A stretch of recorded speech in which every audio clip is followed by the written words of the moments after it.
All right, good morning and welcome to the Vancouver City Council meeting of Tuesday, July the 14th, 2026. This meeting is being held in person and by electronic means. Council members and the public may participate by either method. Any members joining electronically are reminded to enable their video to confirm quorum. This meeting is being live streamed on the city's website and YouTube. Meeting progress will be updated on X and Threads at Van City Clerk. Though due to new posting limits, updates will only cover essential items such as vote results. Speakers are encouraged to monitor the live stream to track meeting progress, but please note there is a slight delay, and call in or arrive soon after receiving your reminder email so you are ready when your name is called. Now, in the case of an emergency requiring an evacuation, there are 2 exits located beyond the glass doors and to the left. If the glass doors are blocked, please use one of the 4 additional exits within the chamber, as you can see on the side here. Do not use the elevator, use the stairs instead. If you do require assistance, please remain where you are, and one of our super friendly security team members will guide you to a safe location. There's also a defibrillator located at the end of this chamber just down the hallway. I do want to acknowledge that we are hosting today's council meeting on the traditional territories of the Musqueam, Squamish, and Tsleil-Waututh First Nations, and I do want to thank them for their generosity and hospitality and love and care they show this great land that we get to live, work, and play on. I also want to acknowledge and thank all of our team members throughout the city of Vancouver who work with incredible passion and purpose to make the city a better place for all of us. So with that, can we please have a roll call?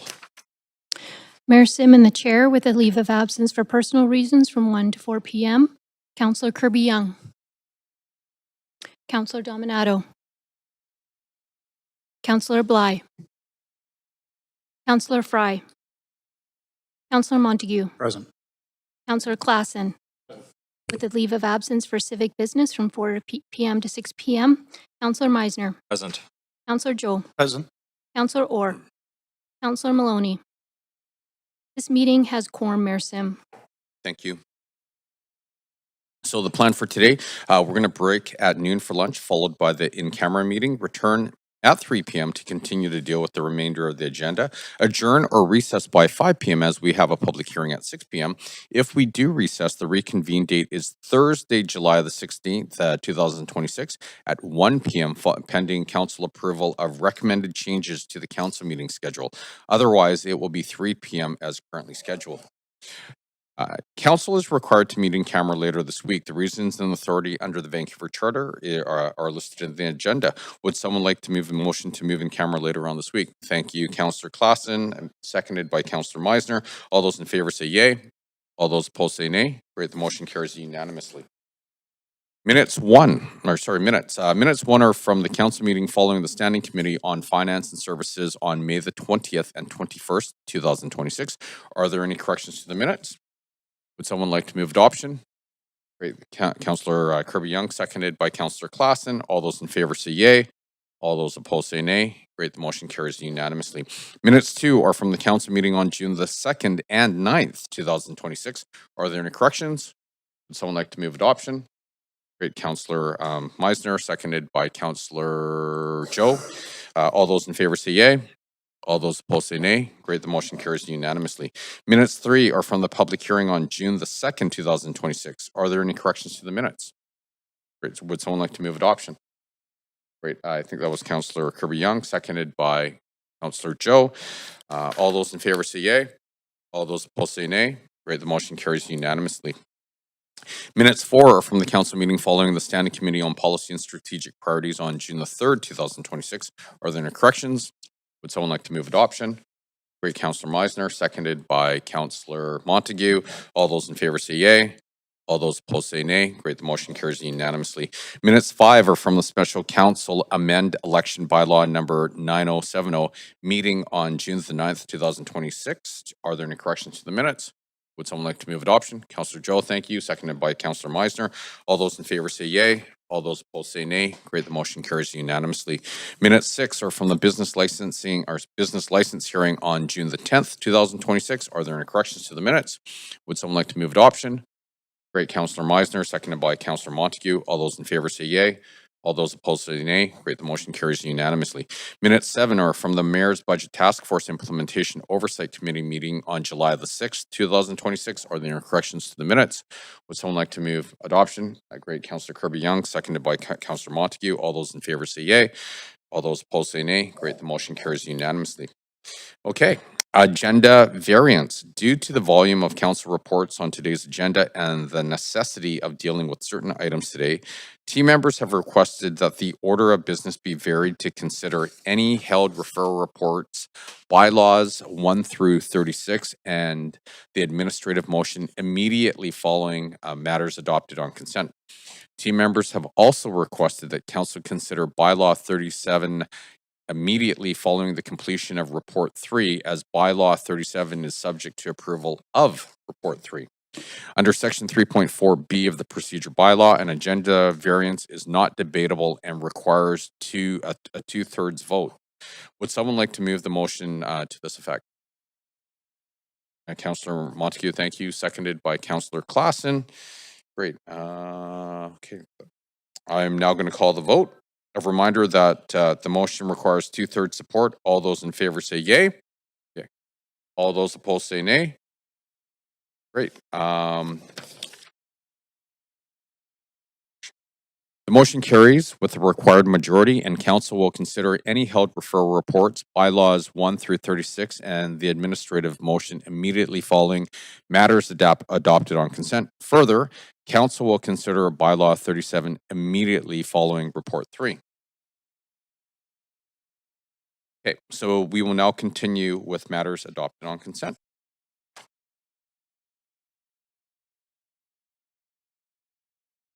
We have communications 1 and 2, reports 5, 6, 8, 10, 11, and 13 through 25 and 27 and 28, and referral reports 1 through 5 on the consent agenda for council's consideration. We will hold reports 1 through 4, 7, 9, and 12 to hear from speakers. We will hold report 26 at the request of team members to allow the applicant an opportunity to speak to council, as staff are recommending that the application be referred back to staff for further consideration. Council may adopt the recommendations for communications 1 and 2, reports 5, 6, 8, 10, 11, and 13 through 25, and 27 and 28, and refer reports 1 through 5 on consent. Does any member wish to hold any of these items for questions to team members or debate? Please bear with me because there's a lot going on here. Okay, Councillor Joe. Yeah, thanks, Mayor. Report number 5, please.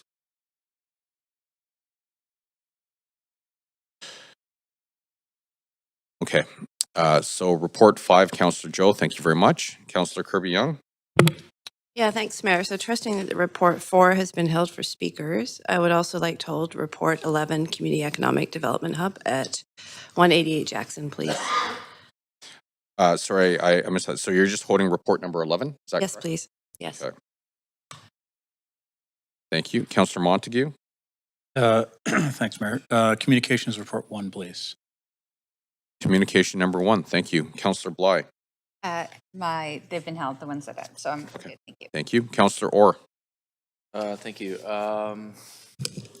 Reports 13, 18, 19, 20, 25,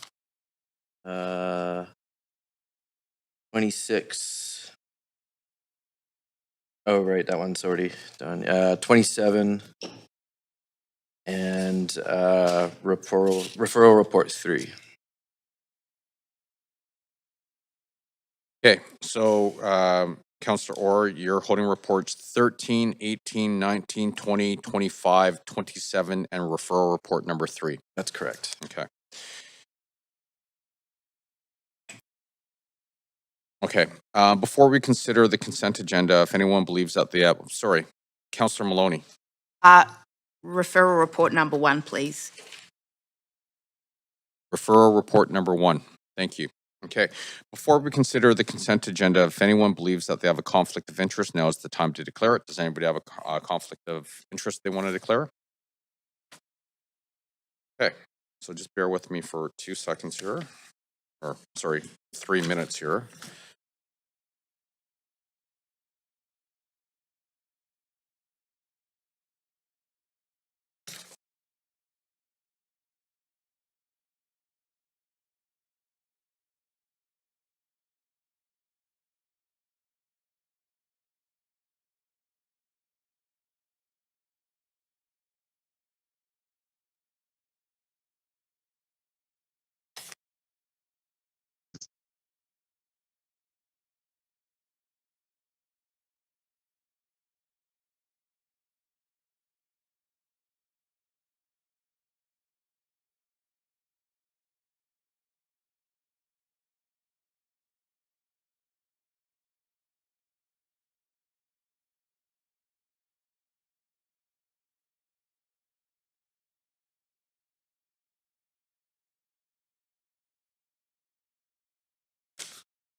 So clerk, if you can make sure I have things correct here. We have communication number 2, report number 6, 8, 10, 14 through 17, 21 through 24, and 28, and then referral reports 2, 4, and 5 for the to be approved on consent. Is that correct? Awesome. Okay, would someone like to move adoption of the recommendations before council contained in the reports? Councillor Kirby-Young, seconded by Councillor Montague. All those in favor say yay. All those opposed say nay. Great, the motion carries unanimously. And so, give me 2 more seconds here.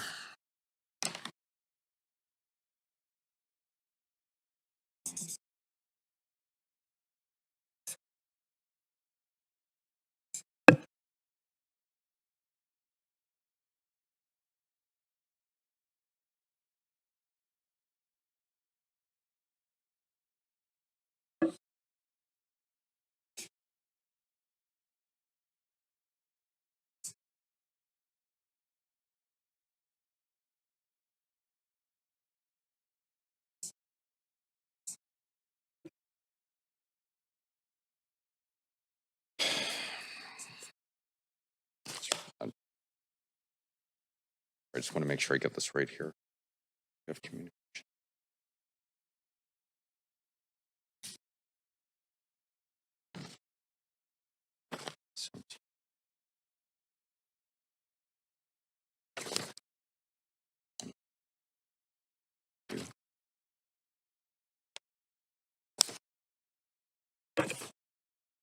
Okay, and clerk, if you can correct me if I get this wrong here.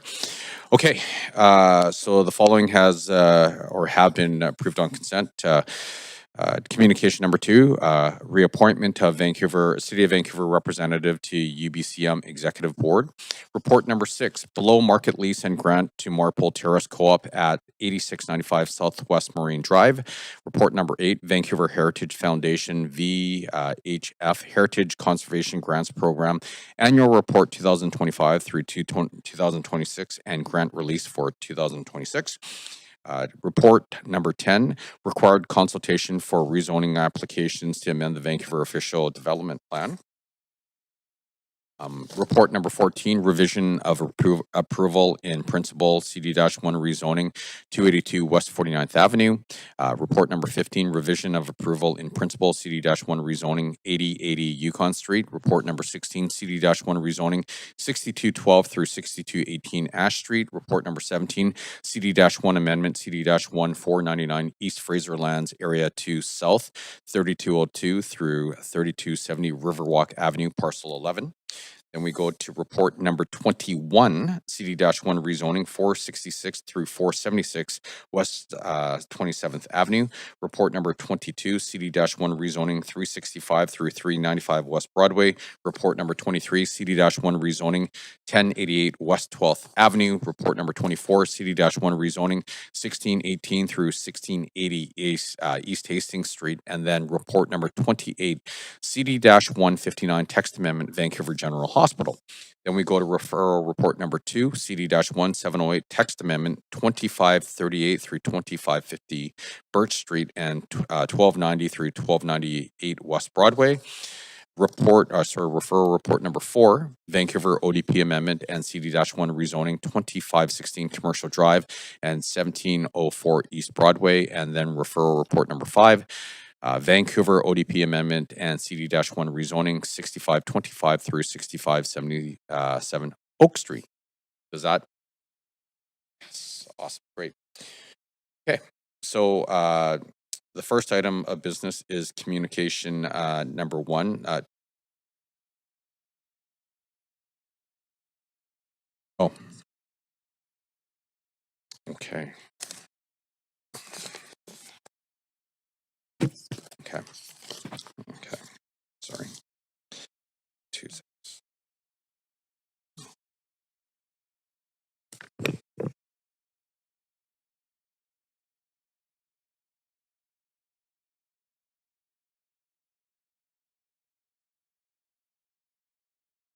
If you can bear with me for.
All right, sorry about that. There are a lot of moving parts here. So we're going to jump to the referral report. So the first one is referral report number 1, CD-1 rezoning 111 East 5th Avenue and 2060 Quebec Street. Before we begin this agenda item, if anyone believes that they have a conflict of interest, now is the time to declare it. Does anybody have a conflict of interest to declare?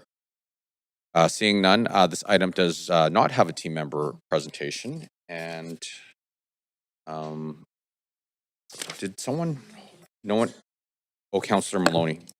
Councillor Maloney, you held this item. You have up to 5 minutes to ask questions of team members. Thanks. I've asked that this be withheld or not referred on the basis that I've moved a motion tomorrow, the purpose of which it's number 5 member motion addressing the risks of digital infrastructure, seeking that council direct staff to propose a regulatory framework that would ensure our city learns lessons from other cities that have allowed AI data centres to go ahead, and proposing a public impact requirement for applicants. Thank you for the question. Templar Sanctuary-Nystich, Director of Rezoning. So just for today's decision for council is whether to refer this to a public hearing or a council for decision. That is the decision for today. I appreciate it's a day before your motion is considered. So council's options today are to refer and send it on word afters, and you can have the debate tomorrow at committee, or you can hold referral until after your debate, and it can be referred at a subsequent date too. So it is really up to council how you'd like to move forward with this application, but the staff recommendations today are to refer to public hearing. Thanks. I appreciate that. I would like to defer the referral of this until the following meeting. I'm aware that this means that it wouldn't be heard before council breaks, but that would be my preference for this, given that I would like the body of work to be undertaken should council pass my motion before consideration of that at public hearing. I'll just add as well for council's benefit, just to Councillor Maloney's point, for us to meet our notice requirements under the charter, we do need to get notice out for public hearing tomorrow if it's going to be heard on the 23rd, for example. We do have other dates available to us as well. I think subject to comms report that was just adopted or has been held for debate too. So there are other dates that we can pick. We just need to make sure we have sufficient time, minimum 7 days notice. So that's usually like the Wednesday before a Thursday meeting or the Tuesday before, or the Monday before a Tuesday meeting kind of thing. So there are options to pick that report for a later date, up to the end of July. I think the 28th would be our last date. But I appreciate that there are implications for notice and whether or not it could be heard. Okay. I've got a question. Do I need to propose a motion that this be considered for referral at the next round of council meetings, or do I just vote against it and that will happen anyway? So if council were not to refer this today, we'd probably want some clear direction about what to do and whether to bring it back subsequently, or whether you referred this to another date for consideration. So I'd maybe have to lean on clerks for some extra content on this. If it wasn't dealt with now and was dealt with later in the agenda, whether it's later today or if this meeting is reconvened on another date, you could consider the report at that point.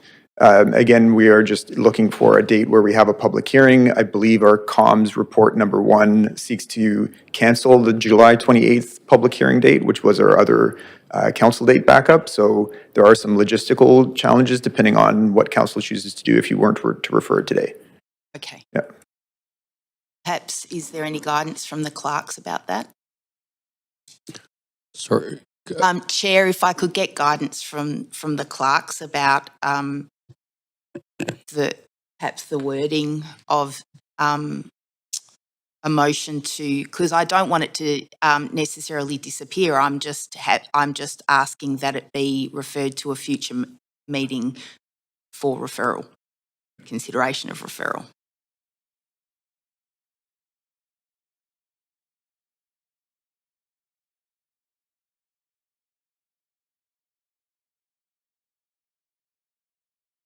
Sorry, clerks, do you guys need a recess for a couple of minutes, or?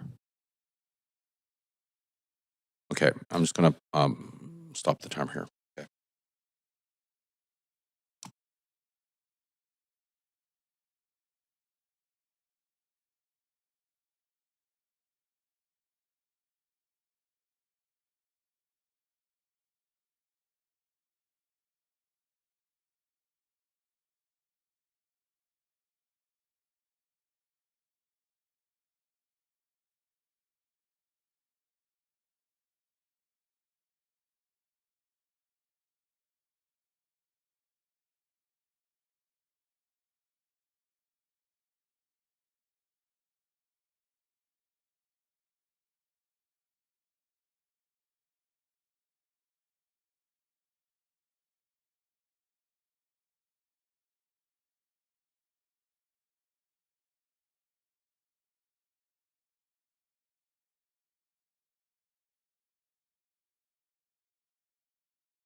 Councillor Maloney?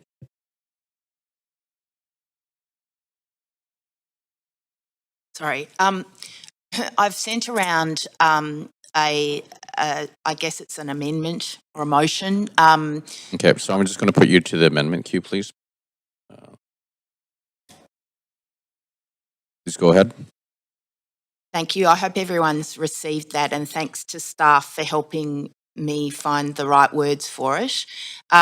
It's that council refer report 1 to the Standing Committee on City Finance and Services on July 15, 2025 under reports, and that will give us a chance to debate the member motion that I have put forward prior to deciding whether it's an appropriate thing to refer this to public hearing.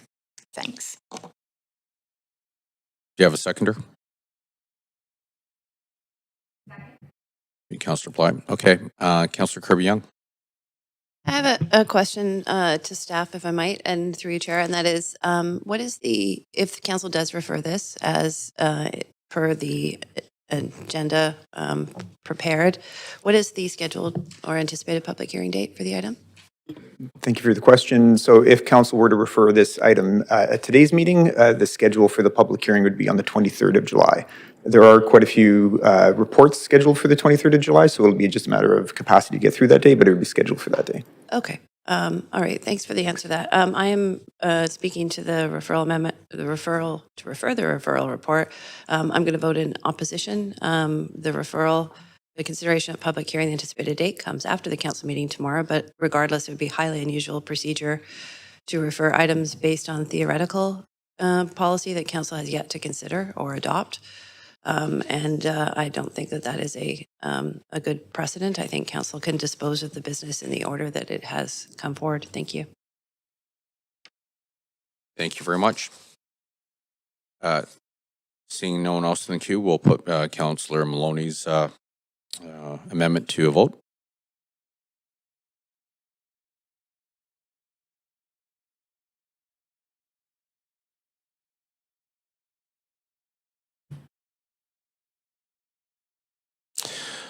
All right, and that fails with myself, Councillors Kirby-Young, Dominato, Montague, Klassen, Meisner, and Joe in opposition.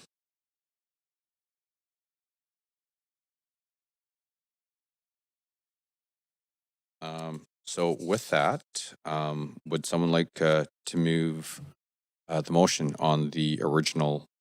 Great, Councillor Dominato, second by Councillor Klassen. Council, is there any discussion? No? Okay, I'm now going to call the vote. If you can please go to the voting screen.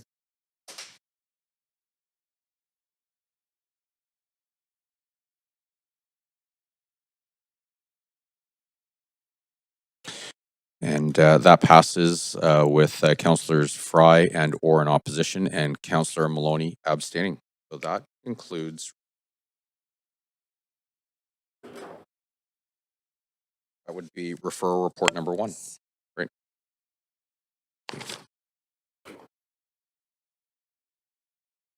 Okay, so now we're going to refer report number 3. That's right.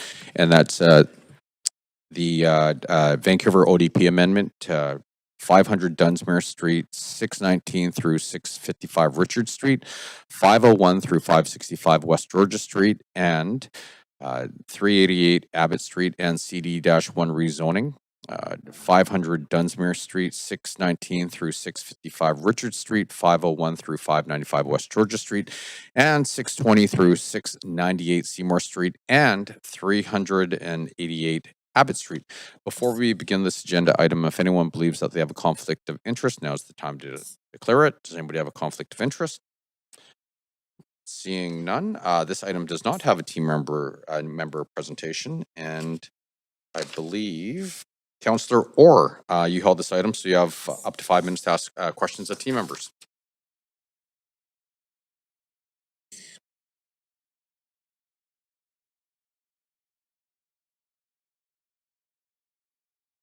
Thanks. Got that figured out. Yeah, so my question's pretty simple. It's just around the referral of this report before council has a chance to hear the higher buildings policy, zoning, and land use report that is coming. So this would be a very tall building, maybe the tallest in Canada, I believe. And putting this referral report to a public hearing before we hear from the public on what they wanted to see on the high building review. I think that's we're putting the cart before the horse here. So some clarity on that.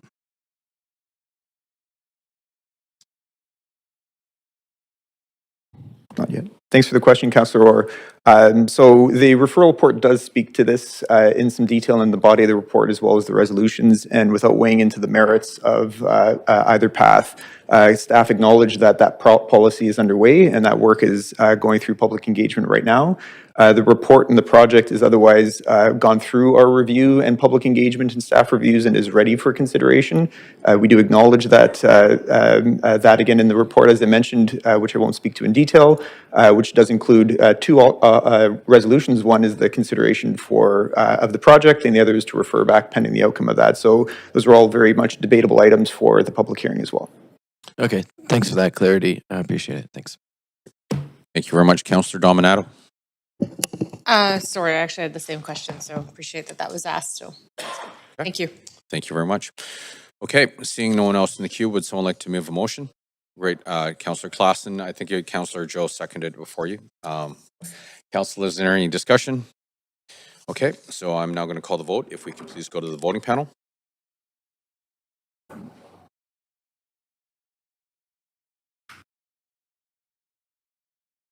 Great, and that passes with Councillor Fry abstaining. Okay, and that concludes referral report number 3. Bear with me for one sec.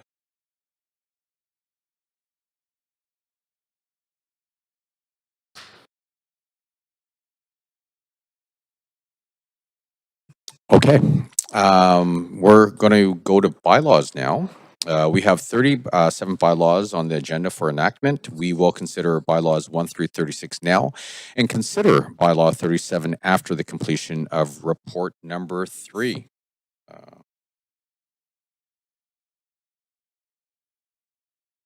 Sorry, just bear with me for one second.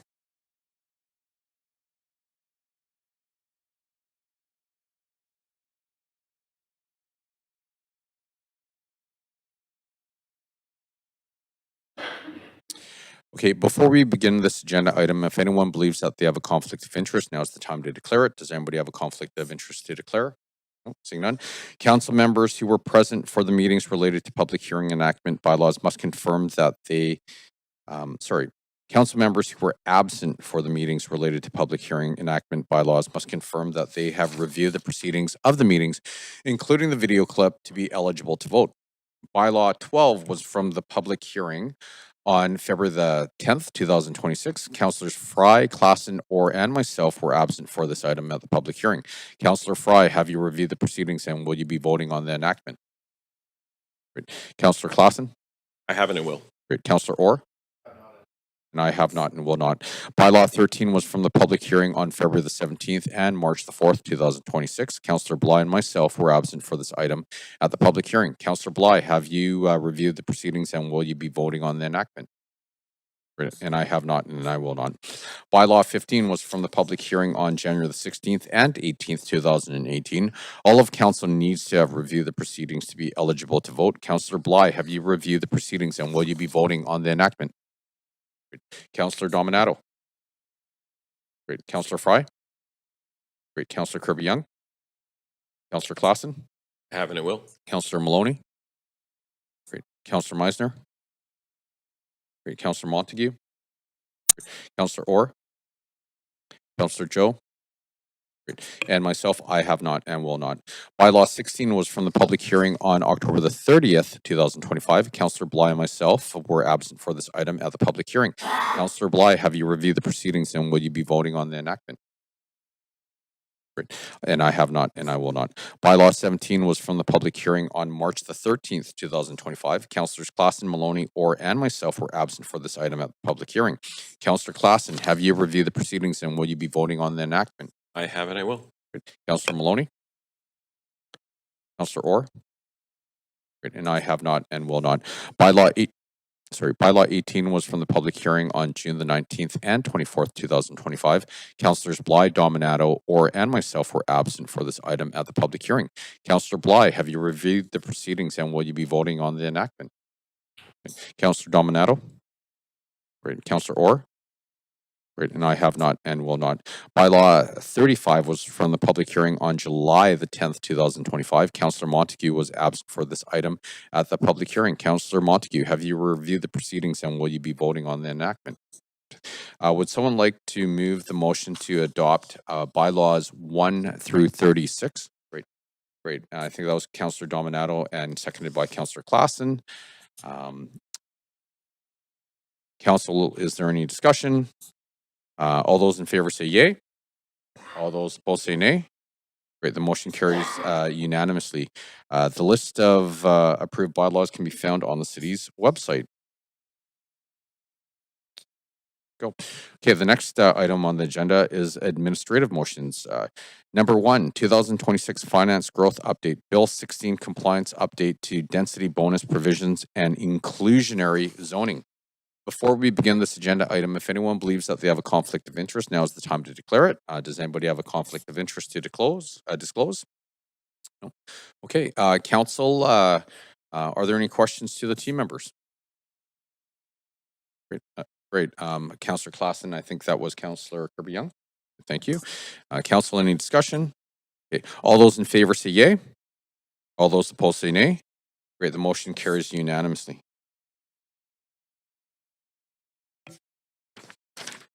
Or back to communications. Okay, communication number 1, changes to the 2026 council meeting schedule. Before we begin this agenda item, if anyone believes that they have a conflict of interest, now is the time to declare it. Does anybody have a conflict to disclose? Councillor Montague, you held this item. You have up to 5 minutes to ask questions of team members.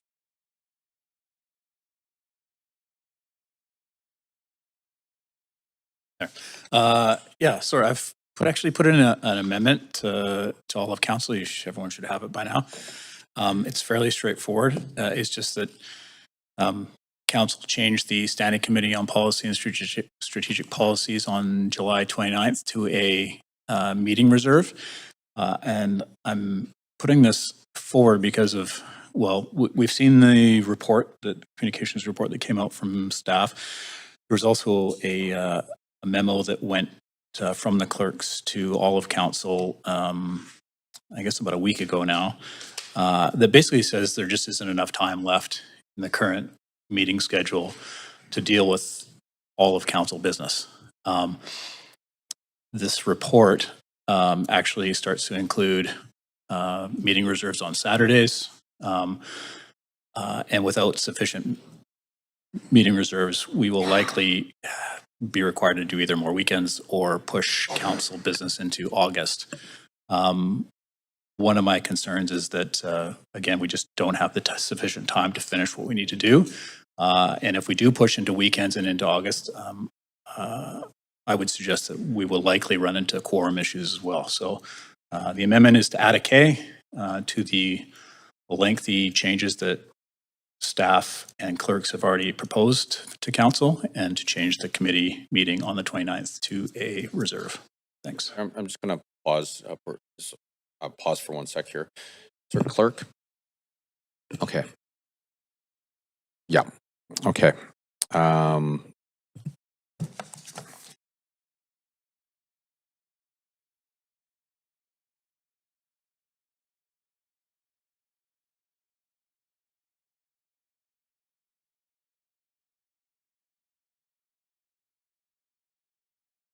Okay. So Councillor Kirby-Young moved the motion. I think it was seconded by Councillor Klassen. And then, so council members, is there any discussion? Sorry? Sure. Yeah, can I don't think that this amendment is in order. In terms of 8.7A, I would like the chair to rule this in terms Okay, of... hold on. Before we go there, I just want to make sure we're in the right queue here. If if you bear with me for 1 second here. Okay, so we're in the amendment queue here. We are in discussion.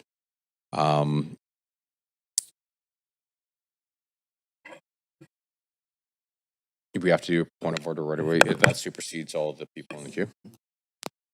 Okay. Sorry, thank you. Okay, so Councillor Orr, can you please go ahead? Thank you. Yes, I believe this is not compatible with the purpose and objects of the Vancouver Charter, including the good rule of government and the city. I don't know if I can't speak for everyone, but I know a lot of us have spent a lot of time making motions, consulting with community, consulting with stakeholders for the next standing committee. I believe that we owe it to the electorate to go through with those motions, and I don't believe that this is in order. Thanks. All right, so I'm going to take a recess for a couple of minutes and get some guidance from the clerks and the city manager.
Okay, so I just spoke with the city manager and the team here, and I'm going to rule that this is in order. So council is authorized to cancel or change meeting schedules according to section 2.7 of the procedure bylaw. And given that the bylaw permits it, it is not out of order. Councillor Montague.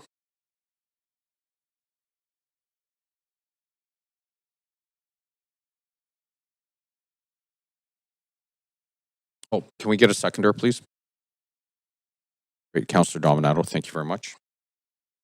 Yeah, sorry, I don't think, otherwise I'd just say that, in addition to what I said earlier, is that, we have one item later today, that's going to take 3 days. And I think, council just simply doesn't have the time to get through our business this month. Okay, thank you very much. Councillor Bly. Yeah, thanks very much. I am just curious if our city legal was part of the consultation analysis of the point of order just previous. It's a question I have. I know that the mayor and the city manager and the clerk, but I would like to know that legal has confirmed that it's not in violation of the charter because appropriate notice has not been given from my read on things. So through the chair to legal.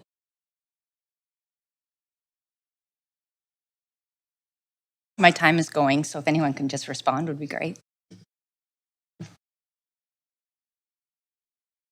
So through the chair to the city manager. Worship, can I just recommend a very brief recess? 1 second. Can I have my Sure. timer stop, please? Recess.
We're back. I'm going to start the timer. Okay. So, Councillor Bly, so one, the decisions around points of order are at the sole purview of the chair. Secondly, decisions on who the chair consults is also at the sole purview of the chair. In this case, legal was consulted on my decision. And finally, I do want to emphasize that points of order are not debatable, but there is a process for a councillor to challenge the chair's ruling under the procedure bylaw. So with that, I'm gonna say this is in order, and here we go, Councillor.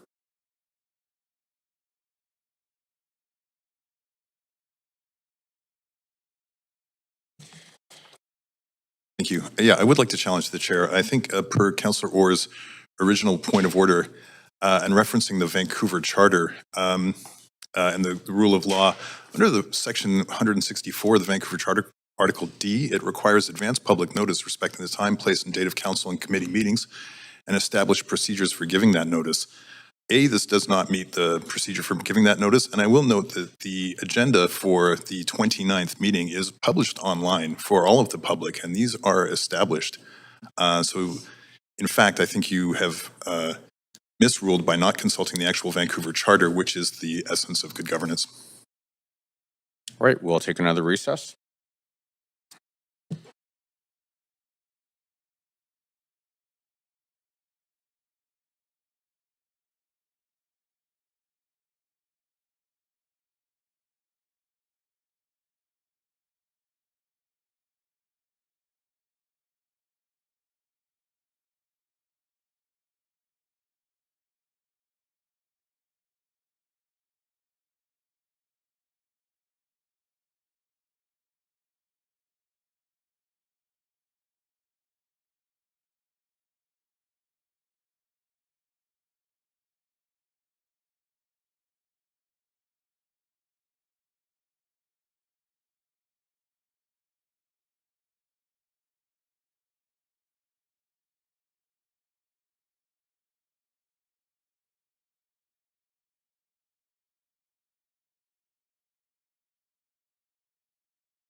Right.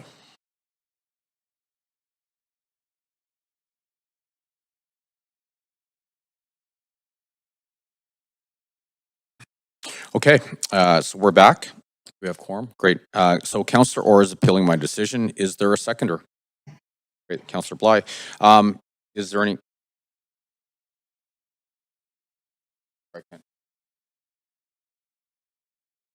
That's right. And so he's appealing my decision, and so he's appealed.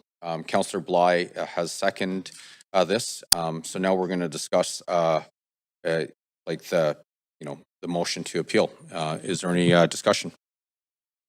Well, if it's necessary for me to reiterate the content of the Vancouver Charter that I had originally cited, if that's helpful, it's Section 164 of the Vancouver Charter, Article D. Of course, Councillor Orr's reference to the procedure bylaw is specifically good governance under the Vancouver Charter.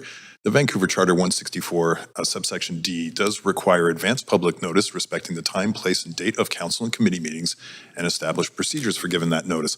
The committee meeting that is scheduled for July 29th, for which there is likely official city business that our clerks and staff have scheduled, but also declarations that council members may indeed wish to introduce member motions for that same date, which is the scheduled and appropriate time. This does violate the basic tenet of the Vancouver Charter to establish those schedules and rules. Thank you very much. Councillor Kirby-Young.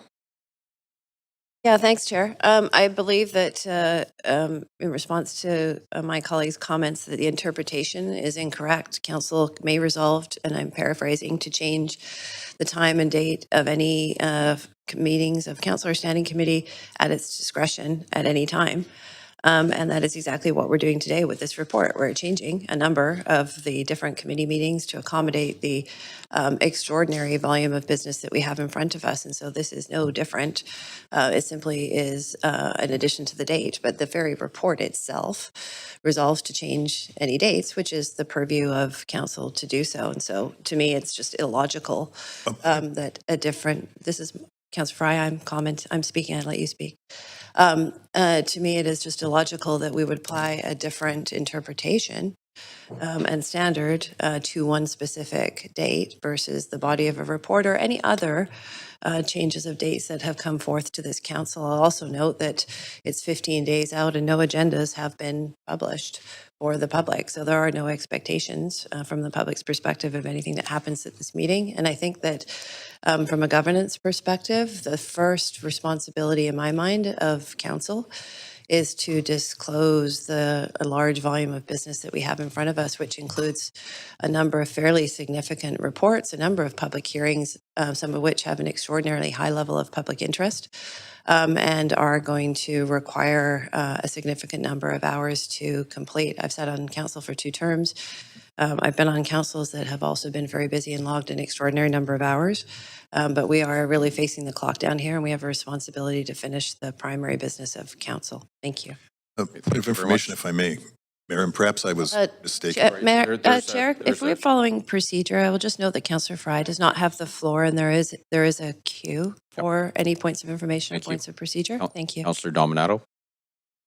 Thank you, Mayor. I have a point of parliamentary procedure to the clerks, and just to confirm, in voting, this is the challenge of the chair. Could you just affirm that if we're upholding the chair, which way, just to... so in voting on, because the chair is being challenged, could you just confirm how we vote? Because sometimes it's been confusing in the past. If we're wanting to uphold the chair's ruling. Yes, those in favor of Councillor Fry's appeal would vote in favor, and those opposed to the appeal would vote in opposition. Thank you. And it would require 8 votes in favor of the appeal for that to go forward. Okay, thank you. Thank you very much, Councillor Bly. Yeah, thanks very much. I'm speaking in support of the challenging of the chair. Appreciate Councillor Fry's references to the charter. What I feel is more relevant in this situation, which may or may not be clear to the public, but what we're facing here is that procedurally, members of this council have an opportunity to call notice on motions at council meetings to be heard 2 weeks later at the committee meeting. And so every member here, all 11 of us, have been sort of following that as a procedural norm. And here we are 2 weeks out before the last round of meetings, and today being the last opportunity to call notice on a motion to be heard in the last standing committee meeting of this term, which is the meeting that is essentially being proposed by Councillor Montague to be made a reserve, which will eliminate any opportunity for any member to bring a motion forward at that meeting, as is outlined in our typical procedure. I would be curious if this has ever happened before. I would probably bet, based on decades going back, that this is an unprecedented move.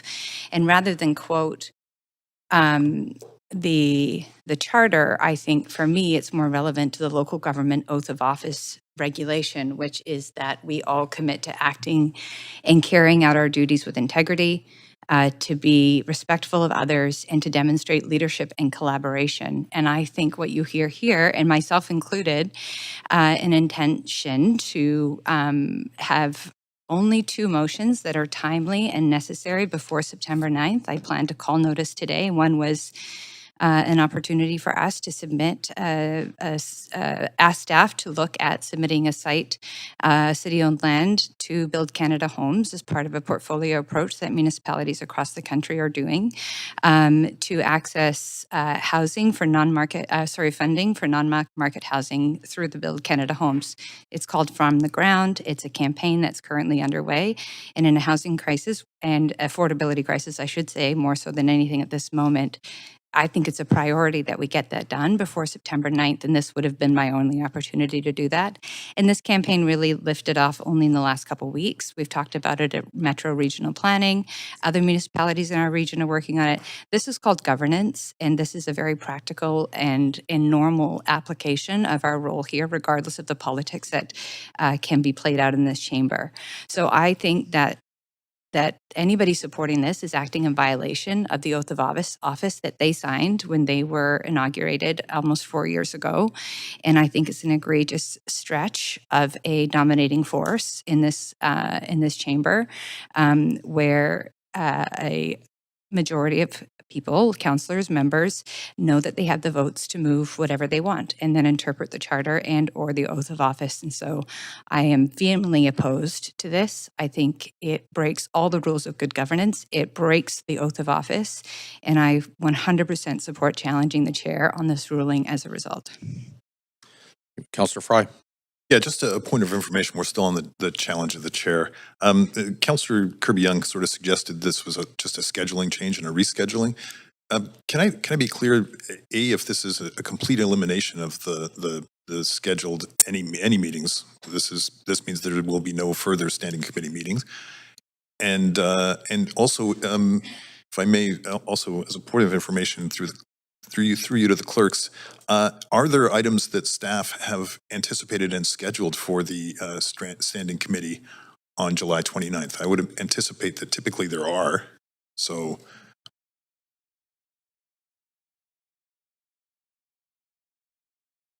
it is on our calendar as a set meeting for the public.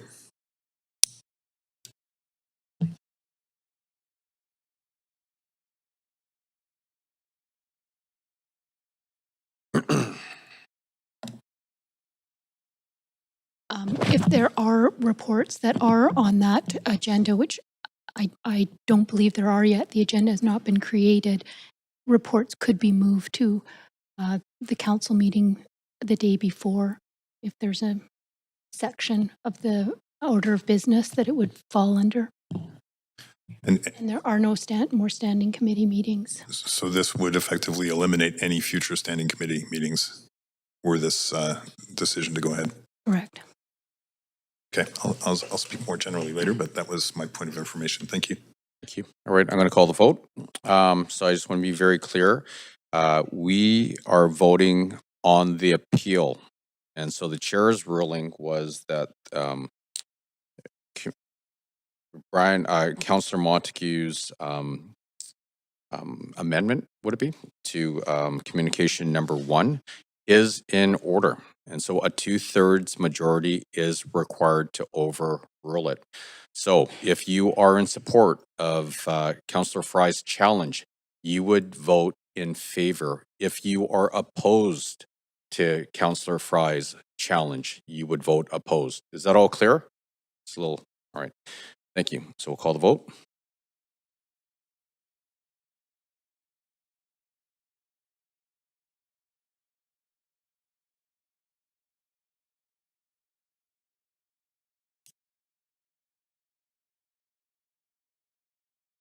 That's right. Awesome. Okay. So Councillor Fry's appeal to the chair's ruling fails with myself, Councillors Kirby Young, Dominato, Montague, Clausen, Meisner, and Joe in opposition. Okay. So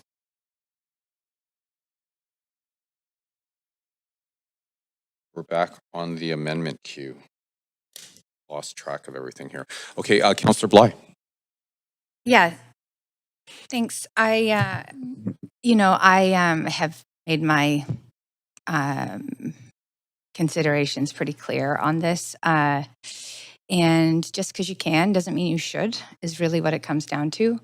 I wonder if this council is going to be amenable to any urgent motions today that may not be deemed urgent, but have become urgent because of the elimination of the last standing committee of this term. And so I'm not asking for anybody to weigh in, but I'd ask you to consider that now in light of this. I'm obviously not going to support it, but it's obviously going to pass. It's anti-democratic from my perspective, but my ask is that that there's a consideration for any last urgent motions that are moved this afternoon to make sure that things can be considered before this term ends. Thank you. Thank you very much. Councillor Kirby Young. Yeah, I have a point of information through you to staff, if I might, just with respects to Jay in the staff memo. And it's regarding the cancellation of the scheduled public hearing on July 28th and change to meeting reserve. Can you just advise if there are any, with that specific change, if there are any projects that were slated for approval, are they getting, that will not be considered by this council or be delayed to future dates? Are they moving to other dates? Can I just get some color on that, please? Thank you for the question, Councillor. So the plan with the changes proposed in this comms report, plus the referrals that you just had, would be to schedule all of those on the 23rd and then rely on the reserve dates to get through them if we don't complete on the 23rd. So you'd have reserve dates on the 24th, 25th, 27th, and 28th to get through what we can through those dates. Okay, so just to be very clear, we're not taking any projects off this council's docket. We're just simply changing the flow. Correct. Okay, thank you very much. Thank you very much. Councillor Fry. Yeah, I fundamentally oppose this, because we did take an oath of office. We do have a job to do. I've been on council, also like Councillor Kirby Young, for 2 terms now, and we have had to extend past our comfort zone into our vacation time to dispense with council business. That's our job. And yes, sometimes we get extraordinary schedules, and yes, that's our job. And we have to do the work.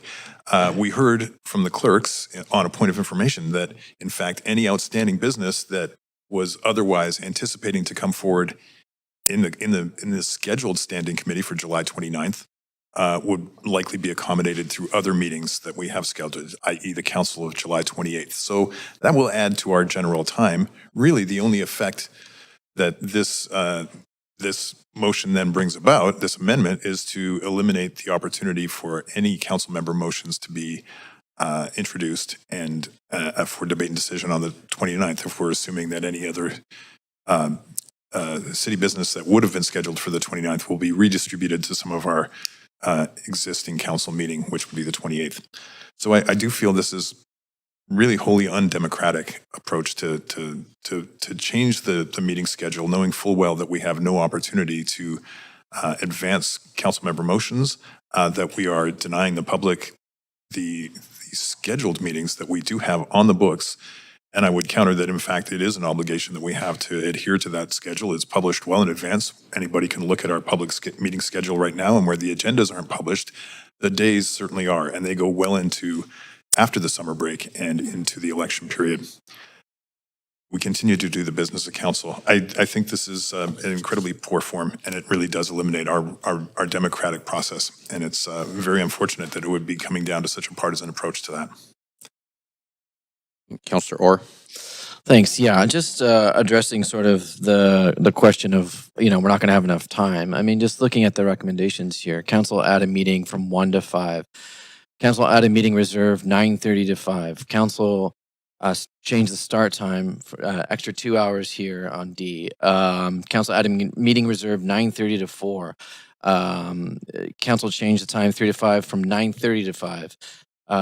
Council add a meeting reserve 5 to 10. Council add a meeting reserve 9:30 to 10. Council add a meeting reserve 9:30 to 10.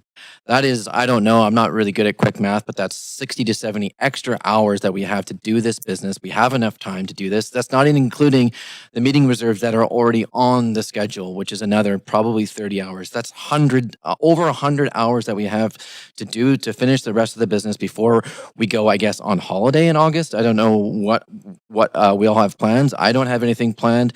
I'm ready to do the work that I was elected to do, and sit and finish all of the business that we have in council meetings.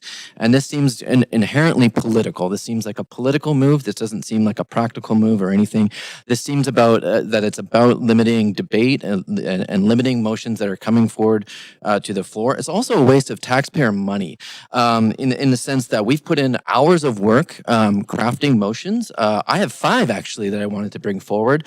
I have a political assistant who I've hired, the taxpayers hire, who has put in, I don't know, I don't have his timesheets, but tons of hours on these motions that are now just going to hit the floor and sit in dust. This is a waste of taxpayers' money. It's democratically egregious. It's politically motivated, and I'm shocked, honestly, that we're doing this. And hopefully, the public probably doesn't pay too much mind to procedural things like this, but hopefully they do, because this is egregious in my mind. Thanks.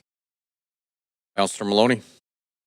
Thanks. I am firmly opposed to this. And I also want to be very clear about what's being proposed. The majority already has the votes to make this happen, and it looks like the majority are choosing to stop members of council, opposition members, from bringing forward work that's taken weeks in collaboration with community. And it has been just confirmed that that is the only thing it does. It stops opposition council members from moving member motions. It's very clear that no members of the majority are contemplating moving member motions, because otherwise why would they be voting to put this through?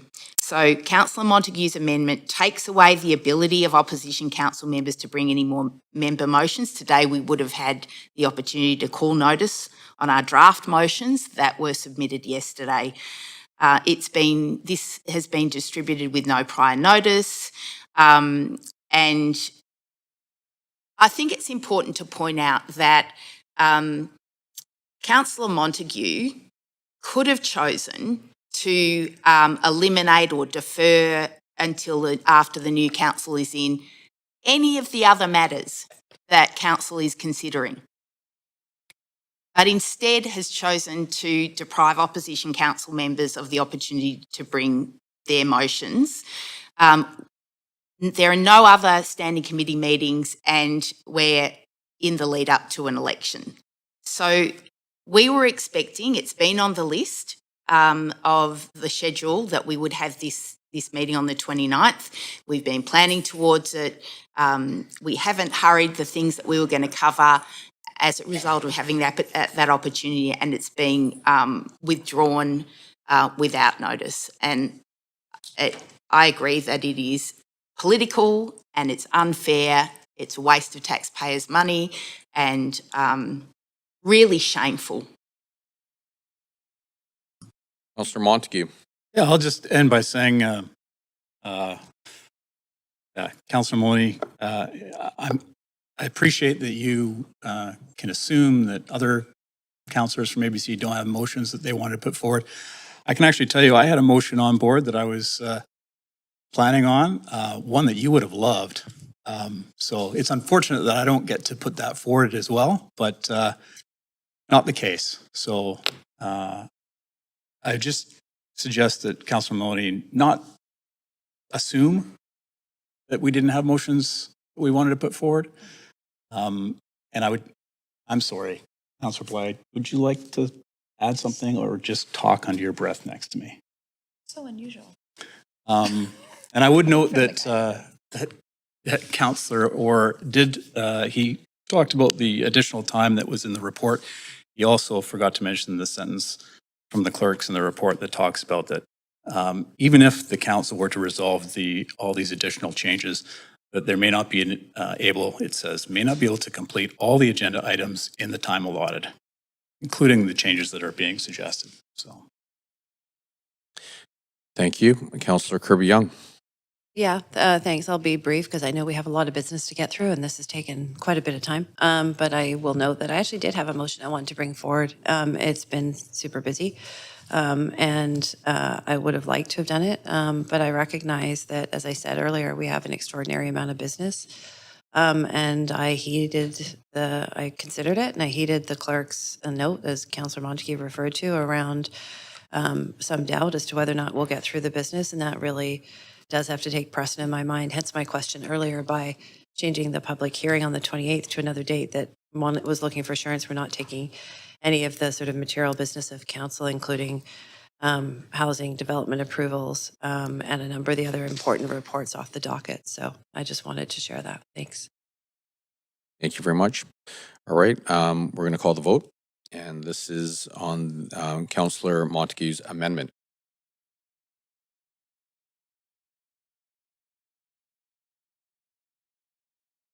Great, and that passes with Councillors Bly, Fry, Orr, and Maloney in opposition. Okay, all right, and so now we're going to bring the motion as amended, or Communications 1 as amended to a vote.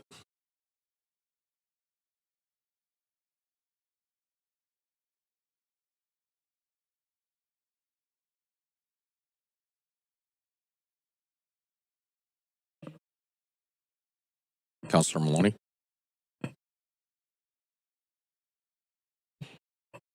Great. And that passes with Councillors Bly, Fry, and Orr in opposition, and Councillor Maloney abstaining. That completes item number, or communication number 1.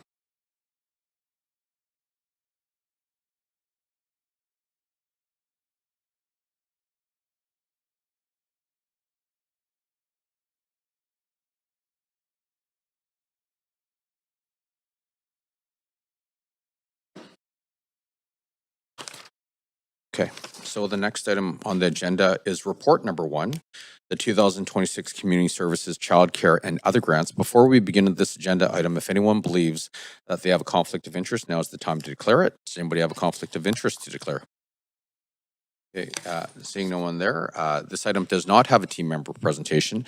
Council, you have up to 5 minutes to ask questions of team members.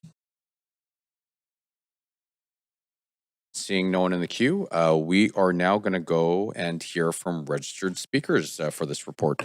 Public speakers should state whether they support or oppose the recommendations and may only speak once.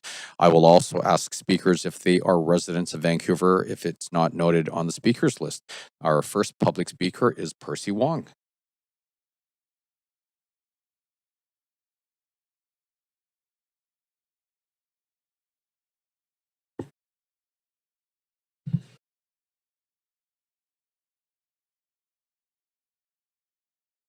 Yeah. Yes. Thank you. Good morning, Mayor and councillors and city staffs. My name is Percy Wong, and I'm the executive director of Gaia Community Care and Wellness Society. First, I want to sincerely thank for the city of Vancouver consider to support our program at the Complete Hub. And we are grateful that every dollar will be carefully and directly to support seniors in our community. And Guy applied for $100,000 because our goal was to operate the community hub 5 days a week. But I don't think we can get it. Hopefully, we can get a 20%. Then that means that we can serve the senior at least once a week. And without your support, I don't think this program can continue. So perhaps we can say that the city has fun, hopefully, one very good day for the senior. But our seniors still have needs on the rest of the week. Gaia service more than 500 seniors in the downtown east side and surrounding community through proactive outreaching approach. We provide fall prevention, service navigation, light housekeeping, professional counseling, professional physiotherapists, health education, and practical the emotional support. All of our seniors we served are low income, socially isolated, and face significant language barriers. Too often, support comes from only after crisis, after a fall, after a serious decline in health, or after an emergency room visit.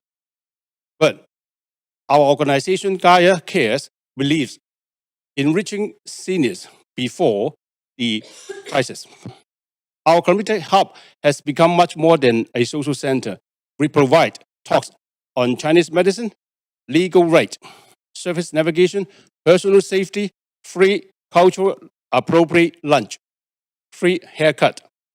We offer fall prevention exercise, art therapy, and music therapy groups, table tennis activity, and a place where seniors know they can come when they need help. We record approximately 400 seniors attendance every month in 4 days, right? And if the city grant give us $20,000, it works out approximately about 1,670. That means $4.20 per senior. And the most important impact cannot always be measured by dollar attendance. But through our service, we help senior feel accepted. And we often speak about building an inclusive city. But inclusion is not only a policy, it's a statement or as a slogan. It's really the care and the service for the senior. Thank you. Thank you very much. If you have any questions, you can ask with my colleague. Okay, Eva. awesome. Thank you. Speaker number 2, Rafael Aquino. Is Rafael on the line?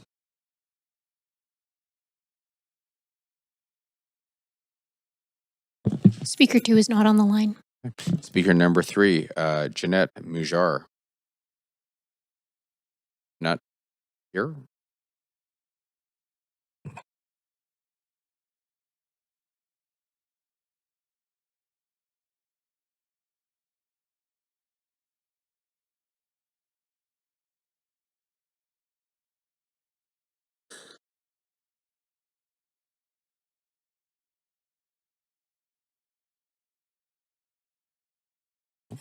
Okay, so that is the end of our speakers list, and I do want to thank everyone for coming to speak to council. So would someone like to move a motion? Thank you, Councillor Clausen, seconded by Councillor Herbie Young. Council, is there any discussion? Councillor Meisner. Yeah, thanks. I'll be quick. I just want to thank Percy and Eva for coming in. You're one of the many great organizations recommended in this report for funding, and I think the Seniors Community Hub is very worthwhile. And I know that you're doing lots of great work in the community to help reduce isolation for seniors and help them have access to activities. So I just want to say that I'm very much in favor of you receiving funding as well as the other organizations in this report. So thanks for being here. Thank you very much. Councillor Orr. Thanks. Yeah. I guess in lieu of a report from council, maybe just a question to staff. Just on sort of some, if you could go over some of the applicants that met the eligibility requirement, but funding was not recommended as grants budget is limited, and other applications were rated higher. I mean, there's some pretty well-known organizations in here: Champlain Heights Community Association, Food Stash, Rainbow Refugee, Lookout Housing, Filipino BC. I was wondering if we could just sort of go over that. Is this a question to the staff?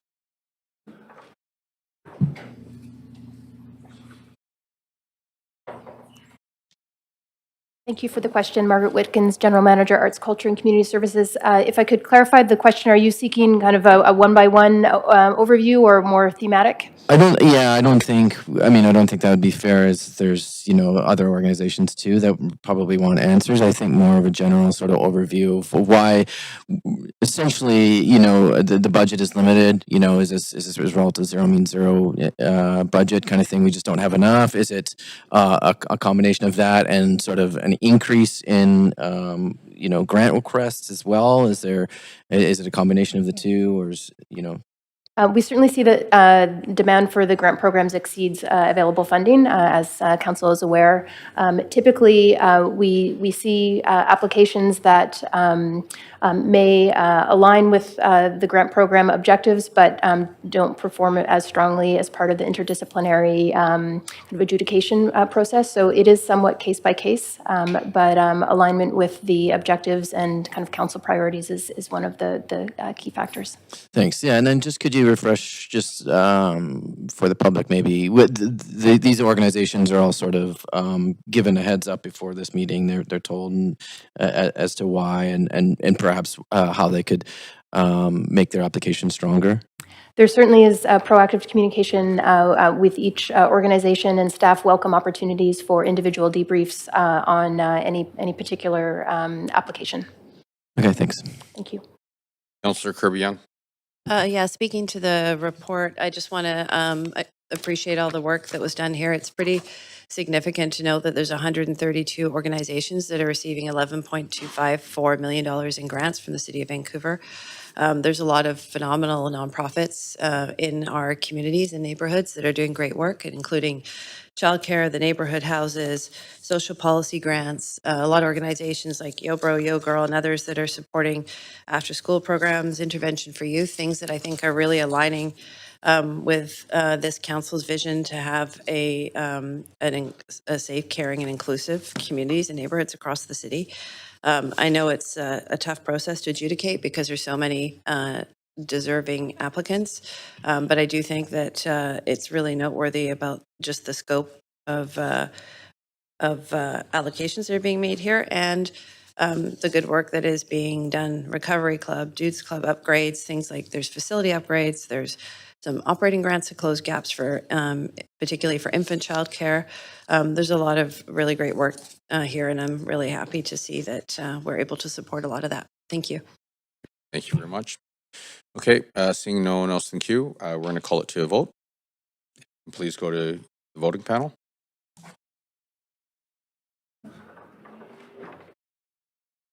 And that passes unanimously. And that concludes report number 1. Thank you very much.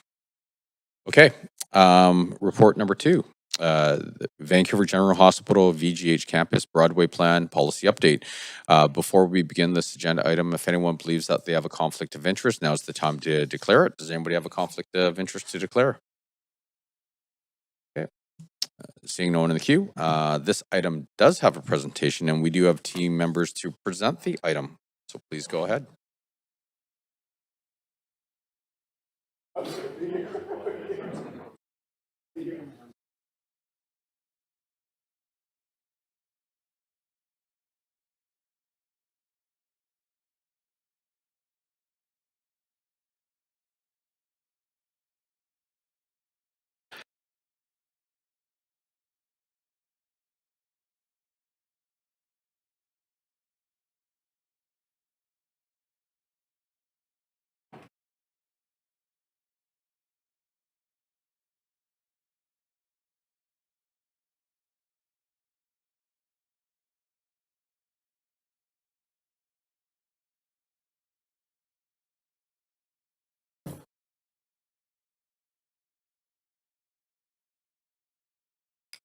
We're all set? Slides are visible? Great. Good morning, Mayor and Council. My name is Ken McDougall from the city's Special Project Office. I'm here to present the Vancouver General Hospital Broadway Plan updates. Shown here is an aerial photo highlighting generally the VGH area in red.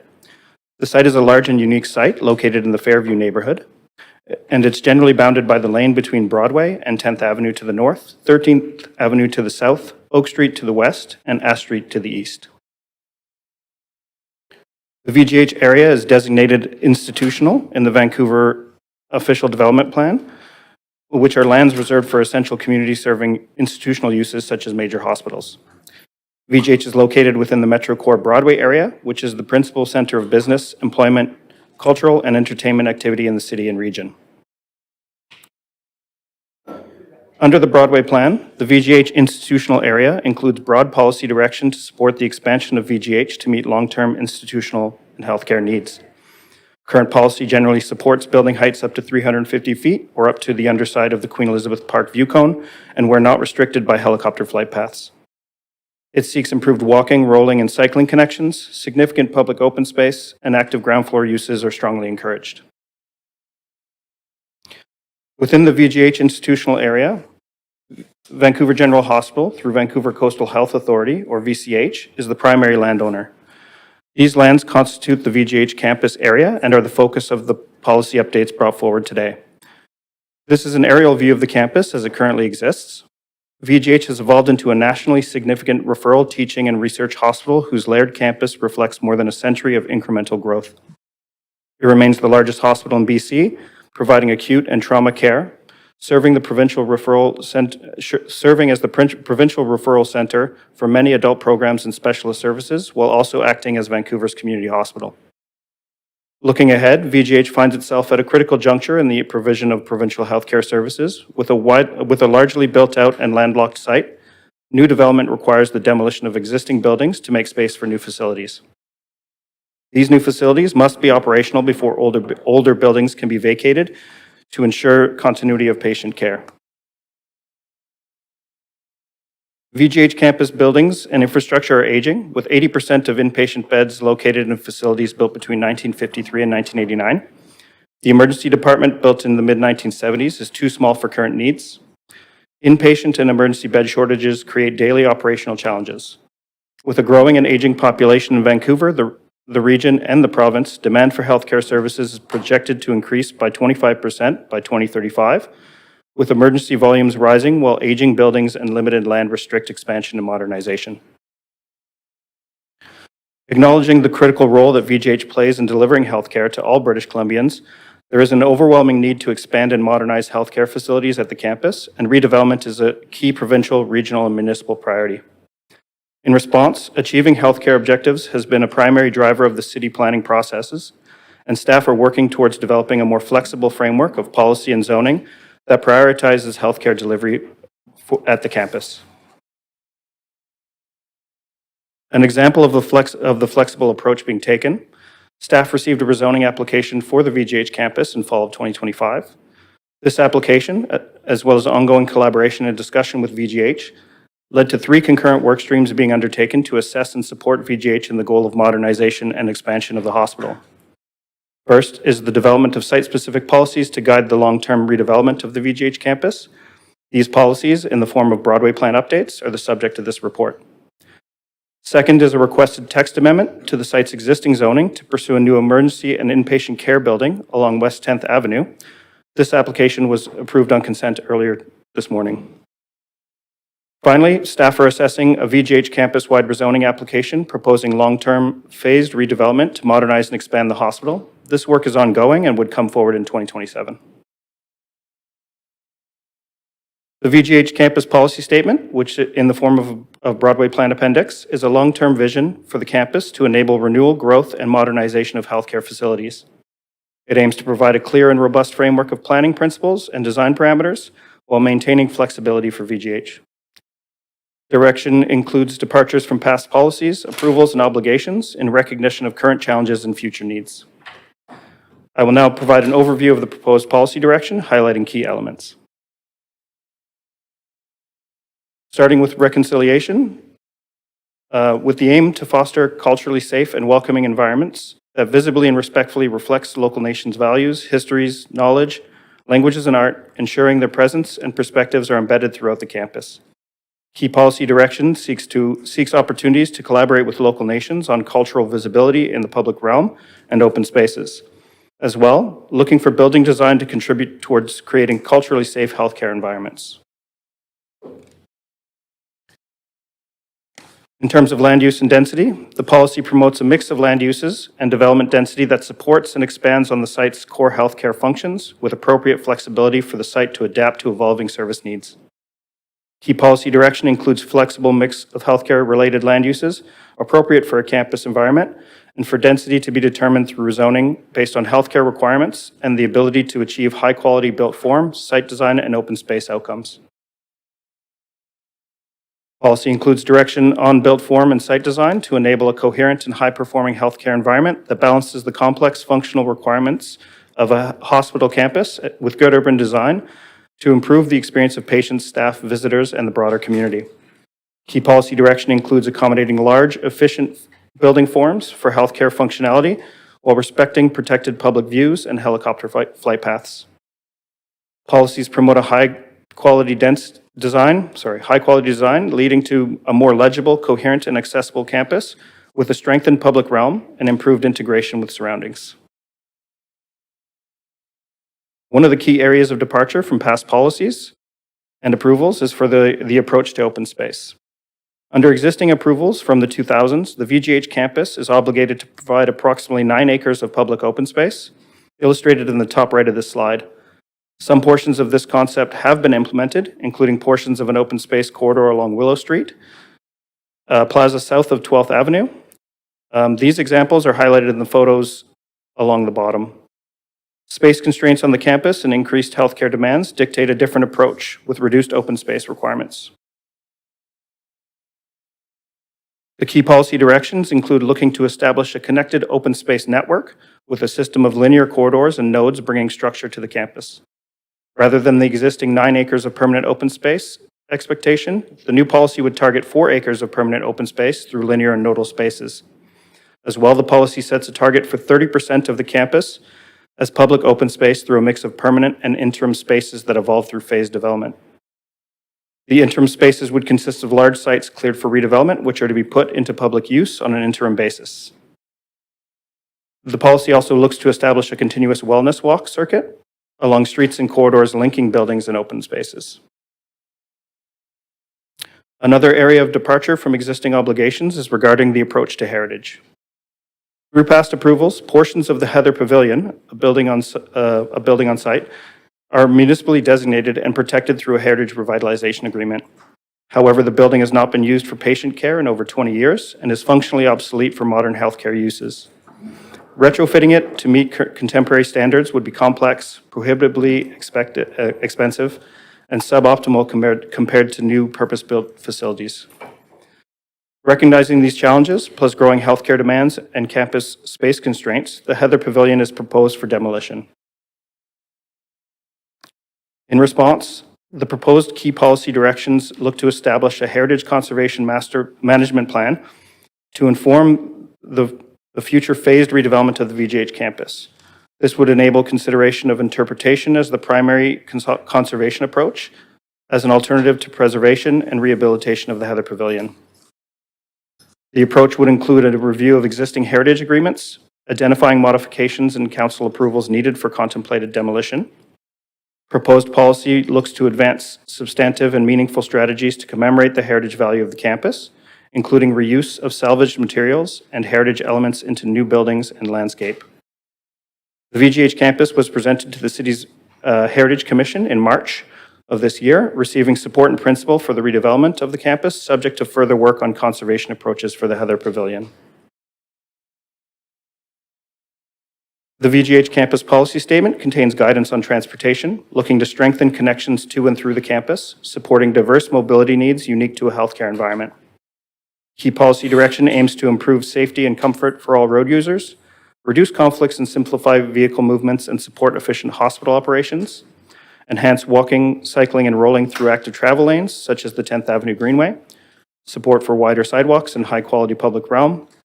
The policy also supports clear wayfinding strategies and strengthening internal campus connections.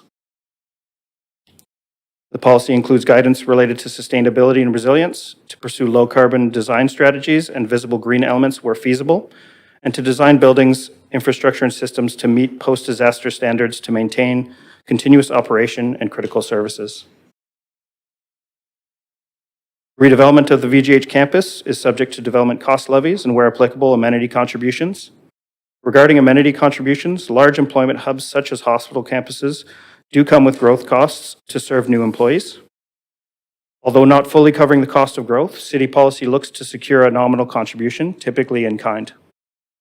The determination of public benefits is subject to the rezoning process. However, the policy direction points to an in-kind contribution, such as childcare or flexible office spaces for nonprofits or health-related community uses as potential contributions. The policy also encourages a community benefits agreement to advance local employment, inclusion, and procurement. Finally, the policy includes a flexible approach to phasing to meet expansion and modernization needs of the hospital over a 30-year timeframe. Phases would include construction of new clinical health and support buildings and demolition of older buildings while maintaining operations. Sites cleared for future redevelopment are to be landscaped and programmed for public use in the interim. Through the work being undertaken on the VGH campus, staff have engaged with local nations through meetings and written updates.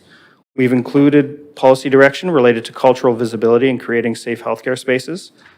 Further discussion is anticipated as part of the ongoing campus-wide rezoning process. Staff have also sought public input online via Shape Your City and through an in-person information session. Comments received in support noted support for the modernization and expansion of the hospital, addition of more hospital rooms, retention of green space, and provision of multimodal transportation options. Comments of concern noted impacts from the size of new buildings, concern over the proposed demolition of the Heather Pavilion, impacts on privacy for neighboring residential properties, and for VGH to adhere to previous agreements with the city. Staff considered this feedback as well as feedback from advisory boards in the policy development. In conclusion, the two images here illustrate the VGH campus as it exists today on the left, and a conceptual illustration of the potential cumulative change enabled through the policy on the right. The hospital modernizes and expands, shifting from west to east on the site, creating a modern and coherent campus with a network of linear and nodal open spaces, and a large interim public space which further unlocks the campus and allows for flexibility towards meeting future healthcare needs.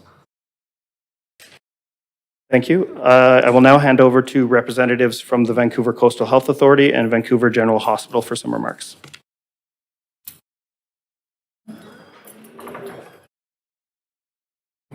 Thank you. Good morning, Mayor and Council. My name is Dr. Vinay Dhingra. I'm a critical care physician and Senior Medical Director at Vancouver Acute, which includes Vancouver General Hospital. Thank you for your time. This is an exciting day for us at VGH, really. There are 4 individuals who will be speaking this morning to the VCH application before you. I'll be speaking about the clinical imperative. Fernando Pica will be speaking to you about business demands. Don Kazian will speak about phased redevelopment approach. And Addie Price will speak to you about the importance of reconciliation and culturally safe spaces. I've spent more than 30 years caring for people at VGH. My deepest commitment is to ensuring people continue to receive safe, seamless, quality care as their needs evolve. Every day I see the extraordinary commitment of our healthcare teams, but I also see the growing pressures they are under. Annually, VGH care teams see more than 93,000 emergency visits, 500,000 outpatient visits, and perform more than 21,000 surgeries. These numbers have grown and will continue to grow. Our regional population is grown by 18% by as early as 2035, and those over the age of 70 who need more medical care by 47% in that same period. Every day, our teams are managing the effects of emergency department crowding, inpatient shortages, aging infrastructure, and infrastructure resulting in patients being seen and cared for in hallways, delayed admissions, longer waits, stress and strain on both families as well as healthcare providers. Supporting our vision for the future of VGH campus, this policy statement supports the kind of healthcare environment Vancouver residents need. Modern emergency care, better inpatient environments, clearer wayfinding, improved access, more resilient infrastructure, and spaces that support patients, families, and our staff. Our proposed campus redevelopment allows us to continue providing care throughout construction without losing beds or interrupting clinical services. We recognize the historical role of the Heather Pavilion, and we're committed to a conservation management plan to honor that heritage. The Heather Pavilion, as you heard, has not provided patient care for more than 20 years and cannot be retrofitted or adapted to meet today's clinical standards. The other legacy that we carry with us is that of providing outstanding patient care. It's fundamental to the culture of Vancouver General Hospital. The ability for future generations of doctors, nurses, researchers, and healthcare professionals to provision that in facilities designed for modern medicine is a clinical imperative. Looking ahead, this policy gives Vancouver Coastal Health the ability to responsibly plan the next generation of healthcare infrastructure while maintaining uninterrupted care throughout its redevelopment. Mayor and Council, on behalf of the healthcare professionals, patients, and families, and generations who will depend on this hospital in the future, we respectfully ask for your support. Thank you, and I'll pass it on to my colleague, Fernando Pica. Thank you, Doctor. Good morning, Mayor, Council. My name is Fernando Pica. I'm a Chief Financial Officer for Vancouver Coastal Health and also VP of Infrastructure. As you heard in the intro, you got a good summary of our VGH campus and our policy statement in front of you. What I'd like to do today is just for you highlight a few of what we think are salient points for the policy statement for our campus. First, our campus is large and really complex. Many of you know it. We drive it every day. On any given day, depending on our patient census, VGH is on the top 3 largest campus in our country. It's BC's largest hospital site and the one of only 2 adult trauma centers. As you've seen our chopper fly to and from our hospital, it is the destination of some of the most complex patients in our province and one of the city's largest employers. Second, many of our buildings are quite dated. In particular, our Heather Pavilion dates back to 1903. Today, it occupies almost 40% of our campus. As our doctor has said, hasn't seen a patient or had any meaningful clinical activity in over 20 years. Most of our buildings on our campus do not meet census standards, seismic standards, and they struggle to deal with the new demands of extreme heat and cold and the power supply that we must draw on that campus. We are also in need of buildings that can better withstand the effects of wildfire, of smoke, of heavier rainfall, and poor air quality. Third, our campus has limited space to grow. The campus is landlocked, making it near impossible for us to meaningfully expand. The reality is that VGH cannot grow without creating open space. The proposed policy statement that Council has will facilitate these conditions for us. Lastly, an expanded campus and all the activity that it will bring must be safe for those that travel to and from it every day. We have been and will continue to be an avid supporter of cycling for the many thousands of employees that cycle to and from work. It is why we are requesting that Council support relocation of the West 10th Avenue bike lane to bi-directional lanes on the north side of the street. We're also requesting that the final configuration, including possible conversion of West 10th Avenue to one-way vehicle traffic, be assessed through the full campus rezoning process, with the goal of making West 10th safer for everyone. This will provide a much safer environment for cyclists, given the increased vehicle traffic we will have on that street, as ambulances, supply trucks, patient and staff vehicles on the south side of West 10th will travel. Thank you for your consideration.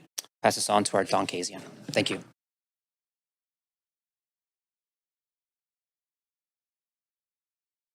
Thanks, Fernando. Good morning, Mayor and Council.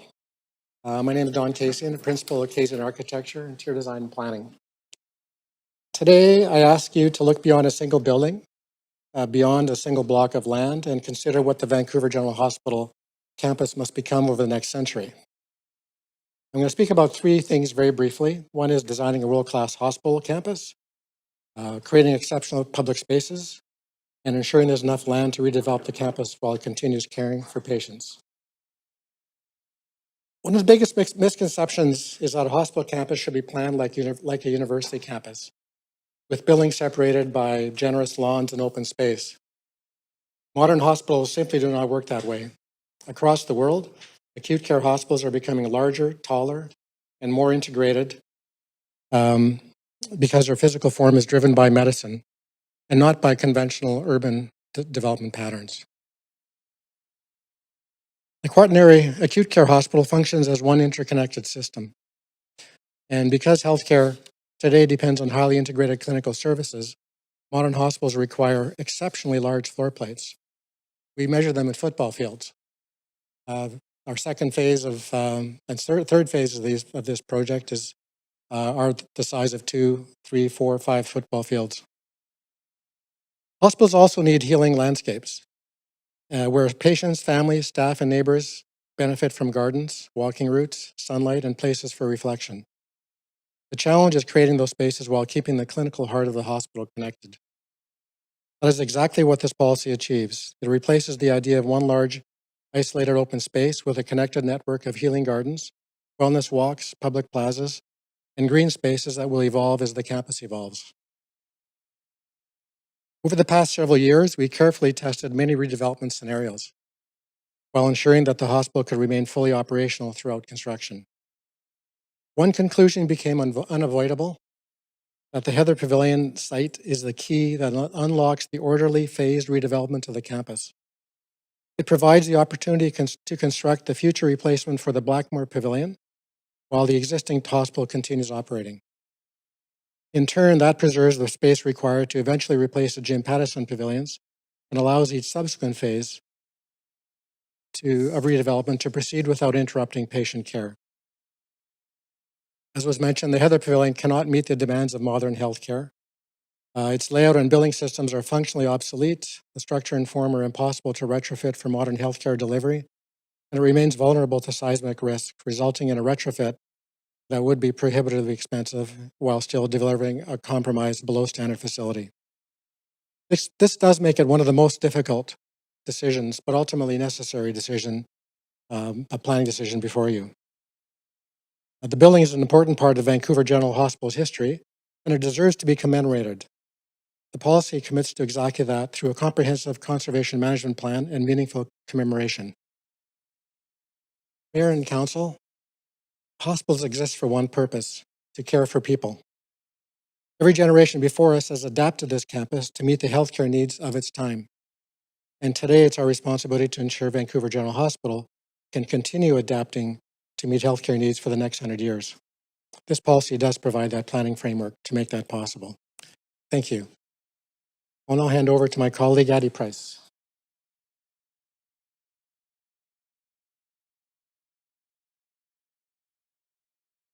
Good morning, Mayor and Council. First of all, I'd be remiss if I didn't thank you for your commitment to reconciliation, as was evidenced by your land acknowledgement this morning and the beautiful artwork you have throughout your building. My name is Addie Price. I'm the Vice President for Indigenous Health at Vancouver Coastal Health. The Vancouver General Hospital, as you know, is located on the traditional, ancestral, and unceded territories of the Musqueam, Squamish, and Tsleil-Waututh nations. As we plan the future of this campus, our responsibility extends beyond clinical capacity. We must also create a space where Indigenous patients, families, and communities feel respected, welcomed, and culturally safe. For too many Indigenous people, healthcare institutions have historically been associated with exclusion, discrimination, and trauma. At Vancouver Coastal Health, our responsibility is to acknowledge that history while creating spaces that better support healing for future generations. The physical environment matters. Buildings, public spaces, and the overall character of a campus all contribute to whether people feel safe seeking care. This redevelopment gives us an opportunity to create a healthcare environment that better reflects Indigenous values, supports healing, and strengthens relationships with the communities we serve. In that context, the Heather Pavilion deserves thoughtful consideration. While the building has historical significance, its institutional architectural expression also reinforces memories and experiences that some Indigenous people associate with historical trauma at residential schools, my family included. Our responsibility is to acknowledge that history while creating spaces that better support healing for future generations. This policy provides the opportunity to respectfully commemorate the past while creating a campus that reflects today's values of inclusion, reconciliation, and culturally safe care. Thank you.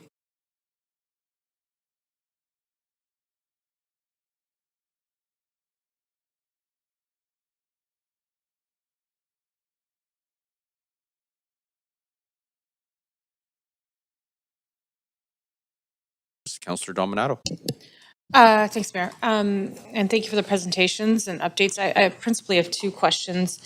One is around the Heather Pavilion and appreciating the comments that hasn't been used for medical care for many years and the challenges of retrofit to bring it up. I'm just curious if there was any exploration of and recognizing the prohibitive nature of this in terms of financing is the retrofitting, but also building around it, as we've seen with some other heritage structures in the city. We've got some number of examples downtown where we've been able to maintain a site, a building, and then build above and around. I'm just curious if that was contemplated, or if you could just comment on that, given the nature of and the interest in the Heather Pavilion. Probably every possible option on the planet, and including that one. And we tried different ways to move around it, with it, incorporate it. The first big issue was we need a couple thousand stall parkade underground because we're very short of parking. And then when you realize so we can't go under it. When you realize the floor plates of modern healthcare are just jammed with technology that needs to change with big high ceiling heights to get service, all of this equipment. And then the changes that happen on a annual basis to move these facilities around inside, it's really, it just didn't work, basically. Yeah. Okay. The report mentioned in the presentation around commemorative efforts, and so what does that look like in a more tangible way if there's no way to preserve the building in any fashion or parts of the building? There's quite a range of possibilities. St. Paul's Hospital, for example, has taken parts of some of their old buildings, probably not to the extent that we will, but we can use portions of the building because the granite is granite. It is stable. Just needs to be taken apart and reconstructed, and as well as in the landscape. There's lots of ways to incorporate the building in the landscape. The towers, the granite. There's a great piece of signage across the entry of the Heather Pavilion that would be great to preserve as well. We're thinking inside the building or outside the new buildings that happen. But those are all. The next couple of months we'll be studying those possibilities, and actually we're pretty excited about it. Okay, thank you. I know others may have questions on that, but I just want to move to another question. VGH referenced the interest around the 10th Avenue Bikeway, particularly the having a bi-directional route on the north side of the street and also one-way traffic. I'm just curious, what kind of conversations have happened, and staff can obviously comment as well, is like what kind of conversations have happened around that? It is a very busy area, having walked it and ridden it, and then I'm thinking with all the paramedic vehicles and so on. And so could you comment on, is that something that you need direction on today, or is that something that will be contemplated as this evolves in the first phases? We have had a number of discussions, and we would anticipate having ongoing discussions with the applicant team. I think having 10th Avenue function safely and functionally is the core goal, both for VGH and the city. Beyond that, whether we require explicit direction in support of any ongoing discussion, we intend to do so, and we've signaled that in our report to date. Okay, so it sounds like this is an active conversation, recognizing holistically we want this to be a safe place for whether it be visitors, patients, cyclists, and pedestrians, and so that's you'll be continuing that. It doesn't sound like you need direction specifically, but this is going to be an ongoing conversation.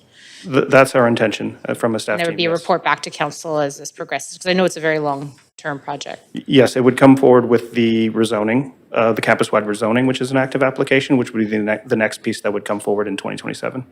Okay, I'll leave it there because others have questions. Thank you. Thank you, Councillor Meisner.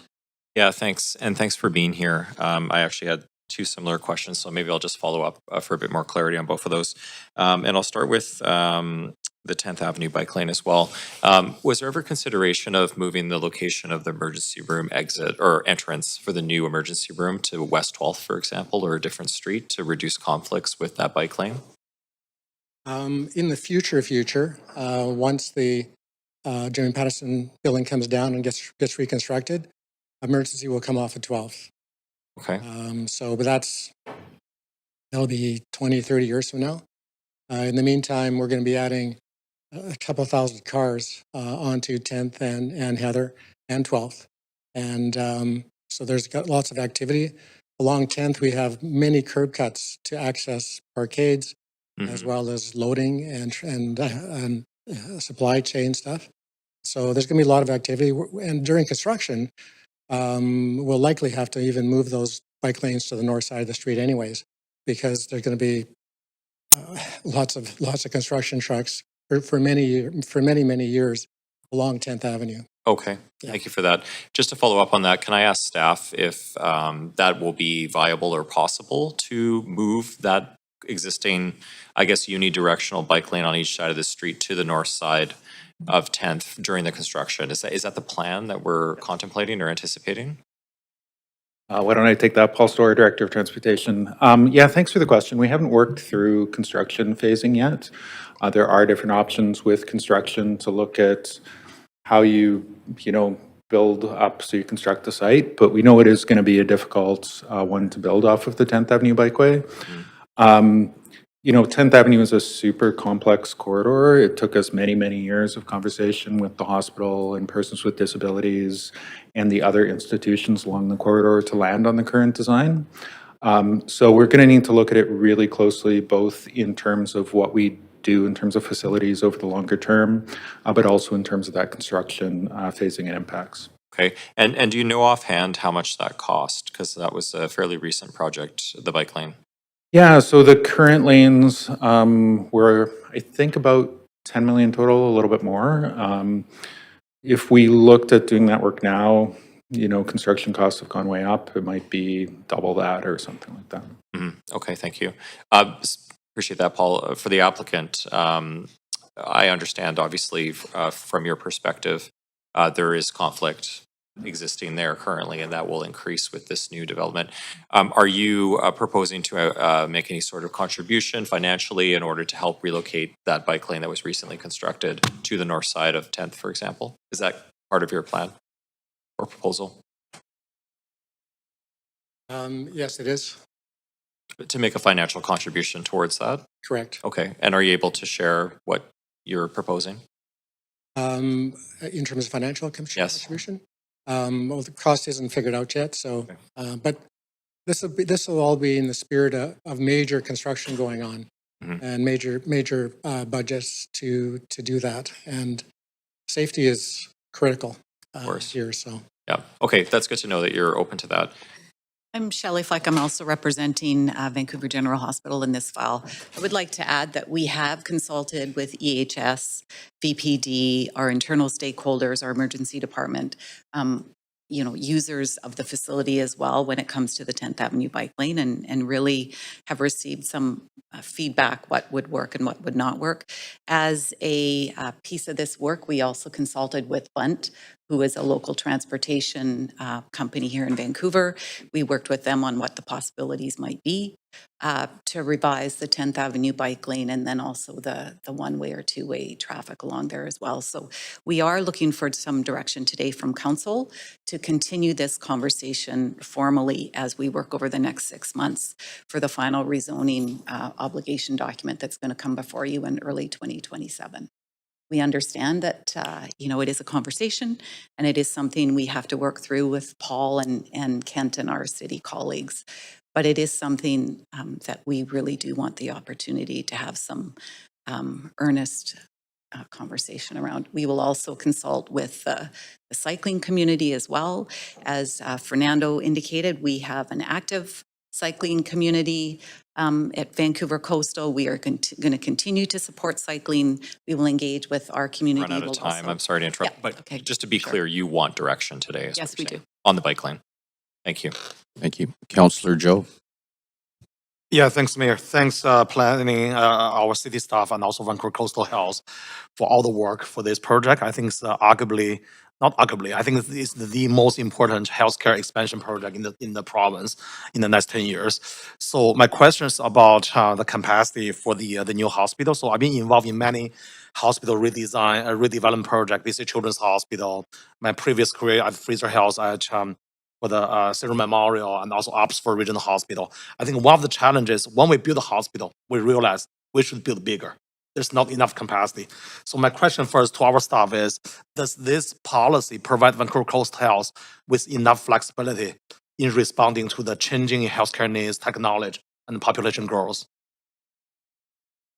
Thank you for the question, Ken McDougall, Special Projects Office.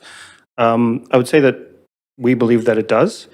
The intention of the policy statement is to provide some guidance and guardrails specifically around elements of public realm, safety on 10th Avenue and other streets, around direction for heritage, how to continue that conversation, open space. But outside of those pieces, I think we're intending to have large tracts of land available for the hospital that can be flexible and meet their needs. Okay, so for instance, if in 10 years, VCH want to further expand the hospital, building a higher building or bigger building, does that policy provide that flexibility? The policy provides that flexibility, yes, and we intend to carry that forward into the rezoning as well. Okay, so I'll ask the same question to Vancouver Coastal Health team. Do you think this policy provides you that flexibility in terms of the meeting the demand, the growing demand in the future? Yes, it will. Okay, thank you. Good. The other question is about the childcare space. So that's another challenge facing by the hospital operations. A lot of frontline nurses, doctors, they cannot find a healthcare, the childcare space. I know it's briefly mentioned in this document, but it didn't mention how many more childcare space it will create. Do you have any idea about childcare? In terms of the public benefits and community amenity contributions, which would be driving the childcare contributions from the city perspective, we don't have a final number. The policy provides direction of what to look for. We think childcare would be a good priority, a good thing to land on a healthcare campus such as this, but office spaces are also could be considered. Perhaps VGH I don't know if there anything to add to that. No, to answer your question, no, we don't have a number. That is something that we would take under advisement as we're planning each building and starting to develop the campus. Childcare, as you indicated, is very important to us as well. We have staff that work 24/7, and we are looking for a new model of childcare that could provide spaces 24/7 as well. But that will be worked out as each building is developed. Okay, including 24/7 childcare space as well. That is something that we would want to pursue to see if it's something we could see happen. Okay, great. Thank you. So the other question is about, I know the Oak VGH station, Skeleton station will be opening very soon. So I know this will improve the walking, cycling, transit access, also the emergency vehicle movement. But there are patients and visitors, they rely on driving to the campus. It's very important for people with mobility issues. How can we make sure that people rely on cars have reliable access to the campus? That's all part of the planning that we've done with the buildings and the landscapes and the site work. It's a critical part of design, and so it will be incorporated. Yeah, okay. Anything from planning? Ken McDougall, Special Projects Office. We've heard through our processes that definitely driving, particularly those in moments of crisis or needing healthcare services, that's one of the primary ways that they would access the hospital. So it is one of the focuses of the campus, ultimately supporting all modes of transit, but acknowledging that vehicle traffic would be a component to this. I think in the new building, they're intending and planning for underground parking to come online, as well there's the parkade on 12th Avenue, which remains in place for some time, which currently provides over 2,000 parking spaces. So it's one of the challenges on the site that we're cognizant of and continue to work on. Okay, so my last very quick procedure questions. So this plan does not make sure that I mean, for the future redevelopment project, we still need to approve on a case-by-case basis, right? Approve this plan does not guarantee we approve every single project in the future. Is that right? Correct. This is the policy framework that informs where we intend to go from a rezoning perspective, but ultimately in 2027, the work on a campus-wide rezoning, which would come back with the specific land use, the density, and sorry, other we're at provisions time. would be included at that Sorry, time for council we're at consideration. time. Thanks. Sorry, Councillor Bly. Thanks very much. Just a follow-up question to staff in terms of the reference to a wellness walk. Could you just share a little bit more about what that meant as one of the policy statements? Sure. It is a conceptual idea that's put in place. When we think of the hospital as a campus, to use an example, if people are familiar along 12th near Oak, there is an enhanced setback with an extra row of trees that currently exist there. If features like that were to be extended around the campus and connect and link through plazas and other things, that those features would accumulate into a wellness walk as a key feature around the hospital, but we haven't pinned down specific details of exactly where, just promoting the aspiration to work towards that. Yeah, okay. No, I really appreciate that. And given it's a hospital, of course, wellness walk makes sense in that context. And maybe to the applicant then, how does it extend to allowing connection between communities, given the proximity to the rapid transit line on Broadway there? And the hospital's sort of footprint is so, in the grand scheme of the plan, whether it's in the next few years or in 20 years, I have a keen interest in pedestrianizing this redevelopment vision to make sure that people see it as that public amenity that allows them to access a high rapid transit corridor like we are building on Broadway. So your sort of high level vision of how you see that coming to fruition would be really helpful.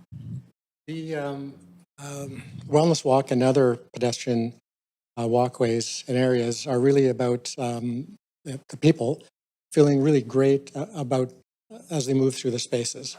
And so, yes, there's linearity to the pathways, but there's also landscaping, and there's pockets of landscaping, and there's places to sit or to step aside and look at something, look at something commemorating the Hitler Pavilion, for example, or another place to sit in the sun and just relax and chill after hearing some bad news or good news. And so basically be animated all the way, not just a bunch of row of trees and away we go, but it has to be animated so that people feel something along the way and feel good about it. So. Yeah, and to be very clear, just given the configuration of the roads and streets in and around the hospital, my real interest is actually that it's seen as a bit of a cut through, if you will, than sort of walking along the sidewalk to the intersection and down that prevents pedestrianization and rolling and walking. So not for necessarily patients or people accessing the hospital, but for people who see that it's been designed with pedestrianization in mind. Well, the pathway will be clear, and there's lots of space for that. For people to, if you're busy and you just want to go straight through, then you're going straight through. Yeah, okay. You have the option to pull aside and linger. Yeah. But it's definitely go. Okay, I see someone else might there, and I do add- have one more question, so if you can be I just brief. might add one little comment to that. You know, having worked there for a long time, I see lots of patients, families, but also staff in very intense times.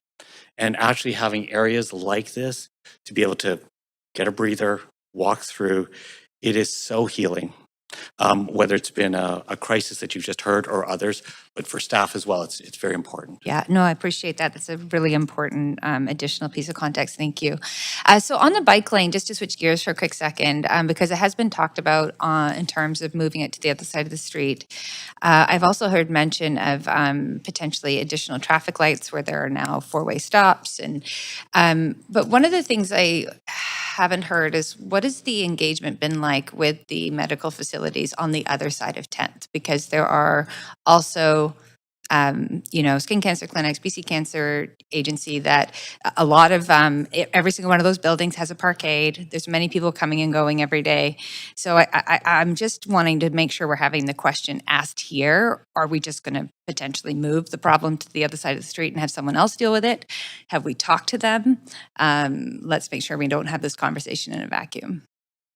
Any comments you have? I have about 30 seconds. Just a quick comment about that is what we really want to do today is get into setting a goal with transportation and planning that during the coming months, we actually study the entire situation for the future, not just today, and talk to all the stakeholders and involve everybody that's required and do a thorough analysis and study of everything. So Okay, but it hasn't been done yet. Yeah, because we've done a lot of it. We have talked to the people across the street. We've talked to many people, but we need a goal here. Okay. Is what we're looking for. Okay, that's my time. We're at time. And so can we get a motion to extend this meeting to hear final council questions? Councillor Klassen, seconded. Councillor Meisner. Council, is there any discussion? Great. All those in favor say yay. All those opposed say nay. Then, sorry, clerk, should I make this announcement now or after? Okay, thank you. Okay, great. Councillor Klassen. Thanks very much. And first of all, I'll start off by congratulating members of the foundation, physicians, and all the partners involved in this. I think there's been an incredible amount of work to get to this place, and so I'm very much looking forward to seeing the work advance. Don, you made a comment about the campus development design being driven by medicine. And I want to sort of take issue with that comment because largely I've seen hospitals with their gigantic HVAC systems and ducting and what have you start to look like oil refineries rather than actually sort of great buildings. And so I wanted to just sort of talk to you a little bit about some of the things that can be done to try and make sure that this becomes a long-term, like this is going to be a building that's going to be around for 50 years. And it's a very important central part of our neighborhood. So I'm kind of curious to know how you intend to make this a beautiful part as much as a high-functioning part of our city. Fortunately, we do more than just hospitals in our practice across the country in the Middle East. And so our objective is to take the functionality, because basically healthcare is inside-out design, but the architecture around it, et cetera, can be whatever it needs to be inspiring, to reflect VGH's values, the city's values, and to address the goals. So it can be anything we want it to be. It's not designed yet, but there's no reason it needs to be a machine with oil refinery stuff sticking out. Yeah, it becomes sort of less about being how many stories or how many beds, but about what the experience is around the building. I'm curious as to how you can, our aging demographic is something that we have to live with right now and understand. And over at least the next 25 years, we're going to see that age advancing. So how is this campus going to respond to the need for being age-friendly? Being which friendly? Being age-friendly. Yeah, so maybe I'll take that one. So what we are going to do in our design of new buildings is we will look to design them to be elder-friendly. There's a lot of best practice designs that really speak to creating spaces that are safe and healing for our geriatric population as well. Knowing that, we are a very busy campus, as you heard, we are going to create universal spaces. So if we get more elderly people in a day than we accounted for in design, they can always go into another room that's equally designed the same way. So our approach to designing new buildings is going to be about universality and adaptability, and we will create design features that are elder-friendly in either the materials we use, the lighting we use, the colors we use, et cetera, and really look towards Don and his team to support us in that as we work with our stakeholders on that as well. I want to talk about one fact that we are actually doing right now is the emergency department. There's a way to certify for geriatric emergency sections of it. So we've actually got a clinical team that's doing that as we speak, because that's very important. Thanks very much.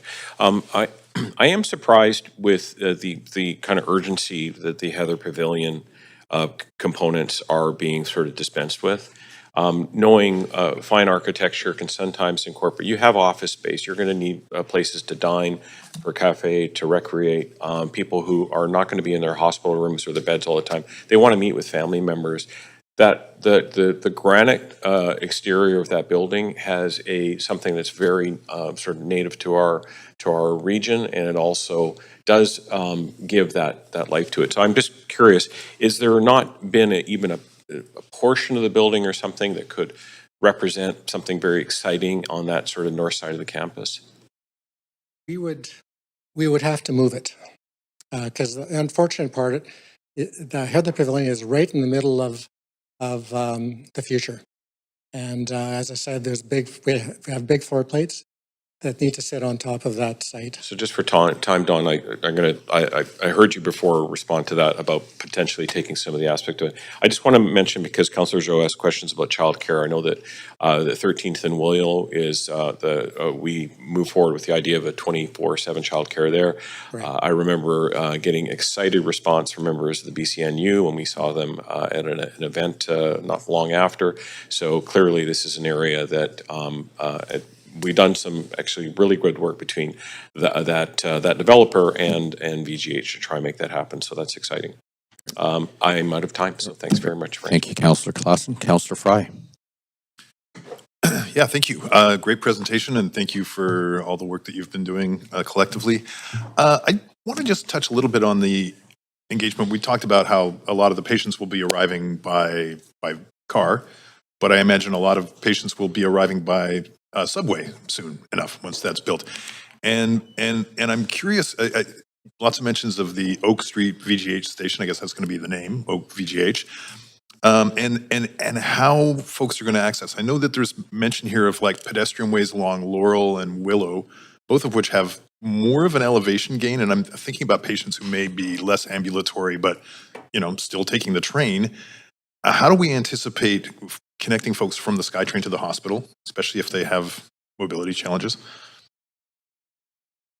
Thanks for the question, Kent McDougall, Special Projects Office. We don't have it in any detail. It is something we're aware of and putting forward in the policy is the potential of a tunnel connection.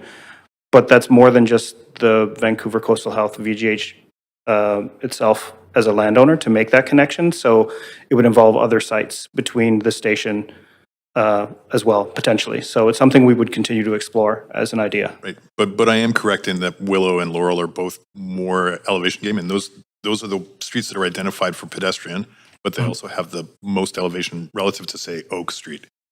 Correct, they are uphill. Okay. Yeah. But we're still going to prioritize the pedestrian interface on Laurel and Willow? Laurel and Willow with the general alignments of those streets and still leaving large contiguous parcels available for hospital redevelopment is the path proposed in the policy. I think we would look to improve connections to transit in any way we could, whether through an underground tunnel or other means. Okay. And I would love to replicate Councillor Bly's shifting gears conversation around cycling.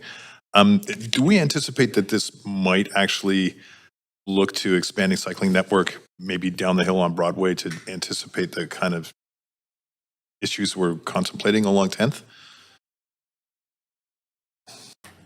Great, thank you. Yeah, we have direction from council to continue to plan for a future with bike lanes on Broadway. That wouldn't, like in terms of our analysis, that wouldn't replace the need for 10th Avenue. 10th Avenue has been a long-standing corridor, even before it was a bikeway, that was well used by people cycling. So what Broadway would do would be to provide an additional corridor for cycling and better access to the businesses and Broadway subway and things like that. Okay. And now turning over a leaf to talk about pops and parks. Sorry, this is a bad pun, but who and I appreciate that, one of the some of the charm of VGH is the access to green space and the wellness, and how does the management of these public open spaces work? Is this going to be entirely the responsibility of Vancouver General Hospital, or is it a mix of park board? How do we anticipate some of this will play out? Thanks for the question, Ken McDougall, Special Projects Office. That is a good question. It's a topic of discussion that I think we're continuing to have exactly how the mechanics, how these would be secured, how they are managed. VGH does have a desire to maintain ownership of many of these spaces, particularly the large interim spaces proposed, which allow for future redevelopment in another generation, if you will. It allows a fallow field approach where they could contemplate what that next phase looks like into the future. So it is that next step of the conversation, I think, for us that would come forward with the rezoning application in 2027 would be details about how these spaces, their management, and how that would work. And any tree canopy, of course, would remain park board, that kind of maintenance as far as public trees. Correct, yes. Okay, great, thank you, thank you. Thanks very much. Councillor Orr. Thanks. Yeah. Councillor Klassen asked a few of my questions around the pavilion. I know we've had conversations around this, but, I think in terms of a way to balance kind of memorializing the heritage aspect of the pavilion with, of course, the traumatic experiences of our First Nations, and a way to do that sort of in a sense, in kind of a sensitive way. I think I mentioned sort of how the Woodlands development kind of preserved a part of the building materials, actually the granite, and used that granite as a sort of a marker. I was wondering what kind of approaches that you've explored around finding that balance. We've started exploring. The detailed work is going to be done this fall, prior to the actual rezoning in the new year. So, got a few more months of work to do. But is that's something that you're going to sort of explore, like keeping some of the materials and the character without sort of, relitigating that past? Yeah, absolutely. There's lots of great examples around the country, the continent. And so we're going to be exploring that with VGH and with our partners at the city as well. So. Okay, thanks. And then following on from Councillor Fry's talk around transportation and that connection, I imagine that the connection would be you'd have to look at other properties, but also funding, I would imagine, would come from. Would that be a TransLink? Would that be private funding to build that tunnel, or?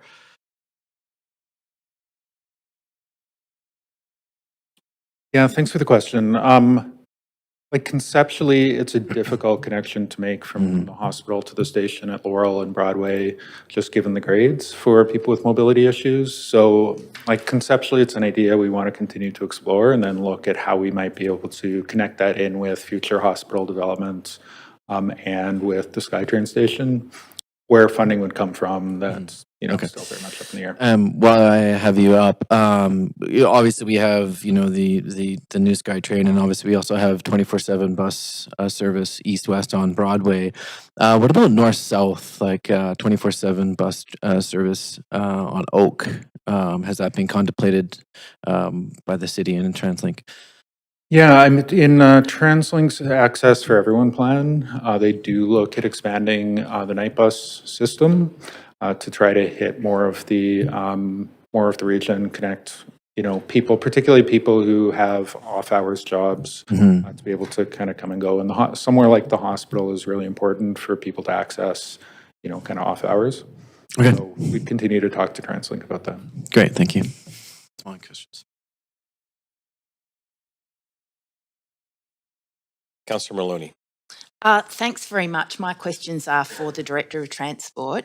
Can you run us through what the significance is of 10th Avenue for cyclists and what alternative routes there are for cyclists? Yeah, so 10th Avenue is one of our busiest bikeways within the city. It's kind of our major east-west connection through the center of the city. It connects in major employment centers with a lot of the rest of the city. So VGH itself and the City Hall precinct.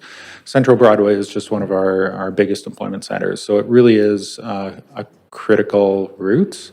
And we saw that, again, even before it was a bikeway, we saw a lot of people cycling on 10th Avenue. So we, as part of the 10th Avenue bikeway, we are also trying to, we agreed that we would be also trying to improve parallel corridors. So 14th Avenue, we implemented the first phase of it. At a similar time, are going to continue to expand that out, planning for bike lanes on Broadway, off-Broadway routes, planning for improvements there. But just in terms of 10th Avenue, there's a lot of demand that the corridor serves really well. And can you run us through what consultation was undertaken in settling on the current configuration? Yes, we had a multi-phase engagement process, kind of 3 phases plus an additional phase where we hired a independent consultant to work with us and the hospital, Vancouver Coastal Health, and BC Cancer to kind of work through all of those issues. There are a ton of issues along the corridor, including, obviously emergency access and loading on the corridor and cycling through the corridor on people with disabilities, mobility impairments, traveling across 10th Avenue. So it was a lot of engagement to land on the concept that's in place right now. So if we're considering something different, we'd also want to consider how we engage the various communities who would have an interest in this.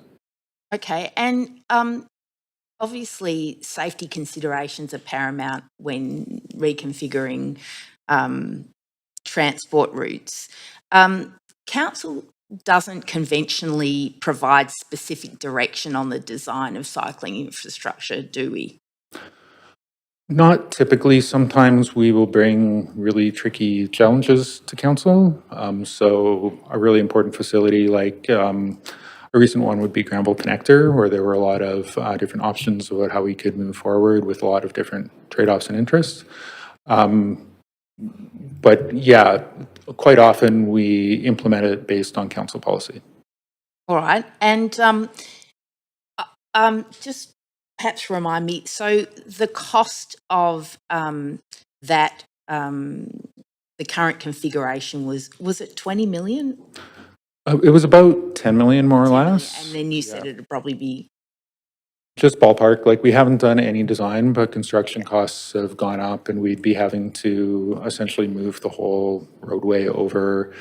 There would be more tree impacts, different impacts in terms of access to driveways and other streets and things. So there'd be a lot of work that we'd need to do to even get a really good ballpark of what the cost would be. But I expect it would be more than what we spent already, probably significantly more. And who would be responsible for that expenditure?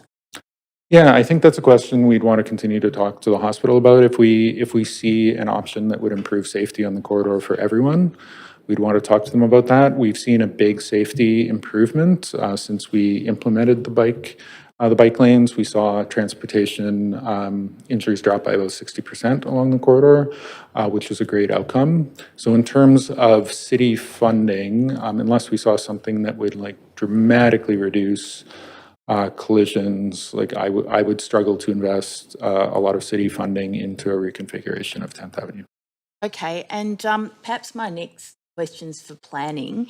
Can you remind me of what the amenity contributions that are likely to come out of the redevelopment of VCH? Sure, Ken McDougall, Special Projects Office. We're still very much dealing with the plan and not the rezoning, so this is probably a very high-level estimate, but based on the floor area proposed, it's in the 7 to 9 million from a CAC, which for facilities like this, we pursue a nominal rate. There are higher rates for residential developments that you would see. So it's in that range that we would estimate at this point, and it would come forward with the rezoning. Sorry, and that would be dealt with during the rezoning? Correct. Great, that's it for me. Thanks. Councillor Kirby-Young. Yeah, thanks. I have one question following up on that. And previous councils, I believe it was 2 councils ago, if I'm correct, had a fairly, I think, vigorous debate with respects to the bike lane changes at that time. Did VCH have a position on that at that point? My question's to VCH. VCH was involved in the original plan that was subsequently implemented. We got to a point where we could negotiate some of the things that were important to us. It was clear at the time that the bike lane was going in. There was no ability to push back on that it was going to be unidirectional. And I think one of the things, we would like to point out, we are not asking that the bike lane move off of 10th completely. When we understand it's a busy bike thoroughfare, we simply want it moved off the south side of 10th, where we have 2 entrances into Emerge, we have 2 loading docks, we have a very busy street coming off of Laurel that separates the Diamond Center and the Research Pavilion with the Jim Pattison Pavilion. So it's just a very busy avenue for bikes. And so what we're asking is that the south side bike lane be moved, and we move to a bidirectional bike lane on 10th Avenue. What we landed up doing, getting back to your initial question, is when we did agree on the design that went in there, one of the things VGH was able to negotiate was more drop-off spaces in front of the eye care center and more drop-off spaces around the corner from the eye care center. We were able to get some additional short-term parking along 10th Avenue because, as we've talked previously, we have a lot of patients that are not going to take transit. They are not going to take their bike. They are going to drive. Dropping patients off in the emergency department, if I'm bringing someone there, I'm going to drop them off, then I have to go find some place to park because there isn't long-term parking there. So it's just a very busy roadway to begin with, and a busy cycling roadway. So we just feel strongly that we need the south side bike lane moved to the north, and we are willing to do the work that we have to do with our city colleagues to come up with the safest plan possible. And we will engage the stakeholders. Okay, so Globally, sorry, go ahead. It's extremely rare to have a bike lane in front of an ambulance entrance. I think we're one of the only hospitals in the world, or maybe a couple others, but we did a search, but it's very, very unusual to have bike lanes right in front of ambulances trying to come into hospitals. I would imagine. So just reflecting back, you are wanting to have this discussion, and tell me if I'm phrasing this correctly, not just from a safety perspective, but also for patient care, given the nature of what people are attending the various facilities for, correct? Correct. And one of the things I think it is a challenge for us is we aren't able to produce the data to show that it actually is still a dangerous bike lane. We had one of our senior VGH employees actually hit a cyclist. We had an ambulance, 3 weeks ago, where a cyclist ran into an ambulance coming out of the emergency department. So we just feel there's a safer option for the 10th Avenue bike lane. That's what we're asking. Thank you. I appreciate this perspective. Thank you. Thank you. Councillor Orr. Thanks. Just following on that discussion with my remaining time, are bidirectional bike lanes generally more safe? So typically, we don't like to install bidirectional bike lanes on two-way streets. The added conflicts that creates tend to make them less safe. We've seen that where we have done it. So it is one of the things that we'd want to continue to talk about if we did look at bidirectional bike lane. Typically, those can work well on a one-way street. Kind of regardless of where the bike lanes are on 10th Avenue, there's going to be a lot of vehicles crossing over those bike lanes and a lot of pedestrians crossing over those bike lanes. So whether they're crossing from coming from Broadway, crossing the bike lanes, or turning off of 10th Avenue onto one of those streets, we would want to be sure that what we landed on was overall at least as safe as what's out there. So that's what we'd want to look at. And in terms of liability, what if there is a sort of a council direction around, the bike lanes? What sort of legal opinions have either the city or VGH sort of explored? Well, I guess council has the ability to make decisions like this from a policy perspective. So I don't know. I wouldn't expect there to be a significant liability issue if we're acting in good faith. Okay. And with 30 seconds left, have you explored the liability of that? We have not. We are looking for the opportunity to work with the city on what a safer option might be, at which time we will do full due diligence on that component as well. Thank you. Okay, thank you, Councillor. Okay, that concludes our questions. So just a couple of items before we adjourn, or not adjourn, but rather recess until 3 o'clock, when we will hear from speakers and then have final debate and decision on this item. Staff have advised that report number 9, 122 East Hastings Liquor License Amendment permanent hour change is no longer required and will be withdrawn from today's agenda. The report is no longer required at the request of the license holder. So we will again recess council until 3 p.m. and we will start in camera at 1:15 p.m. Thanks very much.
The meeting is in recess.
The meeting is in recess.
The meeting is in recess.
The meeting is in recess.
The meeting is in recess.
The meeting is in recess.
The meeting is in recess.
The meeting is in recess.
The meeting is in recess.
The meeting is in recess.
The meeting is in recess.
Welcome to TELUS Conferencing. To join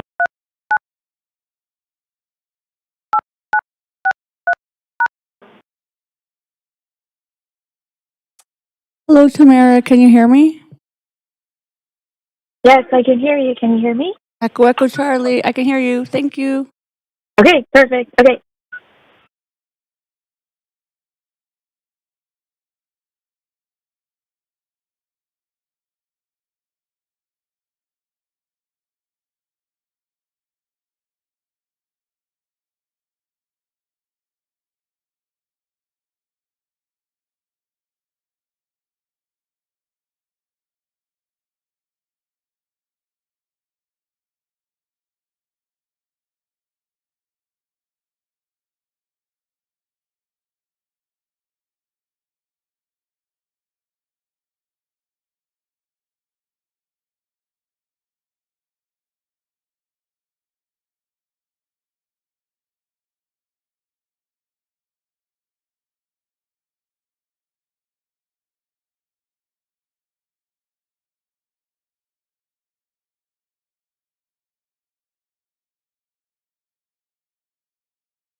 Welcome back, everyone. So we are on item 2 again, and we will now hear from registered speakers for this report. Public speakers should state whether they support or oppose the recommendations and may only speak once. I will ask. I'll also ask speakers if they are residents of Vancouver, if it's not so noted on the speakers list. So our first public speaker is Andrea Bessayon. Is that close? Bessayon. Thank you. Right. Good afternoon, Mayor and Council. My name is Andrea Bizayon, and I'm an Operations Director at Vancouver General Hospital and a registered nurse by background. I am not a resident of Vancouver. Thank you for the opportunity to speak to the Vancouver General Hospital campus rezoning plans from the lands of the Coast Salish people, the Musqueam, Squamish, and Tsleil-Waututh Nations. As a long-standing employee of Vancouver General Hospital, I'd like to express my strong support for this application and the future vision it sets out for the campus. The proposed rezoning is essential to supporting the continued advancement of patient care through innovation, modernization, and the ability to recruit and retain highly skilled and diverse healthcare workforce. As healthcare delivery continues to evolve, it's critical that the physical environment of our hospital campus enables us to deliver safe, contemporary, and culturally responsive care for the communities we serve. I'm aware that some members of the community have advocated for the preservation of the Heather Pavilion due to its historical significance and its role in education and learning. As a graduate of the Vancouver General Hospital School of Nursing class of February 1987, I have deep personal and professional connections to the campus and completed many clinical rotations within the Heather Pavilion, including D8 and 9, A5, C5, and others. However, I can say with confidence that my most meaningful learning experiences were not defined by the building itself. They were shaped by the mentors who guided me, the teachers who challenged me, and more importantly, the patients and families who entrusted me with their care. It's these human connections rather than the bricks and mortar that form the true legacy of learning at VGH. As I continue my own journey in reconciliation, I believe it's important to thoroughly consider what our physical spaces represent. In this context, I support the removal of outdated infrastructure and the opportunity to replace it with facilities that more clearly acknowledge the complex histories of healthcare delivery, including the experiences of our Indigenous patients. New development should intentionally support Indigenous-led, culturally safe, and culturally responsive models of care, while also advancing medical excellence and innovation. Replacing aging structures with purpose-built facilities that reflect these values is an important step towards reconciliation and towards creating a healthcare environment that's inclusive, respectful, and forward-thinking. Thank you again for the opportunity to provide input to this important initiative and for considering the perspectives of those that have dedicated their career to serving patients and the broader community at Vancouver General Hospital. Thank you. Thank you very much. Our next speaker is speaker number 2, Philip Sweeney. Good morning, Mayor and Councillors. My name is Philip Sweeney. I am a resident of Vancouver. I am also an Operations Director for GF Strong and Ambulatory Care at VGH, working for Vancouver Coastal Health.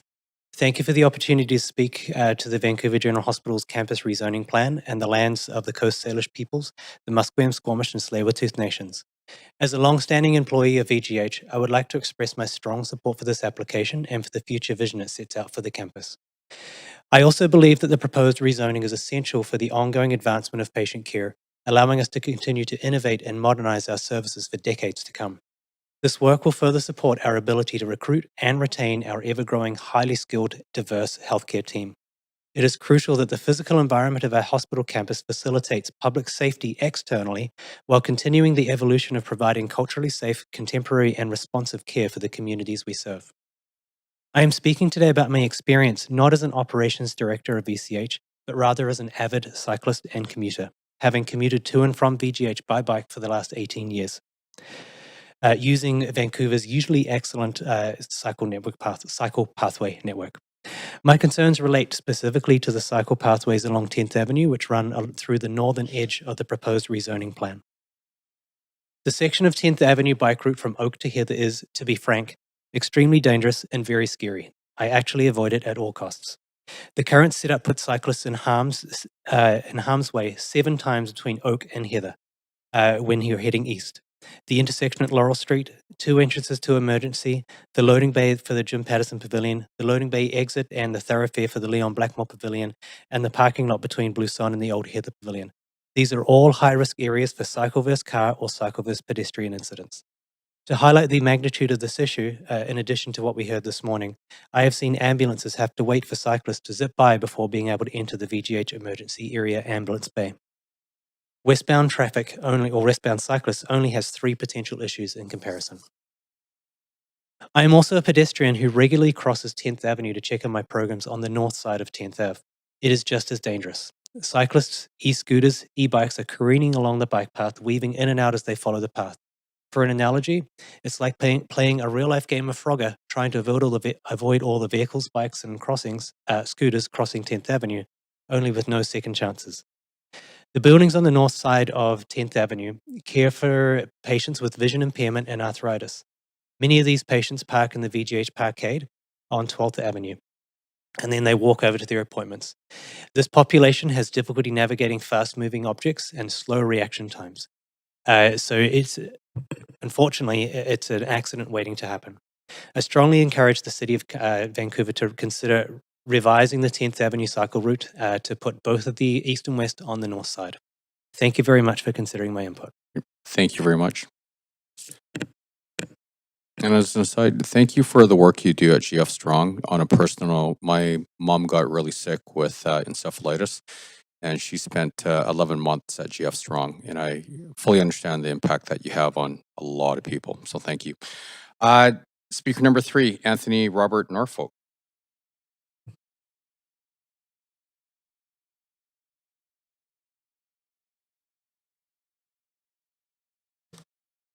Thank you. Thank you, Mayor and Council. Excuse me. Too bad. I'll try not to get myself all choked up. I don't know why. Oh, I wasn't speaking, so I didn't know that I was in need. My apologies. Thank you.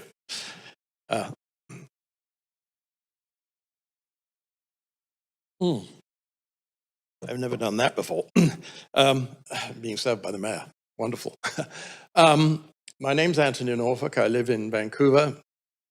I have, as my message to you all, which I hope you received, as you will gather, I have been involved in advocating for the Heather Pavilion for decades.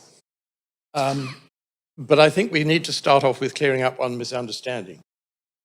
The Heather Pavilion is not designated. It is a portion, the original portion of the pavilion, the Fairview building, that is what has been designated. So when someone says that 40%, the Heather Pavilion takes up 40% of the site, of the VG8 site, what are we talking about? What is 40% of what? Because the much, much smaller Fairview building is what is in play here. The staff report is correct in saying it's a portion of the Heather Pavilion.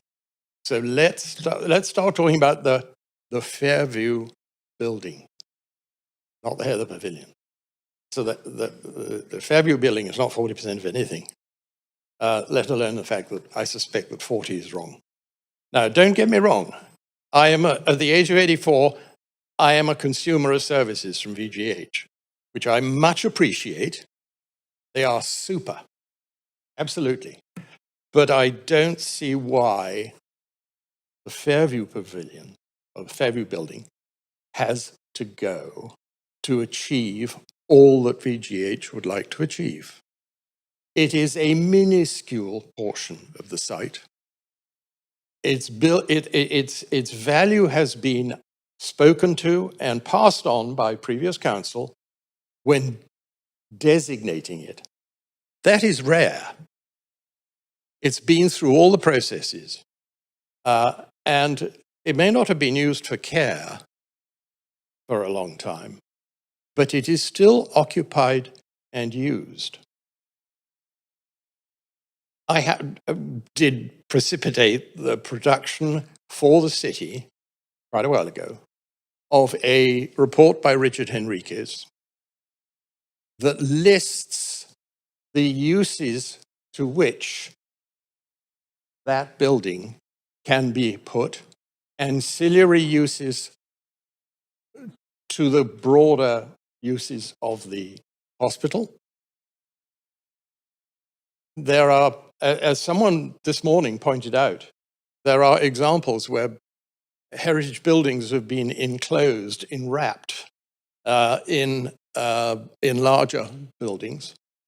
There is absolutely no reason why the Fairview building cannot be treated in the same fashion. And in fact, Vancouver Coastal Health itself commissioned a report in detail about restoring the building. Detailed report. I have it. I'm sure it's available to staff. Because I certainly have Richard Henriquez's report here. It's yay thick.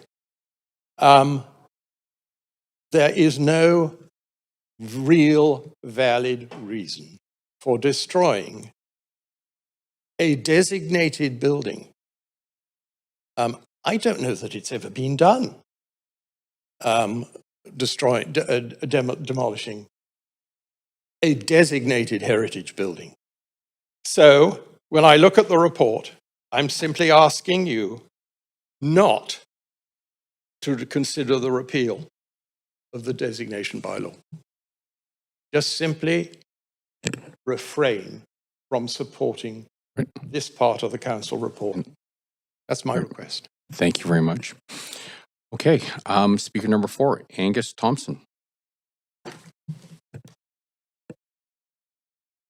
Speaker 4 is not on the line.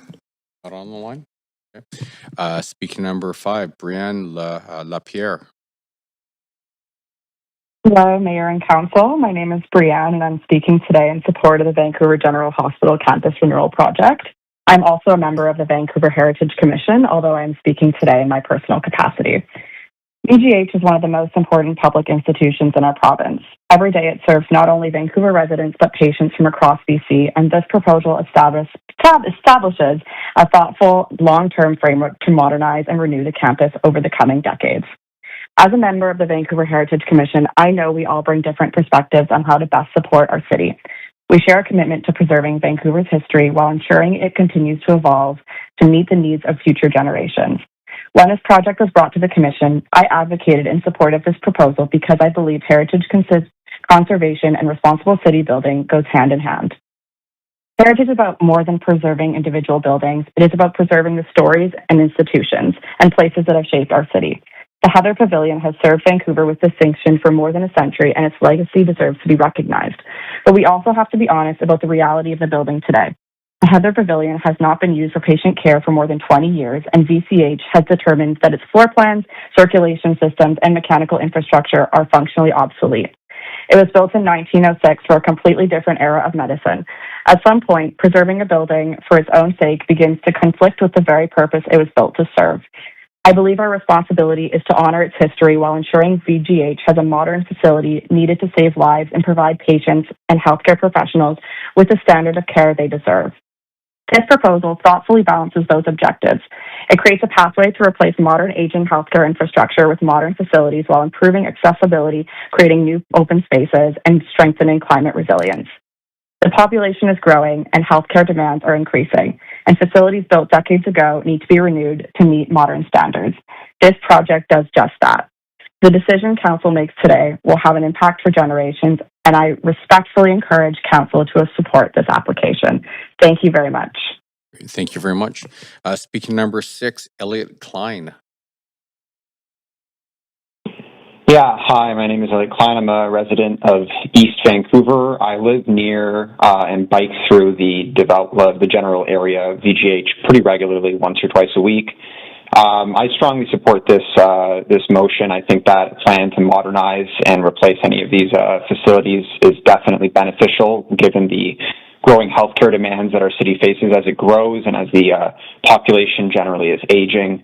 And I think the part that I am most interested in is just the general revitalization of the campus area.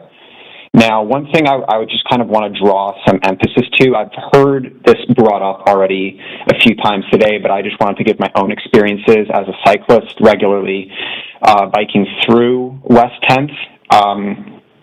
My experience heading west, not much of a problem. You're on the north side of the street and you're not generally interfering with any of the access to the emergency or hospital spaces. But when I'm biking east on the south side, I'm constantly worried about kind of like crashing into or hitting anybody who's coming in and out of the hospital emergency areas.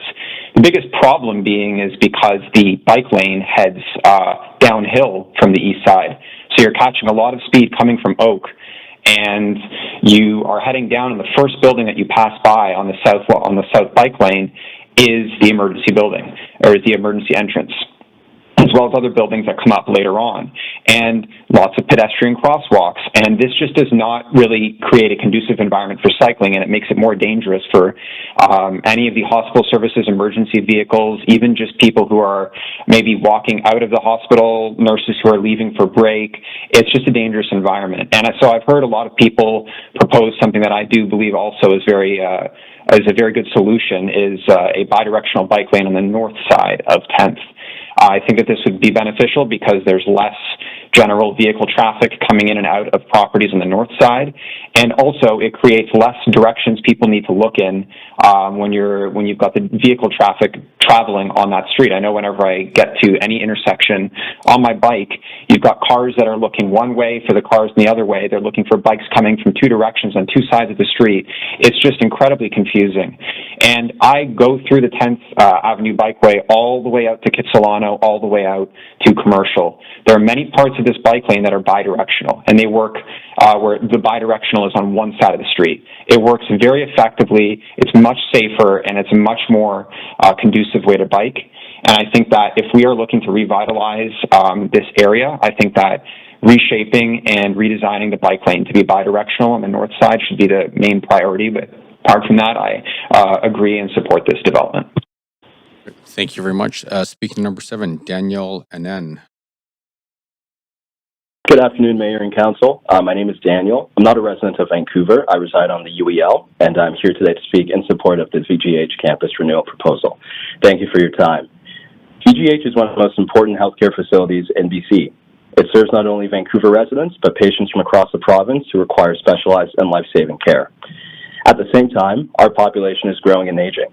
The healthcare infrastructure we rely on today was built for a different era. If we want our healthcare system to continue meeting the needs of future generations, we need to invest in modern facilities now, rather than waiting until buildings become inadequate.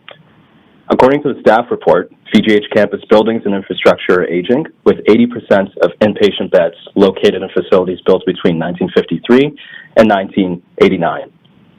Major infrastructure projects require thoughtful planning, but delaying renewal will only make future challenges more difficult and more expensive to address. I encourage Council to support this renewal proposal so this essential hospital can continue providing world-class care for decades to come. Thank you very much for your time. Great, thank you. And finally, speaker number 8, Neil Wiles.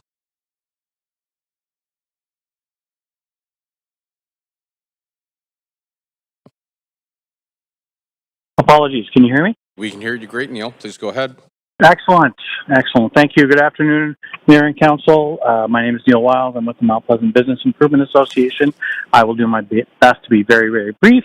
I'm here to speak in support of the amendments to the Broadway plan with regards to the Vancouver General Hospital campus. Sadly, I don't think it'll be the last time that we'll be looking for amendments to the Broadway plan. On the city's own website, Broadway plan states that the area can see up to 64,000 new residents and 45,000 additional jobs. We are in this area, and this area has already seen dramatic growth for the past decade. With that said, expanding services, especially in some of the aging facilities at VGH, seems only logical. The campus can only get as big as it can get because that's the size that it is. We do respect heritage aspects, as we do respect them in our own neighborhood, but I think sometimes the needs of the hospital and the greater community are going to outweigh that. With that said, we fully support this and look forward to seeing these changes over the next 40 years to help the community of Mount Pleasant. Thank you very much and have a great day. Great. Thank you very much. Okay. And so that's the end of our speakers list. I'd like to thank everyone for coming to speak to council. Would someone like to move a motion? Great. I think that was Councillor Kirby-Young, seconded by Councillor Klassen. Council, is there any discussion?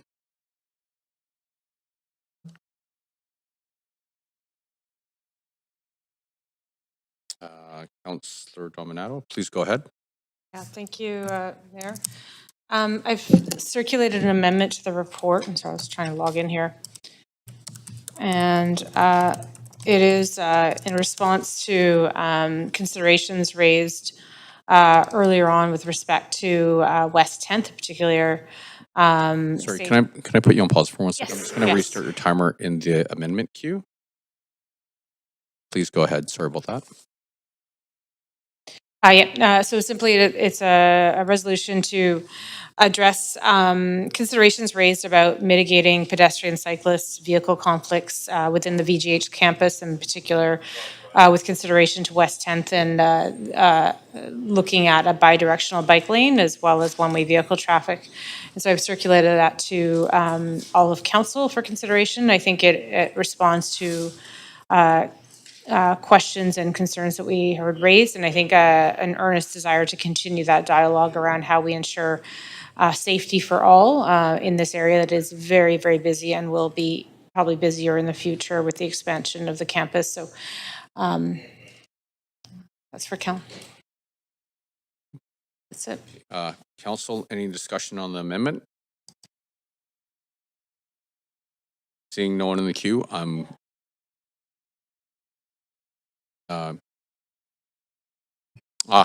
okay. So, Councillor Maloney, please go ahead.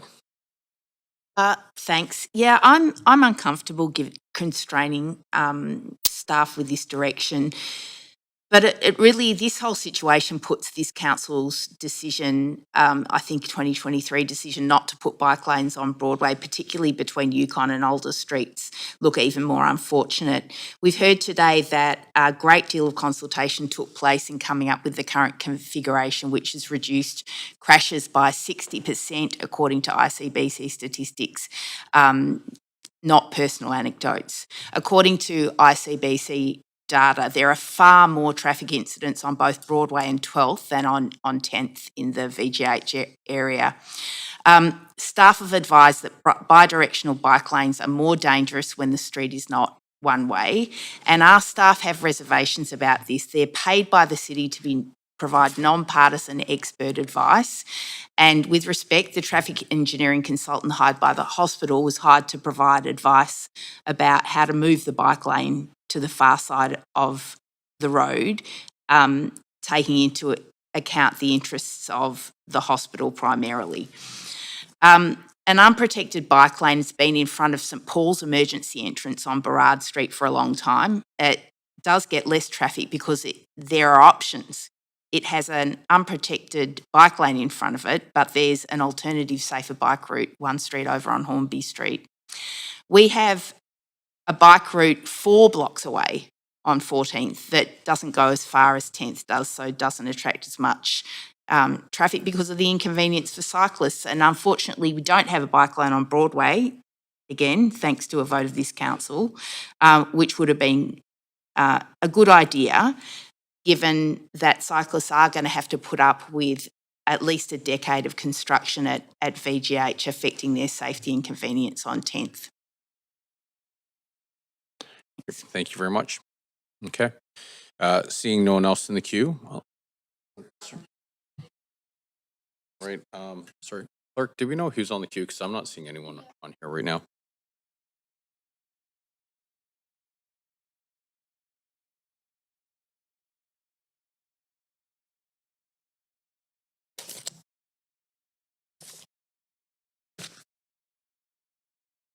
Do we need a couple of minutes or? No. I only have Councillor Dominato on the main queue, so. Oh, okay. Okay, well. Can we take a 2-minute recess just to? Okay, yeah, that'd Thank be you. good. Thank you.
Okay. Okay. Okay. So can I get started though? Is Councillor Meisner the first one? Great, thank you. Okay, sorry for the delay. Councillor Meisner, please go ahead. Yeah, thank you. I am going to support this amendment from Councillor Dominato because we've heard clearly from VGH staff that are there. Probably every day of the year. I know how hardworking you all are, and about the conflicts that are occurring with the current configuration of the unidirectional bike lane. And I think exploring moving the bike lane to a bi-directional format on the north side of 10th is certainly worth exploring. I think those discussions should be part of this conversation. So I appreciate this amendment and I'm very supportive of it to reduce those conflicts between emergency vehicles and cyclists, as we've heard from some of our speakers today. Thanks. Thank you, Councillor Kirby-Young. Yeah, thanks, Mayor. I'll be brief, and I think that it's incumbent on council to look at exploration for this. It's struck by the irony and also how sad it is that a VGH employee who I know healthcare professionals are in the business of saving and supporting the health of people coincided or collided with a cyclist. Like that is troublesome, and I'm sure it was pretty traumatic for the staff person as well to have that experience. And it was also quite compelling. I think we heard that in some of the research, there wasn't an example identified where there is a major hospital that has a bike lane running, separated one running directly across where we have an emergency department. So I think that's fairly compelling. I know that this was a really live debate a couple of councils ago because of the nature of not just VGH, but the adjacent facilities. And you've got a lot of folks in there that are going for fairly significant treatments or may have mobility issues, the Arthritis Center, spinal cords, skin care, BC Cancer, and others. And I know there was concern at the time. And I'd sort of try to apply I'm not a medical professional or a transportation engineer, but I try to apply the common sense perspective. And when you have vulnerable populations, that are in and around an area, and you know that your population is going to be growing and medical services will only continue to increase in importance, it doesn't make a lot of sense to put something in that's going to create conflict. So I think there's enough of a grace of time here, I think, to explore and look at this option and see if it's viable. And I also think it might be helpful to inform future City of Vancouver transportation planning. It's great to have separated bike lanes and have them on both sides of the street where space allows, but we also want to increase our cycling infrastructure in general in other areas in the city, and we don't always have space on all of our roadways to do that fully separated on both sides necessarily. We've done it, for example, it's been a priority for council on the Granville Street Bridge and other areas in key infrastructure where we can, but I think this may actually potentially open up other opportunities to do it in space constrained areas. So I think it's a good exploration to look at, and I support doing that. I do think it's very important to sort of get that work underway and provide the direction because it will help with the planning. And we know that having some sort of key parameters defined around projects is really important in major capital projects today because they are increasingly complex to deliver and they become increasingly expensive over time. So I think an early exploration of that actually should hopefully help the finances opposed to trying to deal with something down the road and not sort of like tackling it up front. So I appreciate Councillor Dominato bringing the amendment and I do support it. Thank you. Thank you, Councillor Joe. I think I'm on the main queue, not amendment queue. Okay. But I support this amendment. Thank you, Councillor Maloney. No, I've already spoken to the amendment. Thank you, Councillor Klassen. Sorry, I'm supposed to be on the main queue. Okay, Mayor. So I'll skip that. Councillor Bly.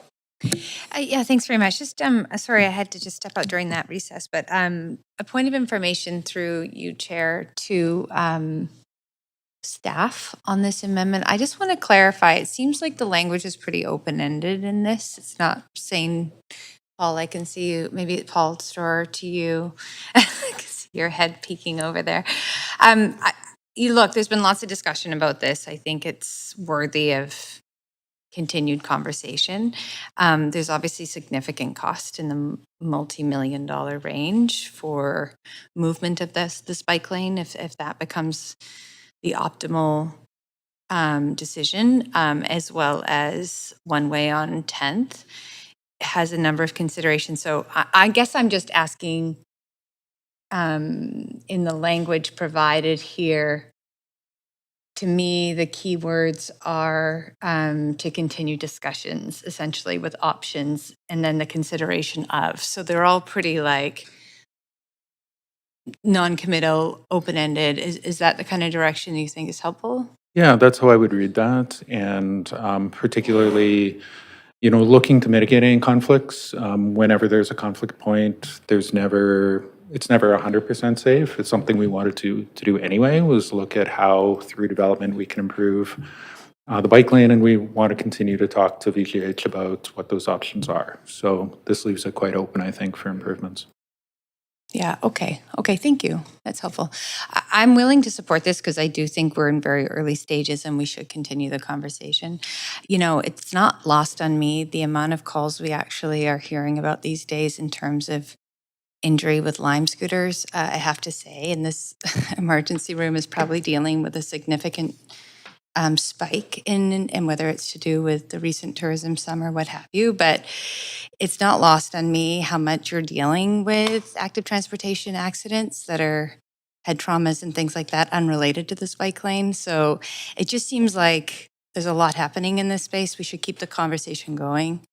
But I think we have to recognize that cycling is actually maybe not the biggest risk right now in terms of active transportation across the city. We're hearing more and more that scooters are eclipsing cycling accidents. So I think we do need to keep this conversation going, and maybe there's a future decision actually around the choices we've made in regards to what we allow on our streets, not just how they move across the city. So I'll leave it there. Thank you.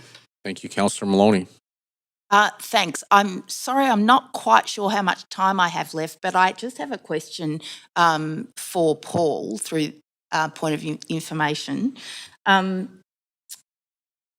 So the capital, I want to know about the effect on staff resources in terms of this area of expertise in our city, because I understand that we're only planning to allocate undertake 20 kilometres of both new cycling routes and upgraded cycling routes in our capital plan over the next 4 years, which is a disappointingly small amount. And I understand that one of the constraints is staff capacity. So if we redesign this, how does that affect staff capacity and potentially put back other projects that might improve the safety of cyclists within our city? That's a good question. With this direction, like in the plan, we'd identified that we hadn't gotten to the end of our conversation with VGH and had proposed that we would continue to work with them on it. It will take some staff resources. We'll, hopefully be in a place where we can deliver the capital plan fully and do this work.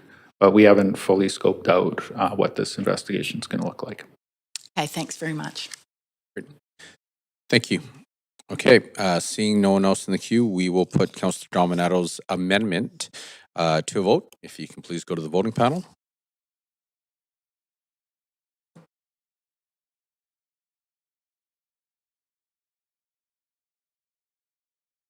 Great, and the amendment passes with Councillors Maloney in opposition and Councillor Orr abstaining.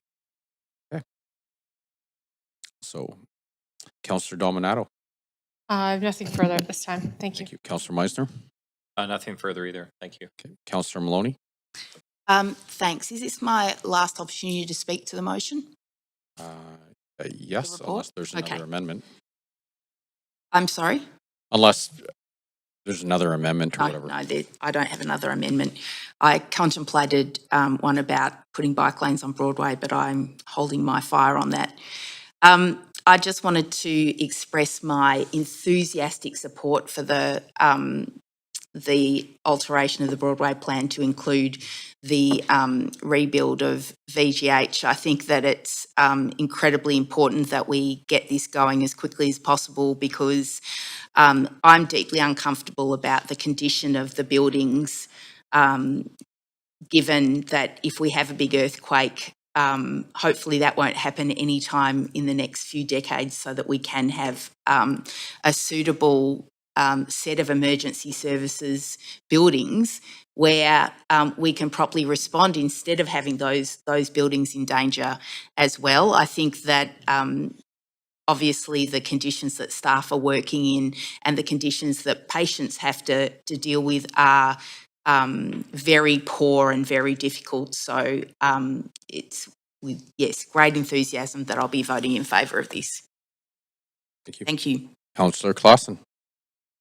Thanks very much, Mayor, and I just want to thank staff for bringing forward this important long-term vision for the Vancouver General Hospital campus. This is really one of the most important institutions in our city, and I think we, as a city, should be grateful for both the employment and also the healthcare services that it brings to our city. And I know that it serves patients from both Vancouver and across BC, and is a place where thousands of families experience life's greatest joys and its greatest challenges. And in fact, Vancouver General Hospital was where I was born in the early 1960s, and my parents had their first apartment on 12th Avenue nearby the hospital. So I have a fairly long connection to the place. We heard a comment today that the hospital design is driven by medicine, and that's important. Clinical care, research, and patient outcomes must always come first. But I also think that great hospitals help shape great cities. And VGH is more than a collection of buildings or beds. It has to be seen as a part of Vancouver's urban fabric. The streets, the public spaces, the landscaping, and architecture all contribute to the experience of patients, families, visitors, and healthcare professionals, of course, who work there every day. Thoughtful urban design can contribute to healing, create a welcoming environment, and strengthen the surrounding neighborhood. And this is what I believe we should be aspiring to. Vancouver Coastal Health plays an extraordinary role in delivering world-class care, and as I say, we're very lucky to have it. But the conditions in the hospital today, as we know, are not conducive to providing quality care or even a happy workplace. So I'd like to acknowledge the VGH and UBC Hospital Foundation for its leadership in securing the philanthropic support that helps fund new equipment, research, and future facilities. And your collective work will help to build one of Canada's leading healthcare campuses. So looking ahead, we know that the Broadway subway is an incredibly exciting part of this community that will help transform access to the campus. It'll become even more connected for patients, healthcare workers, researchers, students, visitors, and strengthening its role as one of Canada's premier centres for healthcare and innovation. I also recognize the concerns that have been expressed, including by myself, regarding the Heather Pavilion. I have a genuine appreciation for Vancouver's architectural heritage, and I regret that we could be losing that. But I'm heartened by the fact that we're having conversations about recognizing that heritage in some way, and we talked about the granite blocks, of course. I understand that the campus will also must continue to evolve to meet the healthcare needs of future generations, and I believe this framework strikes an appropriate balance. This policy positions the campus well and adds to Vancouver's healthcare needs for decades to come. So thanks to everyone who contributed to this work, and I'll be very pleased to support this. Thank you. Thank you, Councillor Kirby-Young. Yeah, thanks. I'll be brief because I know we have a lot of business. I just want to express gratitude for the plan. I know it's almost 125 years ago now that the original facility was developed, and it's gone through upgrades and iterations over that time. But this is a substantive vision that will be built out over 30 years, so literally the next generation. So people will see their kids and grandkids being serviced here. And we have very acute pressures in our city, not just for housing, but for taking care of the folks that we have here in the city. And that's a really important part of it. So the city's role really is to try to be a good partner to create the right conditions that will enable sort of a world-class healthcare facility to be built. I also do want to recognize and appreciate the speakers, including the gentleman that spoke about and called it the Fairview building as well. There are trade-offs. These are not always easy ones to make, but I do think that there will be a very positive legacy, not just for healthcare, but hopefully creation of a real wellness environment in this area. Thank you.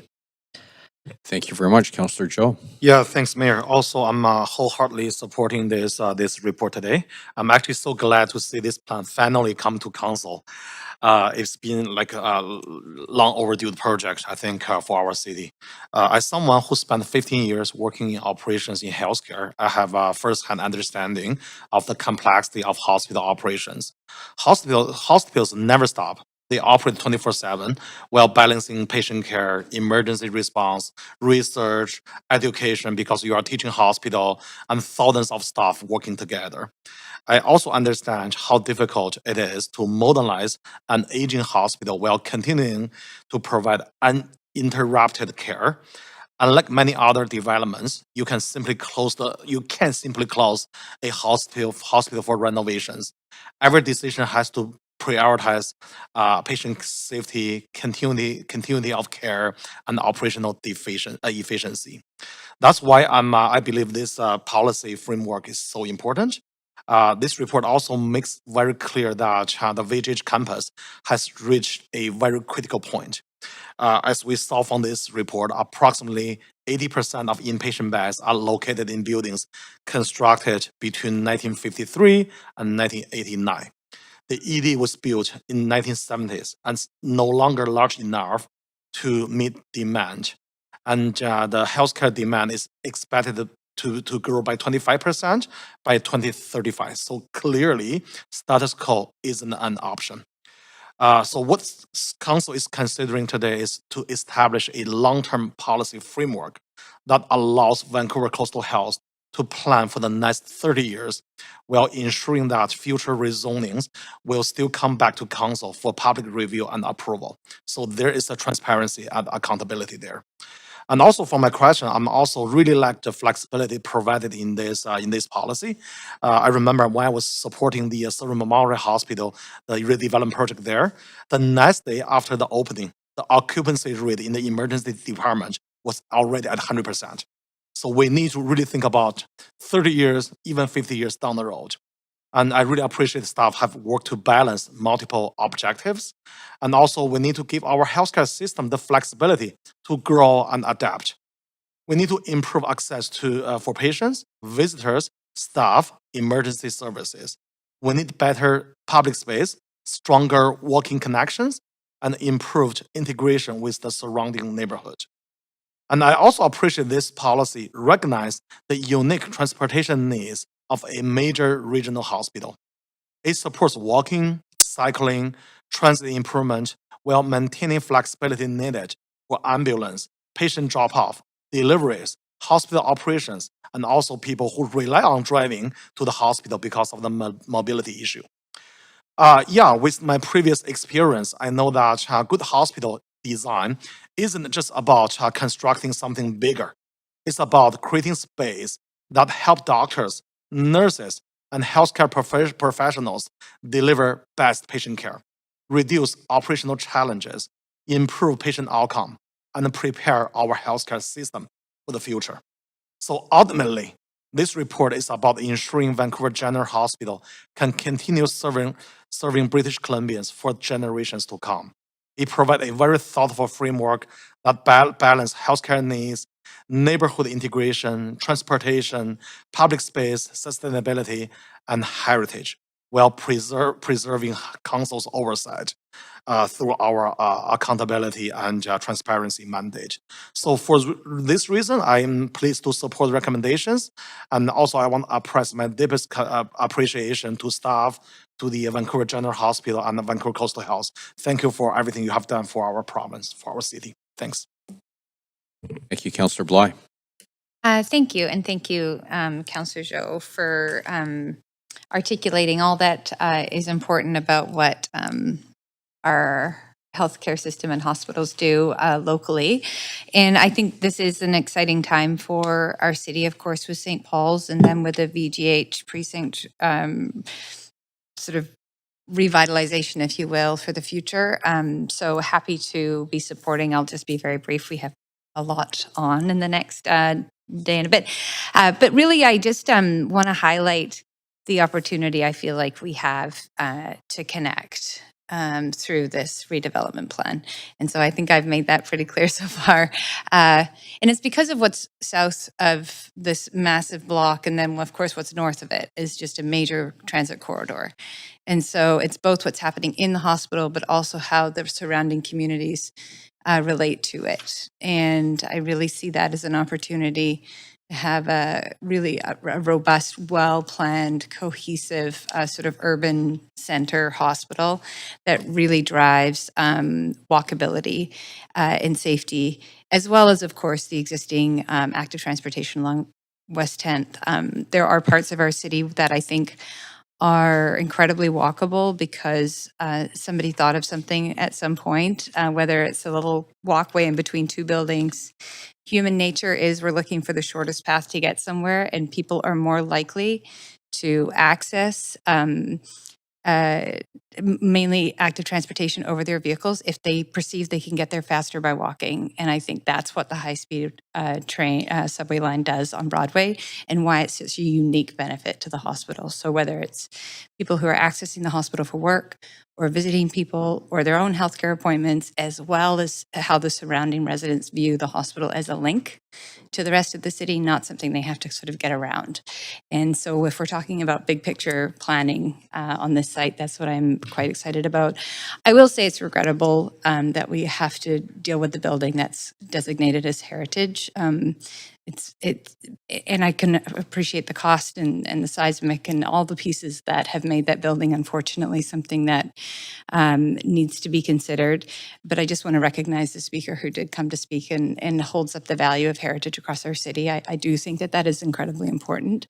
And, you know, if there are ways to preserve that in whatever form that looks like, I suspect everybody will be working together to make sure that that happens. But it is regrettable, but I will support everything that's sort of come forward today, as well as, of course, the amendment that was moved, and look forward to a future clearer vision in 2027 in terms of what that looks like. Thank you.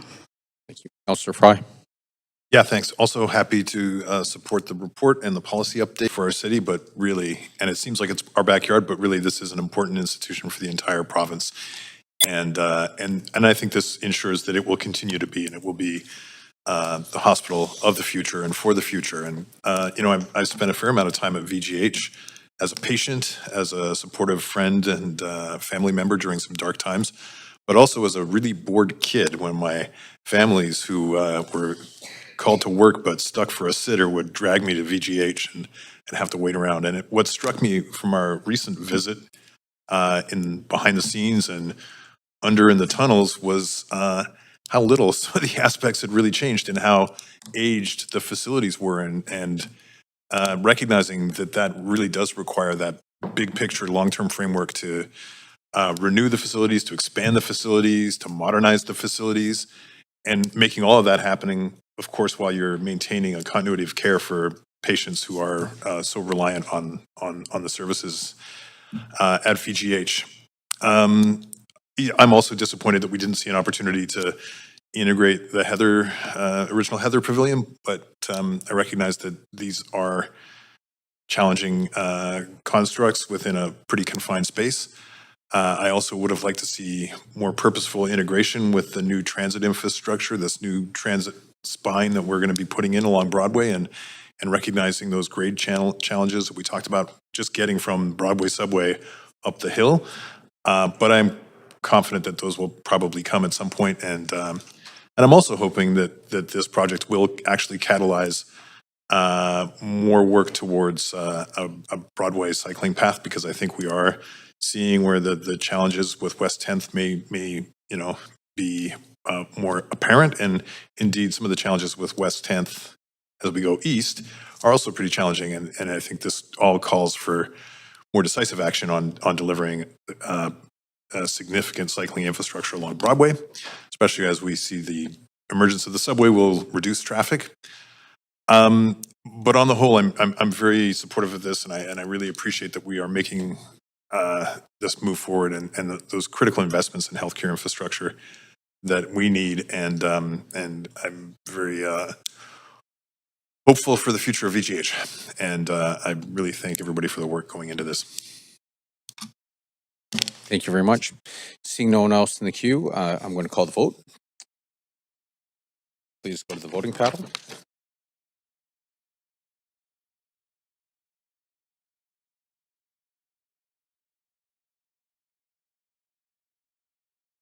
Great, and that passes unanimously.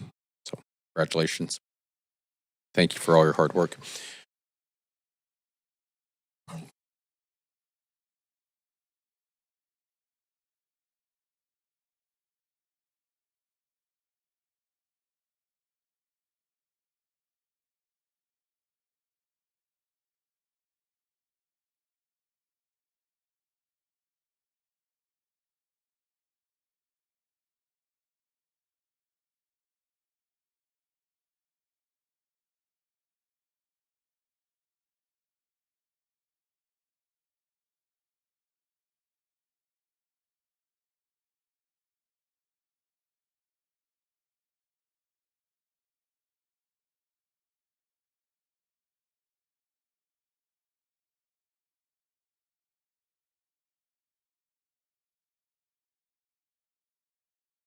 One, two, three. We have a quorum. So, council, Councilor Joe, guys. Okay, so after a discussion with the clerks and due to time-sensitive LOA requests, would someone be willing to move a motion to vary the agenda to consider item 1 under new business to deal with the LOAs? Once we have considered the LOAs, we will follow the regular agenda and consider report number 3.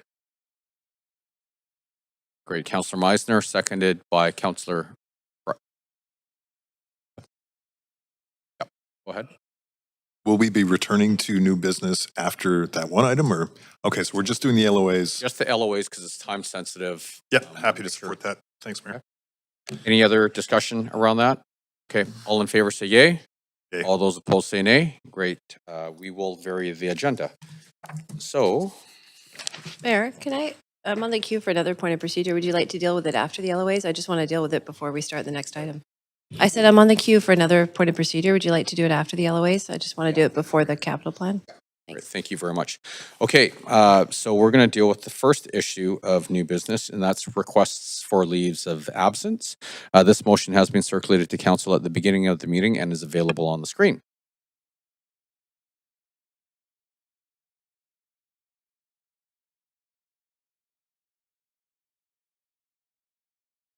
Okay, so the most recent version has just been emailed in the last few moments, so that should be the working copy at 3:07.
Revised versions up there now.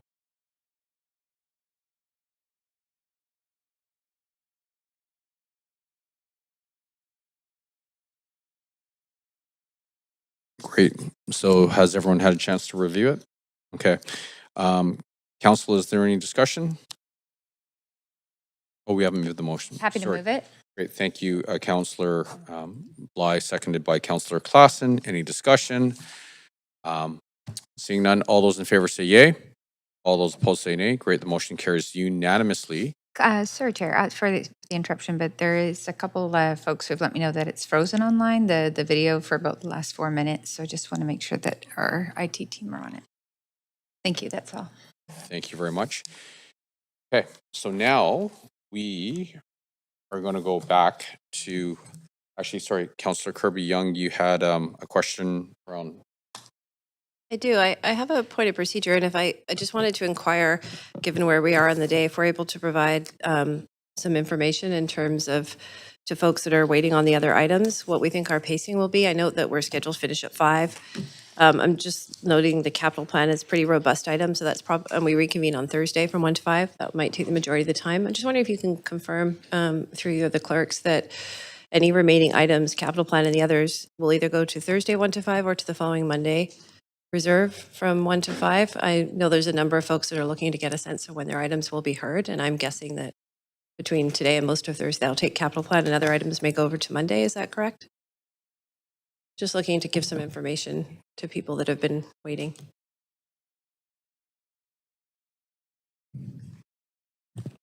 This will, the reconvene date right now is this Thursday at 1 p.m. And I'm just checking with, and on the 21st at 9:30 a.m. Okay, so not on the afternoon of the 20th? From 1 no, to 5, where we have a reserve? No. So any items that don't get dealt with Thursday 1 to 5 that are on this agenda after the capital plan will go to Tuesday, the 21st? Correct. At 9:30. Okay, can I ask a follow-up question then? Sure. No, that's fine. That answers my question. Thank you. Okay, thank you very much. Councillor Dominato. Yes, Mayor, just a point of information in varying the agenda to deal with the LOAs. Did we vary it to address inquiries and new business? Or we're going to go back to that? Only item 1 under new business was varied.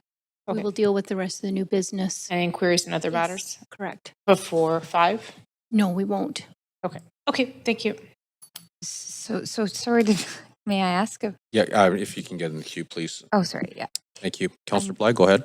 I appreciate this discussion because it's important that we're clear. So can I just get clarification on when the new business items will be heard under this council agenda? Yeah, in the order of business that they're Right, so that outlined could in. happen when, if it's not before 5 today? It could be on Thursday between 1 and 5, and it could be couldn't be until Tuesday possibly, because it's at the end of the agenda, so it depends on how long the items take. Right. So sometimes what we've done is vary the agenda to deal with new business items. And so I'm wondering if that is an option today. If that's a request, you'd have to get it seconded and we'd have to discuss it and then vote on it, I would assume. Is that correct? We would need a 2/3 vote in favor.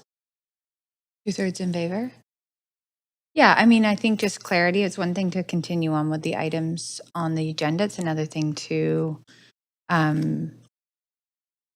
offer some clarity. And given the discussion this morning, I think that would be helpful. So I'd like to move that motion that we deal with new business items. Okay. I'm sorry. Or if you can just give us a moment here.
Okay, so just to understand this correctly, so Councillor Bly, you're putting a motion on the floor to cover off the rest of new business. Is that correct? Yeah. Great, thank you. And that, no, just new business. Great. And then that was seconded by Councillor Orr. Council, is there any discussion? Okay, so with that, we'll, oh, sorry. Councillor Kirby-Young. Yeah, thank you.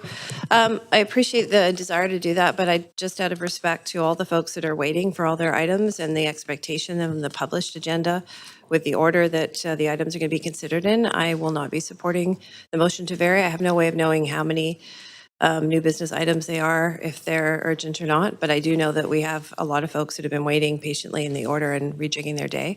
There is an opportunity for them to be considered, and we have time and reserve dates set aside, so I'm not concerned that it's not that the items won't be dealt with, but I think out of respect to everybody who has been patiently waiting and working through the order, I'd like to stick with that. Thank you.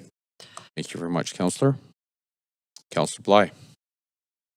Yeah, thanks. I just to remind, this process here, like I do appreciate that there are councillors that may see things differently in this chamber, but at this point, there was a massive curveball that was put forward this morning that has changed the public's ability to engage with a great deal of business that we do here. So I think that what we're asking for, and it's been clear, I was very clear this morning because I'm not here to really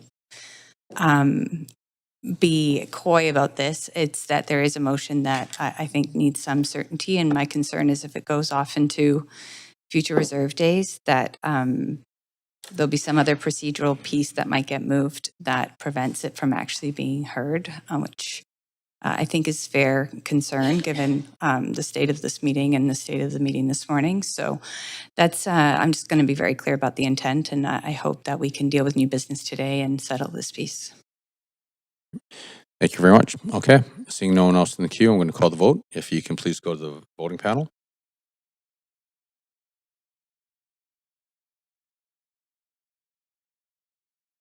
Okay, and that fails with myself, Councillors Kirby-Young, Dominato, Montague, Klassen, Meisner, and Joe in opposition.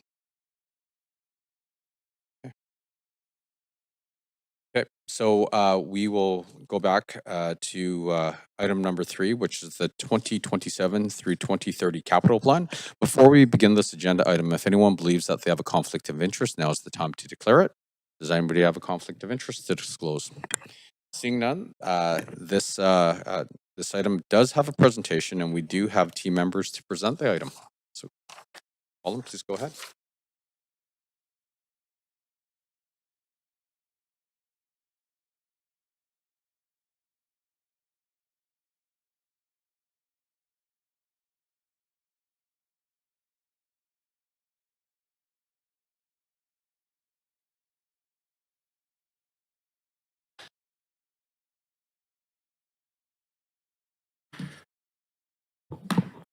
Colin Knight, General Manager of Finance and Supply Chain. I'm here to present the 2027 to 2030 capital plan. And I'm going to start with an overview of the citywide context, and then I'm going to be joined by a number of city leadership team colleagues who will present overviews of the service categories areas included in the capital plan, followed by a presentation of the public engagement results related to the capital plan.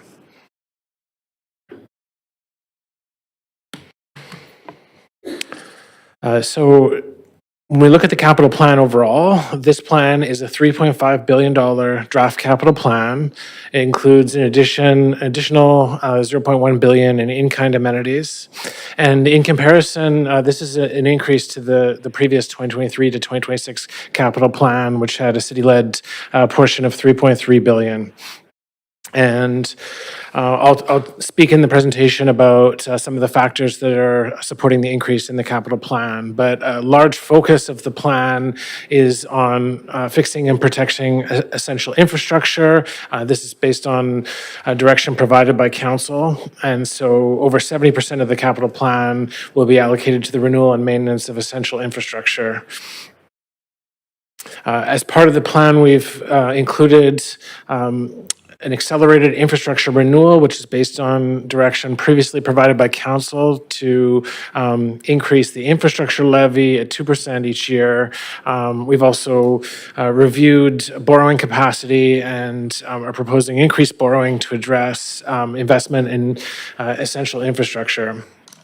As you'll see in the capital plan and accompanying report, we've taken a program-based approach which provides an opportunity to have funding to be allocated in areas as scope, costs, operating impacts of projects are designed and developed. And lastly, just to emphasize that this capital plan has been developed, including public engagement feedback, and we'll talk about the findings of the public engagement as part of this presentation, and detail is included in the accompanying report. So if we look at the 2027 to 2030 capital plan, a few points to start off with. The plan is developed using the city's capital planning framework, which looks at mid to long-term strategies, community plans, and overall service strategies in developing and informing the capital plan. This plan is a four-year capital plan, and it informs the annual capital budget over the course of the next 4 years.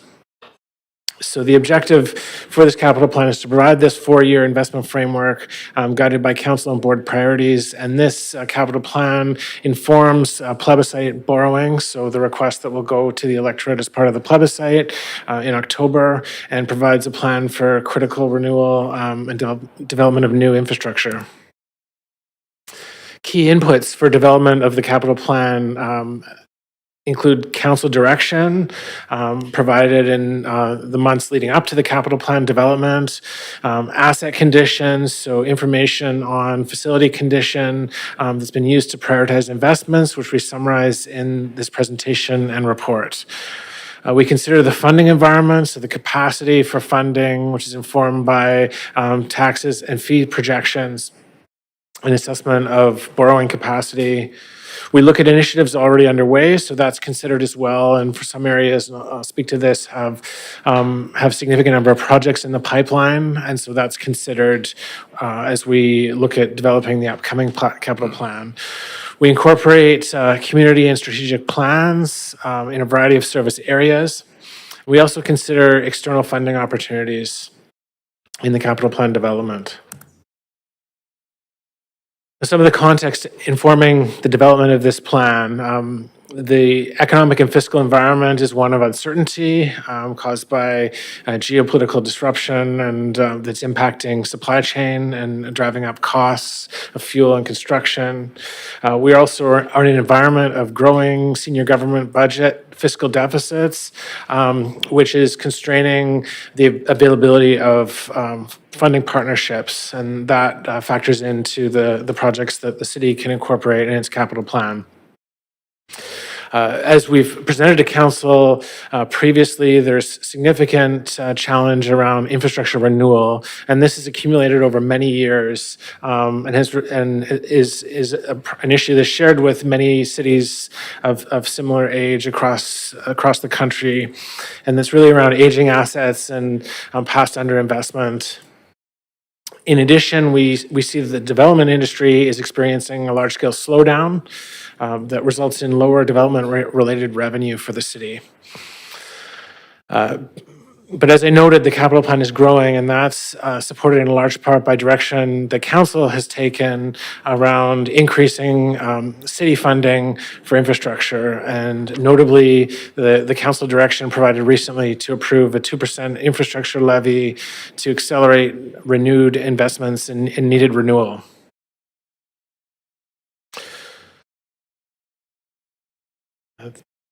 I'll speak now around asset inventory. So as noted, this information is a summary of asset information which has been used to inform capital plan development. I think as you'll see in the information shown on this slide and the subsequent slides, there's a significant breadth, a number of assets that have a very large value and significant age, and in some areas, facility conditions that that are below good. And so we need to make sure that, and through this plan, we provide investment that supports improving renewal and infrastructure condition.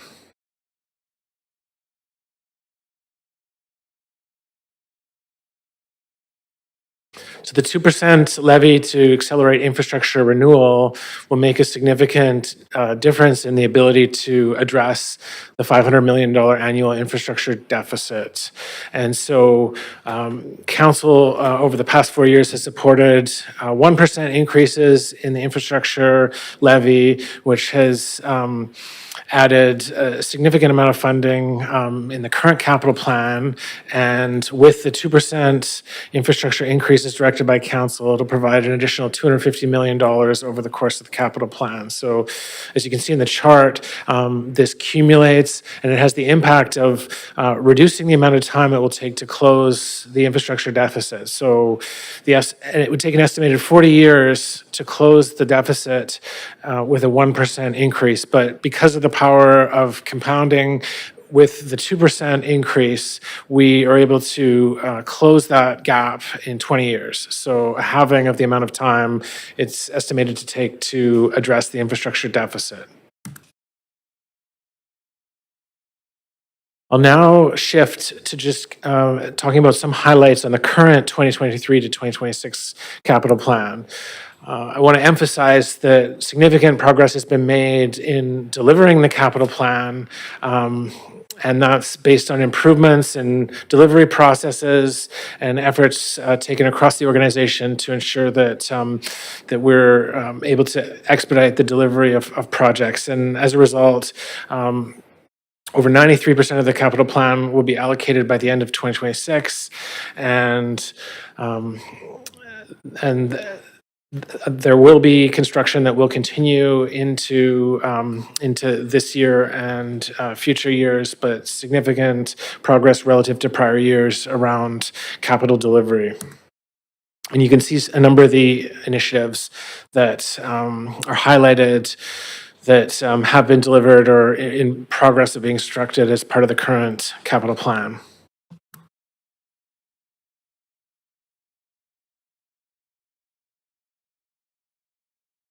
I'll now move to a summary of the 2027 to 2030 or 2030 capital plan.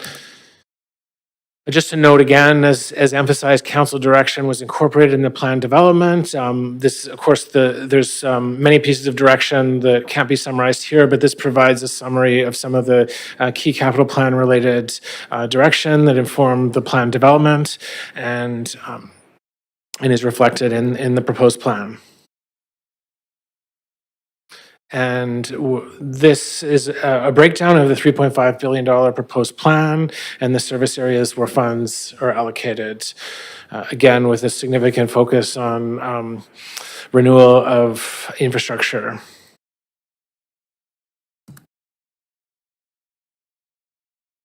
And some of the key initiatives are highlighted here.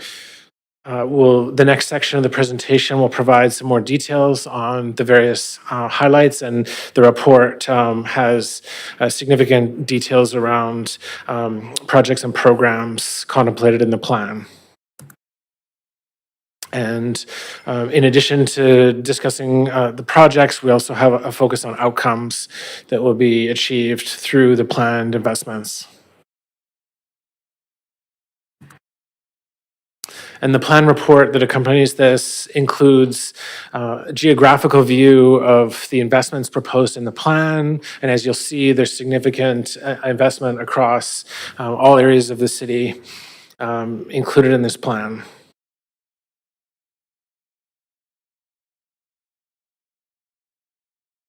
Looking at how we will pay for this plan, you'll see that 73% is city contributions, 21% development contributions, and 6% partner contributions. And I will emphasize this is a shift from what we've seen in prior plans. In prior plans, it would be approximately 60%.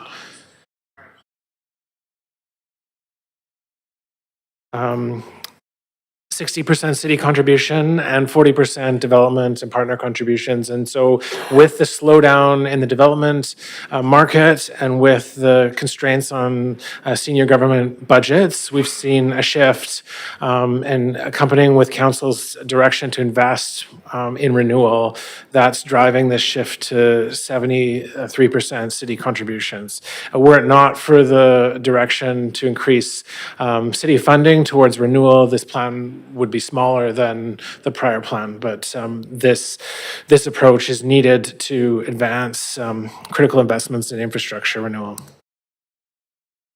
Looking at borrowing capacity, so as a normal part of the capital plan, we assess borrowing capacity. We look at metrics that our credit rating agencies use to assess our borrowing. We look at future impacts on operating budgets. And I'll note that the city has received the strongest credit ratings, AAA credit ratings, because of our strong approach. And so we've looked at our borrowing capacity and also incorporated independent advice assessment of our borrowing capacity, and are recommending that we do have the capacity to increase borrowing in a responsible and financially prudent way to support investments in community infrastructure and renewal. And so the proposed plan and proposed borrowing is within metrics that are responsible and prudent.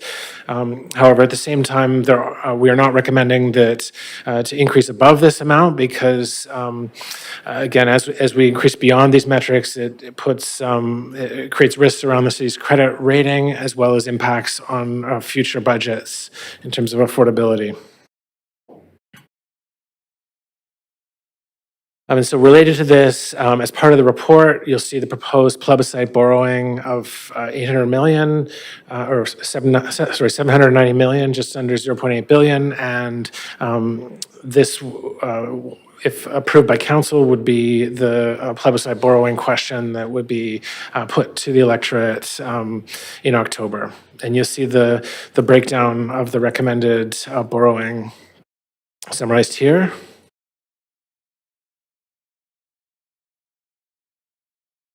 As part of our capital planning, we also look at the impacts on future operating budgets related to investments. And so when we make investments in new and expanded facilities, there are costs associated with operating those facilities that have to be factored into future budgets. We also have to factor in costs around repaying borrowing as part of the plan. So this summarizes these future impacts that will need to be accommodated in the budget as part of the plan. But again, this is consistent with prior years and something that is needed to support investments in renewal and growth. So for the next section, I'm going to call on colleagues from the city leadership team to present an overview of some of the highlights of proposed both assets and service categories delivered as part of this current capital plan, as well as highlights of the proposed 2027 to 2030 capital plan. And so I'll first, and you can see the categories that will be included here. I'll first call Lon Leclerc to speak on the streets area. You can use the arrows until.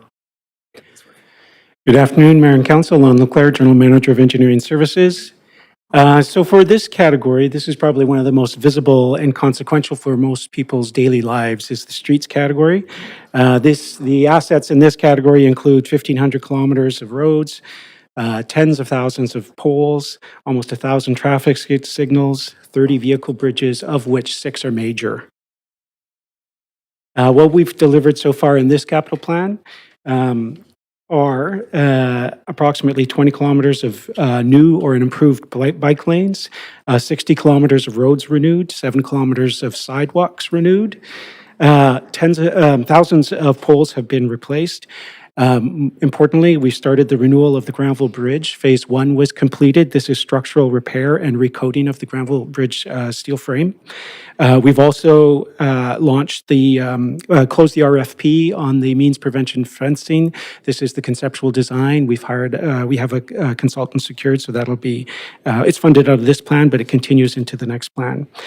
We've also completed the first phase of the Canby Bridge seismic upgrade and started the second phase. When we look to the next plan, what we're proposing to do, similar investments for cycling, which is another 20 kilometers of new or improved bike lanes. But we are looking at doubling the lane kilometers of road renewal, increasing sidewalk renewal by about 3 times what we did in the last plan. We will be continuing the structural repair and recoating of the Granville Bridge in the next phases, and anticipating if we complete the conceptual design for the means prevention fencing by the end of 2027, we would then be moving on to detailed design and implementation of that.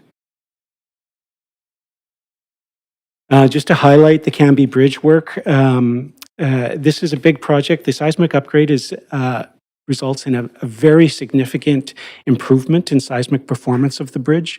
This project is a project that really wouldn't be happening if it wasn't for significant funding from the federal government to the tune of $84 million through the Disaster Mitigation and Adaptation Fund, but also very significant contributions from TransLink.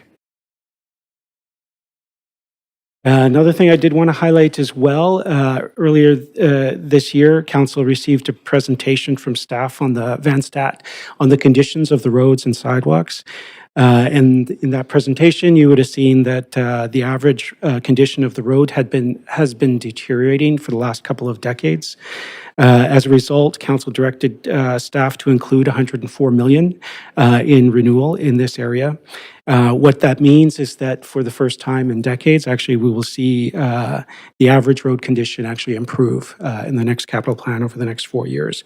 In addition to that, and somewhat similarly, TransLink has also increased the funding for the major road network, almost tripling the funding that will be spent in Vancouver. I'll pass it over to Steve.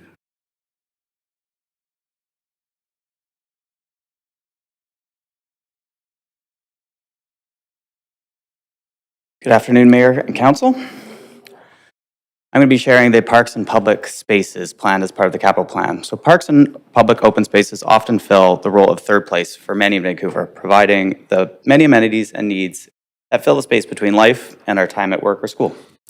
For many, these spaces create a sense of belonging, provide an opportunity for health and wellness, and moments for disconnection and clarity.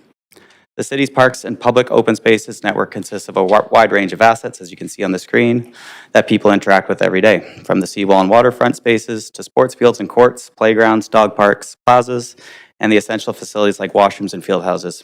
These spaces are part of the daily experience of living in Vancouver.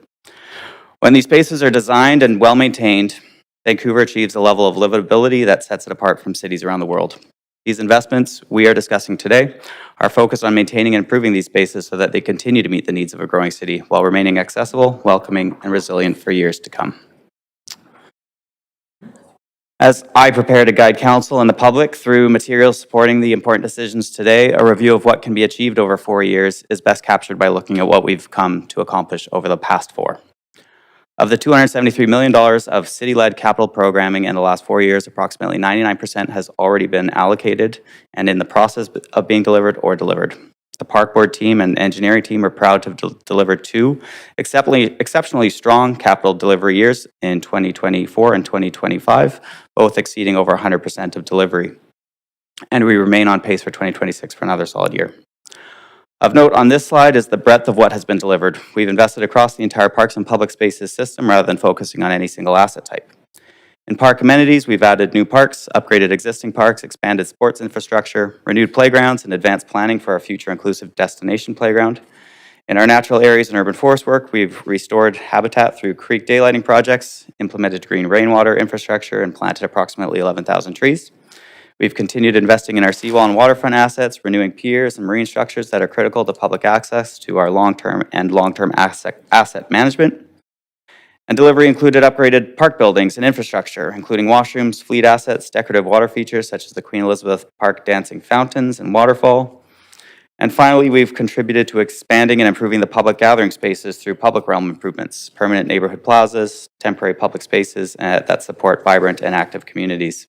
Notably, the improvements in Gastown and Granville Street, and the many neighborhood plazas that were either temporary, now converted to permanent, or new temporary plazas that are in place today. Overall, the current capital plan reflects significant investment in both maintaining existing assets and expanding opportunities for recreation, gathering, and access to nature across Vancouver. As we focus on the 4 years to come, the proposed investment is $278 million, with funding coming from a combination of city contributions and developer-led funding. Much of these investments being delivered by the Park Board and engineering teams, and in many cases both. Overall, the plan reflects a balanced approach that focuses on maintaining service levels, renewing critical infrastructure, and making targeted investments where demand is greatest. The largest proposed area of investments is park amenities. This includes growth and renewal of our existing park system, as well as improvements within these spaces that increase accessibility, safety, playability, and year-round use across the city. In subsequent slides, I will highlight 3 priority projects for a little bit more detail. We're also continuing to work in the urban forest and natural areas, supporting biodiversity, habitat enhancements, tree planting, and climate resilience. And a significant portion of the plan is directed towards park buildings, infrastructure, and fleet, including investments in improving public access to washrooms and addressing aging infrastructure throughout our system. Finally, we're proposing investments in public realm improvements, pedestrian zones, and plazas, again through work with engineering and oftentimes led by engineering, to support public life, community events, business activity, and safe gatherings throughout Vancouver.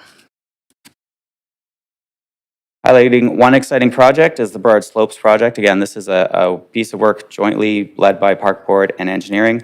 This is a really great example of how creating new park space in areas experiencing significant growth create benefits that can be achieved when departments work together. As a key destination and connection point along the Arbutus Greenway, this project will deliver a multifunctional neighborhood park that includes open lawn space, a skate and small wheels area, pollinator and rain gardens, dog off-leash area, public washroom facilities, gathering spaces, and accessible pathways. The location is particularly important because it serves the Broadway Plan area and will provide benefits to more than 19,000 residents who live within a 10-minute walk of the space. One of the key outcomes of this park provision is increasing park provision by 40% in that neighborhood. And the project's estimated budget of $8.8 million is already underway and is expected to be complete in 2029. Another project endorsed by our board as well as council is the Beaconsfield synthetic turf renewal. This project reflects our focus on maximizing the use of existing park spaces in response to growing demand for sport facilities. The project replaces an existing gravel field with a modern synthetic turf field that can accommodate approximately 4 times the play of an existing natural turf field. Once complete, the field is expected to provide up to 3,000 additional permit hours to our system, helping address ongoing demand for quality playing surfaces. The location, well suited for this investment because it's close to transit and complements existing sports facilities in the area. Project budget is $8.4 million, with construction expected in 2028 and 2029. And finally, highlighting another joint project between Park Board and engineering, the Columbia Park, which is an excellent example of a one city approach to investment. It supports multiple objectives at once, accommodating population growth, improving park services, enhancing climate resilience, upgrading infrastructure, and strengthening neighborhood connectivity. The project combines several community benefits in a single initiative, including a new synthetic turf field, a renewed playground, a new washroom, and the Alberta Blue Greenway system. A unique feature of this project is the integration of an underground stormwater infrastructure with park improvements, allowing us to use limited urban space more efficiently while delivering benefits across our department. The project budget for park improvements is roughly $10 million, and we expect this to start in 2028 and potentially be complete by 2030. This project illustrates how parks can contribute to a broader city goal while contributing high-quality recreational amenities. I'm happy to share the mic now with Margaret Whitkins of ACCS.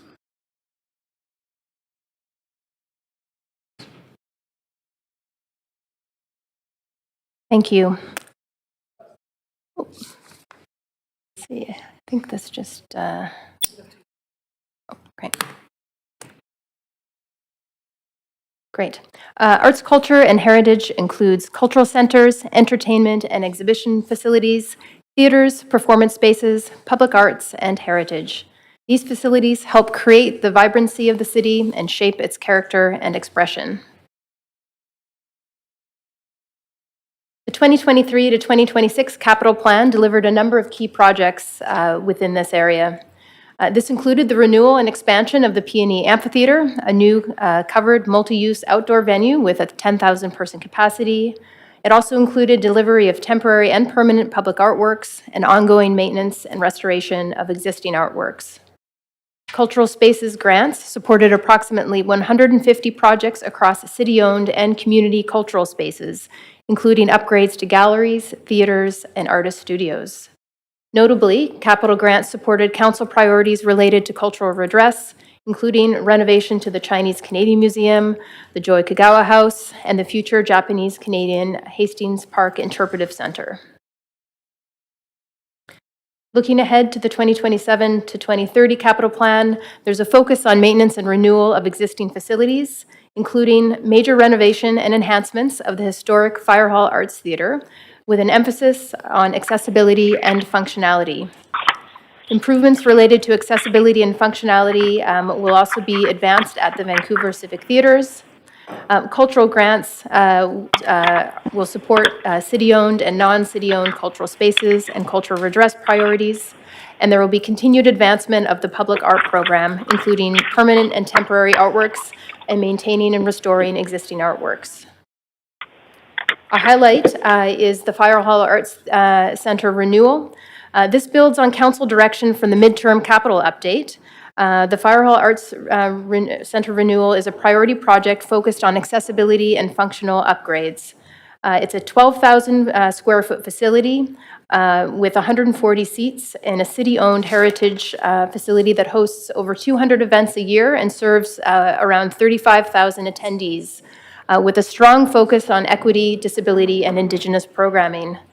This project will deliver critical renewal and functional upgrades, including elevator, entrances, washrooms, as well as life safety improvements, removing barriers for audiences, artists, and staff, with delivery targeted by Q1 2029. I will now pass to my colleague, Chief Fry.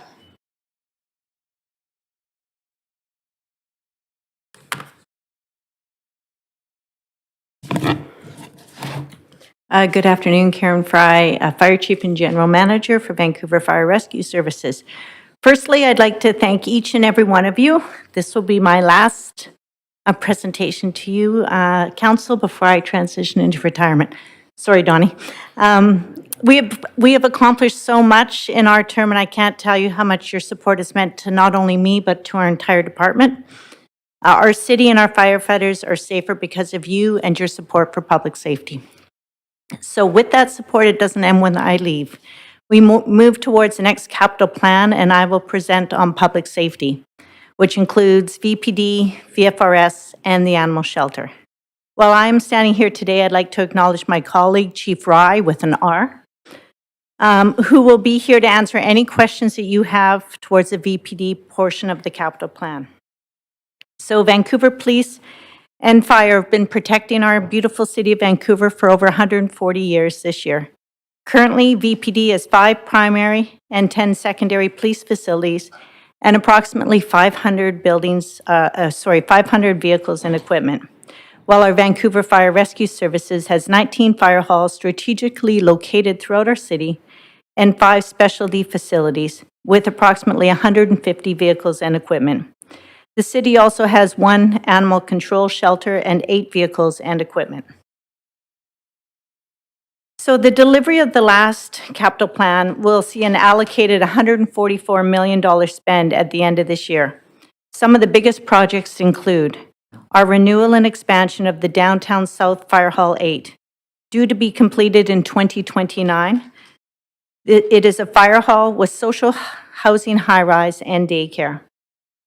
Additionally, the renewal and expansion of our Grandview Fire Hall 9 is currently in the planning and redesign phase after a rescope, and construction will begin this year. Finally, the animal shelter is under redevelopment that will see a 12,000 square foot purpose-built shelter beginning this year and completion expected in 2028. For the 2027 to 2030 capital plan, we are requesting $205 million for our key projects and programs. And this will include a new Fire Hall 2 to be built at 422 to 496 Alexander Street, replacing the existing one at Main and Powell. Fire Hall 1 seismic upgrade. Fire Hall 1 currently is a working fire hall, our administration offices, and our fleet mechanic shop. The upgraded seismic standards will ensure that our firefighters will be in a better position to respond to our city when an earthquake hits. Additionally, we will also be including an upgraded HVAC system that will add much-needed cooling capacity to the building. For my partners and our partners at Vancouver Police, a $37.4 million investment in technology to support the operational needs of technology, infrastructure evergreening, computer hardware replacement, HR modernization, also to maintain them to a modern policing capabilities with key investments in public safety, CCTV cameras, automated license plate recognition technology, drone as a first responder capabilities, which also have really helped our fire department during a lot of our large fires, and real-time integrated technology. So let me tell you about, as a key highlight here, a little bit about Fire Hall 2 at 422 and 496 Alexander Street. For those of you who haven't been in the existing one, to say that it is underbuilt for today's environment would be kind. We are busting at the seams.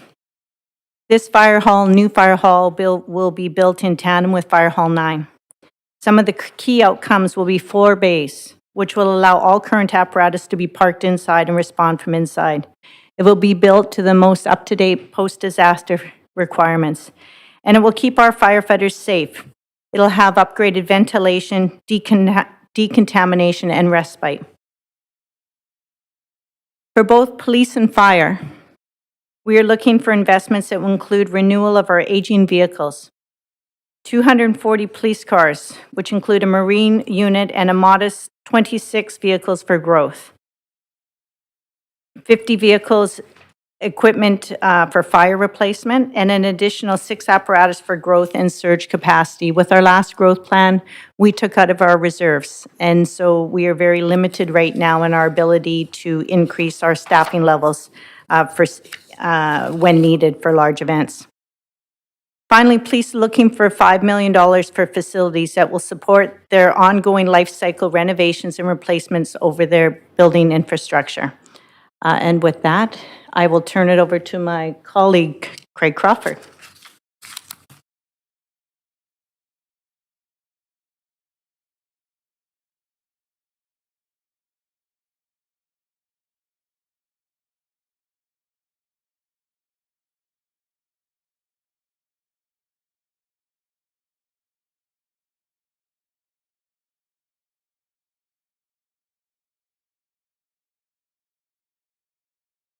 Okay, got it. Got that arrows working, great. Good afternoon, Mayor and Council. I'll be speaking on the community facilities and civic facility service categories of the capital plan. Community facilities asset class includes a broad range of public-facing uses, including libraries, community centers, rec centers, pools, ice rinks, and childcare spaces. Looking back at the 2023-26 capital plan, some of the highlights that have been delivered include the Sunset Senior Center that recently opened, the Marpole Community Center that is just nearing completion right now. 2 library upgrades and expansions are currently in progress. A community economic hub is currently under construction at 525 Powell. That's an indoor space for street vendors and is part of a social housing development. As well, the new Vancouver Aquatic Center is scheduled to start construction by the end of 2026. As well, in 2023-26 capital plan, there's a number of childcare projects that have been delivered for, including David Lord George, Eric Hamber, Henry Hudson, and Salmon Stone. That's a total of 282 that are complete, and another 65 are coming online when the Cole Harbor project is completed, which is currently wrapping up.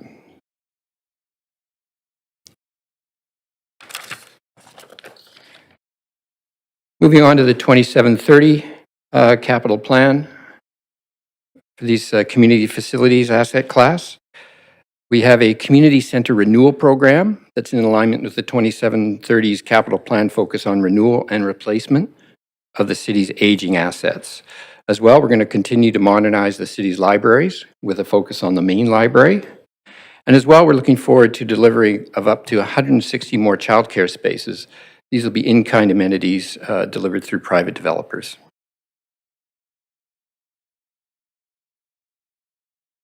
Moving on to civic facilities and equipment. The civic facilities asset class includes a range of administrative buildings and service yard infrastructure. In 23-26, one of the key highlights was delivered was Sunset Yards Operations Center. It was completed earlier this year in April of 2026, and as well a very comprehensive capital maintenance and renovation program. That capital maintenance and renovation program includes a broad range of essential upgrades and renewals, includes accessibility upgrades, seismic, strategic energy management, and specifically the ammonia charge reduction, which is an ongoing program. This couple of things this maintenance renovation program was able to fund was the urgent kids pool repairs and upgrading the rinks at Britannia and the Agrodome. Some of the key projects and programs under the 2730 Civic Facilities Program, including the next phase of upgrading the Sunset Yards facility. That's an ongoing project that has several phases based on a master plan that was developed a couple of years ago. We're going to upgrade the Manitoba Yards by building 2 new operations buildings and continue our capital maintenance and renovation program delivery. I wanted to highlight the Manitoba Yards operations buildings. These designs of these buildings will be based on the Sunset Yards project, so we will save some design time and overall project delivery time by replicating a design of a successful project. It's going to create improved working conditions for staff.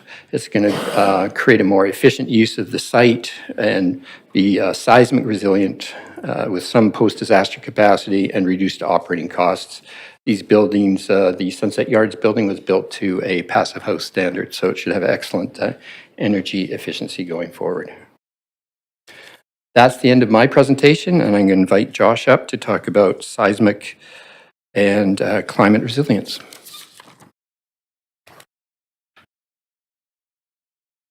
Thank you, Council. Josh White, General Manager, Planning, Urban Design, and Sustainability. I'll cover areas of climate and seismic resilience, which have been bucketed together here. It includes investments supporting climate objectives for the city, including building efficiency, innovation, and cooling, public EV charging network, and climate adaptation initiatives, along with seismic safety improvements in buildings. This slide speaks to the areas of investment in the 2023 to 26 capital plan. For this upcoming capital plan, there are 4 general areas of proposed investment. First is climate adaptation. Investments include the first phase of Still Creek restoration, which is a feature of the Rupert Renfrew plan implementation. This is for $7 million.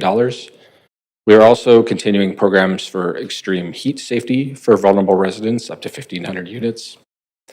Second, we have building efficiency, innovation, and cooling, including for policy, regulatory incentives, and industry support to enable mass timber and prefab construction, and continued streamlining of electrical connections. Third, we have EV charging. Public EV charging investment, which includes leveraging existing federal and BC Hydro programs. This is in addition to parks parking, fast charging, and third-party curbside charging, which we have recently opened up. Fourth, we have seismic improvements. This includes the seismic inventory of Vancouver's building stocks, a key part of the seismic strategy recently passed, and some pilot retrofit programs on city-owned buildings. And for clarity, that is the $1.3 million allocation rounded to $1 million. and notably aligned with our corporate approach on climate resilience and seismic resilience. Various city facilities and assets include upgrades as part of capital projects to include resilience, some of which my colleagues highlighted, including Craig with Manitoba and Sunset Yards, Chief Fry with Fire Hall 1, and another example, Columbia Park upgrades, which include flood resilience as part of the project Steve highlighted. And now I'll pass it back to Lon. GM Engineering back again. Now to speak about this category, which is all things water. This category includes drinking water, rainwater, and wastewater. Ultimately, the assets included in this group include thousands of kilometers of pipes, meters, pumps, hydrants, valves. A lot of this equipment is largely hidden from view, but is essential to service residents and businesses across the city. In this capital plan, we've delivered or are about to finish delivering 25 kilometers of sewer renewal, 40 kilometers of water pipe renewal, 4 new renewed pump stations, and 7,000 water meters on properties that were previously unmetered.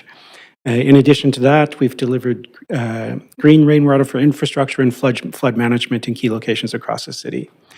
If you look at the next capital plan, we will be ramping up sewer renewal. So we're planning for 32 kilometers of sewer main renewal, continuing water main renewal, another 4 renewed pump stations, and in addition, some significant investment in green infrastructure, including some of the projects that were already mentioned: Columbia Park, Still Creek, Hastings Sunrise, and Mount Pleasant. Generally, the pipes in this system, they last about 100 years, and a lot of them are coming due for replacement because a lot of our city was built about 100 years ago. The ongoing goal is to renew it about 1% a year so that you do have a kind of an ongoing forever replacement project, so to speak. In addition to that, because it's an ongoing forever project, we are also transitioning the way we fund it. So if you look at the funding strategy for sewers here, you can see that we're about equal on debenture and pay-as-you-go as we transition to pay-as-you-go.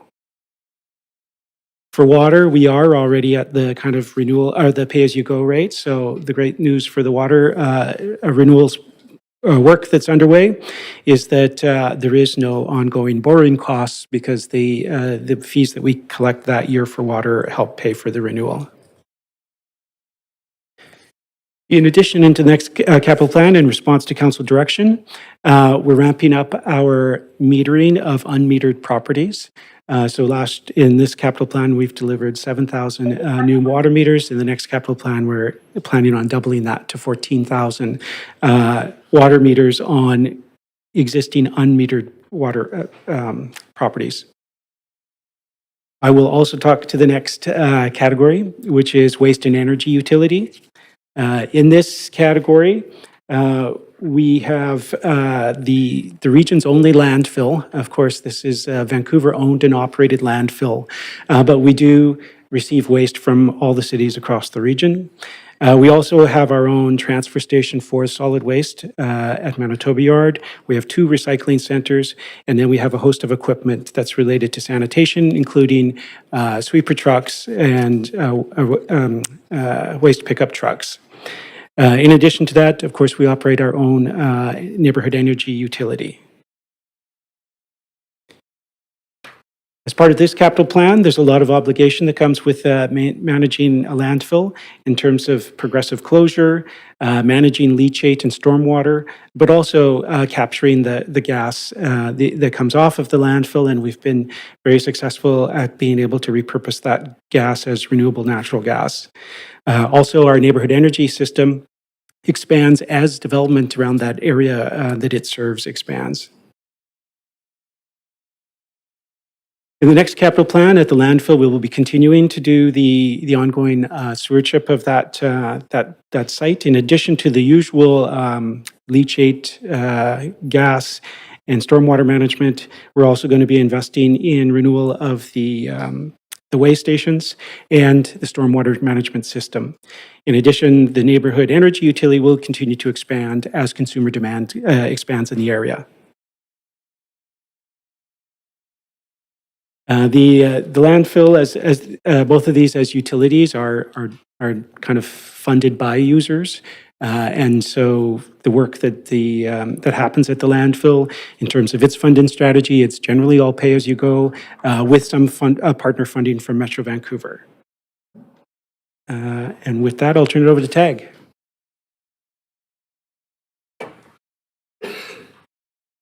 Thank you, Lon. So behind so many of the modern services that a city provides for its residents are technology. So the asset class in terms of technology services that supports the delivery of those public services includes about 6,500 computers and laptops, 850 infrastructure components, so think servers and network switches. We maintain over 400 software applications to deliver those services. Uniquely for a city of our size, we have 300 plus kilometers of fiber optic cable, which allows us to connect our city facilities and increase our resiliency. And then we have AV setups both in city council chambers as well as in the park board chambers. In terms of the current capital plan, we will have delivered approximately $135 million of value over the course of the last 4 years. The majority of this is in the maintenance of our core IT infrastructure. We implemented a new data center to move out of our City Hall data center. We extended and renewed about 80 kilometers of that fiber optic network that I mentioned, as well as ensuring that we're replacing the client hardware that our staff use over the course of the capital plan. We've also modernized many of our core city internal processes, for example, our financial planning transformation and our human resources information system, which just went live recently. In partnership with DBL, we've focused and invested heavily in digital transformation around our permitting and licensing, resulting in positive outcomes for both staff and customers alike, reduced wait times, and improved service delivery. So together, these investments have strengthened our technology foundation, improved service delivery, and created many of the capabilities that support our ongoing digital transformation efforts. In terms of the next capital plan, you'll see a consistent theme, again, with the majority of the investment on our infrastructure and core foundational technology. So think about our renewal lifecycle for the end user computing devices across City of Vancouver, VPD and VPL. We're also going to increase the amount dedicated towards cybersecurity to ensure that we're protecting the vast amount of data that we hold both around city business and operations as well as our citizens. We'll continue to invest in our digital transformation program, modernizing and digitizing permitting and licensing services, and then leveraging that investment across a range of other services. In terms of that core technology foundation, the investment will be used to sustain and modernize our foundational technology infrastructure, as well as the deployment of enhanced cybersecurity platforms, tools, and governance capabilities. We'll move the average computing device replacement to approximately 5 years, and we expect that the majority of that funding will be in that area. Other examples include council AV modernization, upgrade of our 301 contact center, various database upgrades, as well as security monitoring and response services. In terms of technology modernization, we'll continue to create those foundational capabilities across departments that will improve efficiency, user experience, and service integration. So things like case management, enterprise payments, and identity, things that you invest in once and can use across multiple service areas. We'll also address technical debt, replacing end-of-life systems, enhancing performance, functionality, and integration between those systems. And with that, I'll hand it over to Ryan Bigelow. Thank you.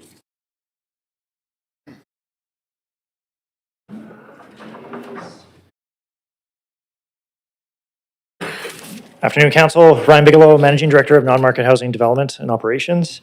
I'm going to go over the housing service category. So the city has over 250 sites that support a variety of housing, including shelters, SROs, nonprofit and co-op housing, and market rental housing.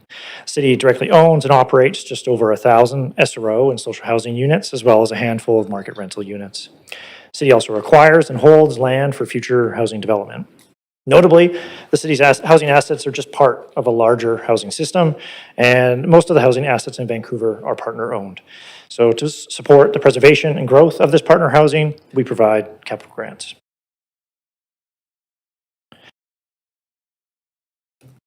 Got some animations here, but I'll skip over that.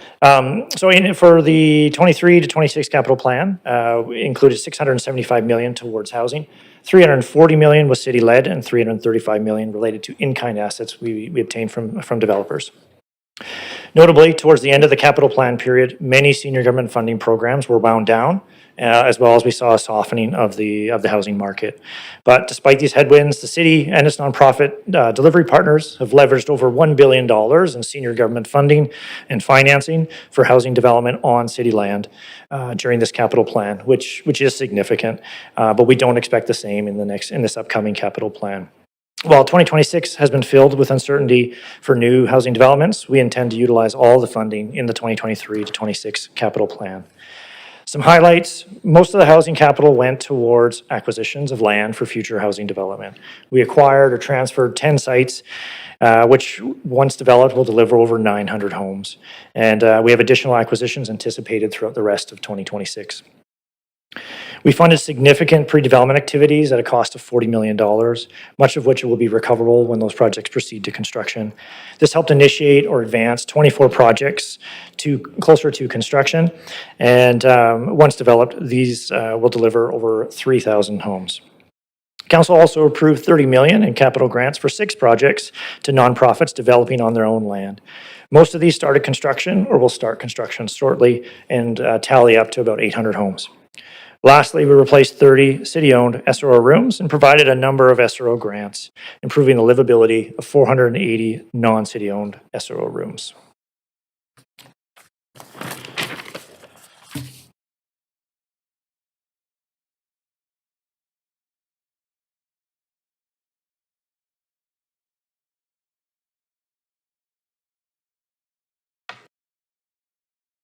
Is there a seconder?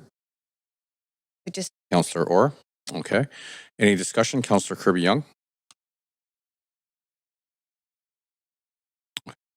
Council, is there any discussion? Sure. I'm sorry, I'm just going to advance here. Councillor Meisner. Thank you. Mayor, if you could inform me how many slides are left in the presentation, or if the clerks could let council know. Sorry, can you repeat that?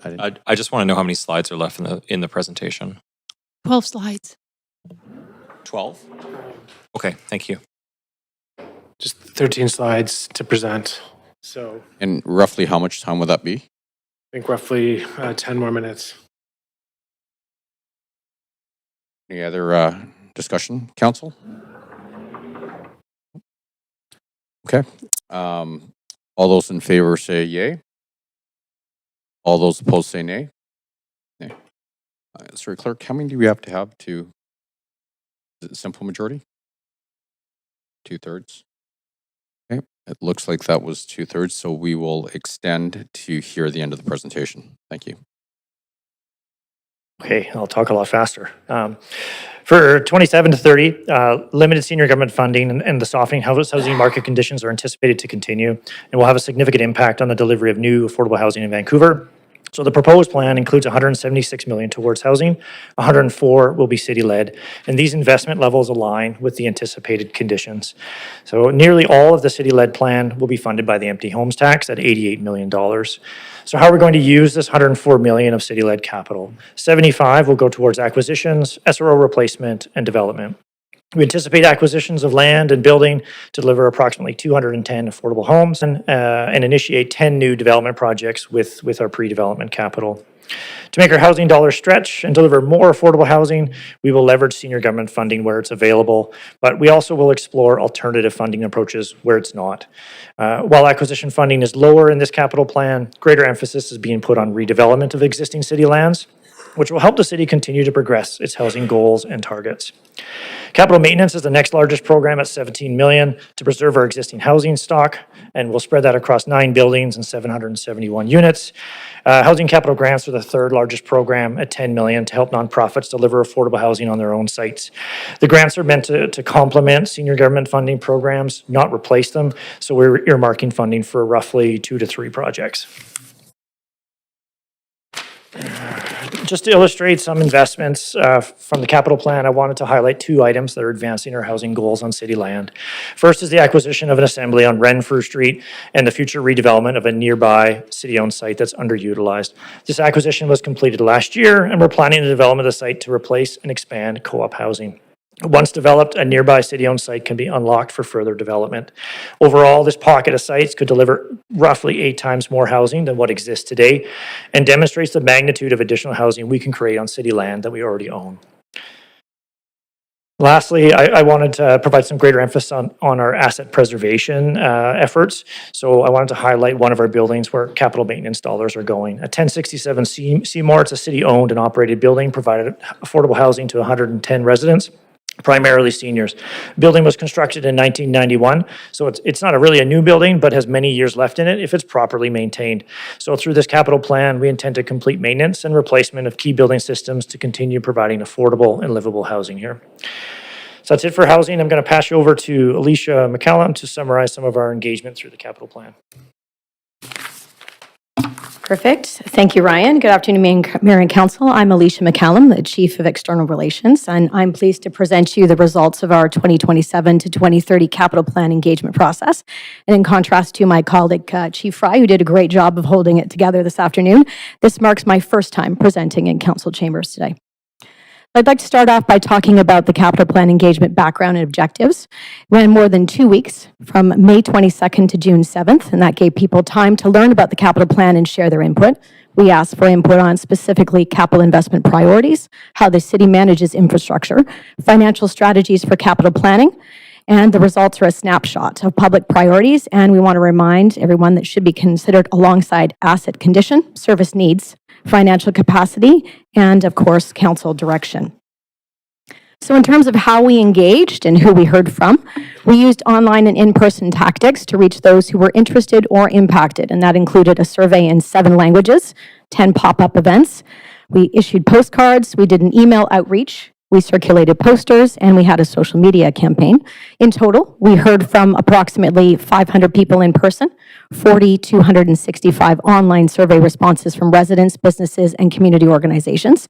And that survey was open to anyone who chose to participate. So the results are a snapshot of participant priorities, not statistically representative as a sample of Vancouver.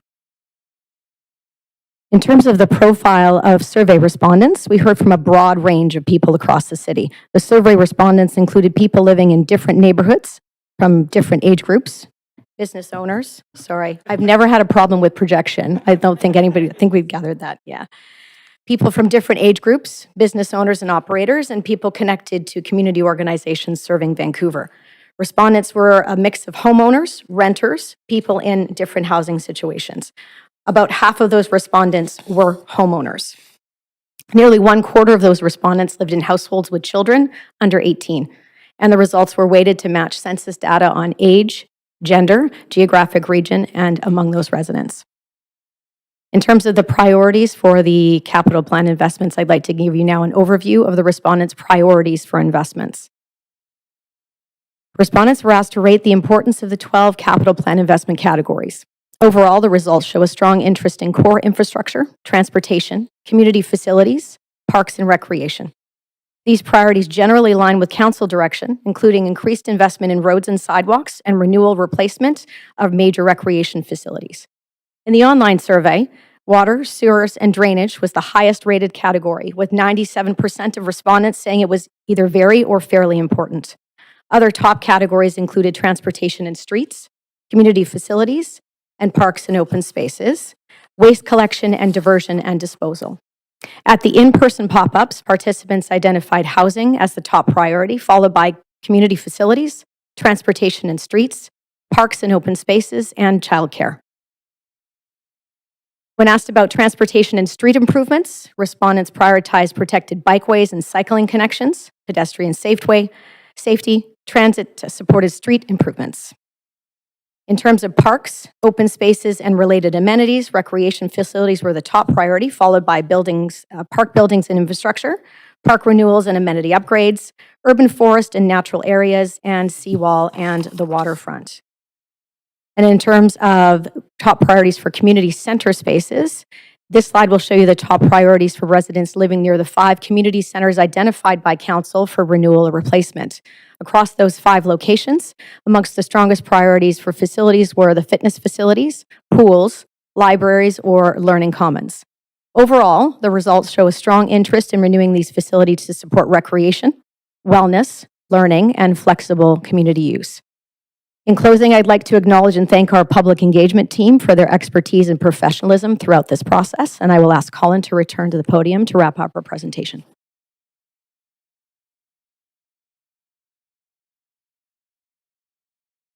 Thank you.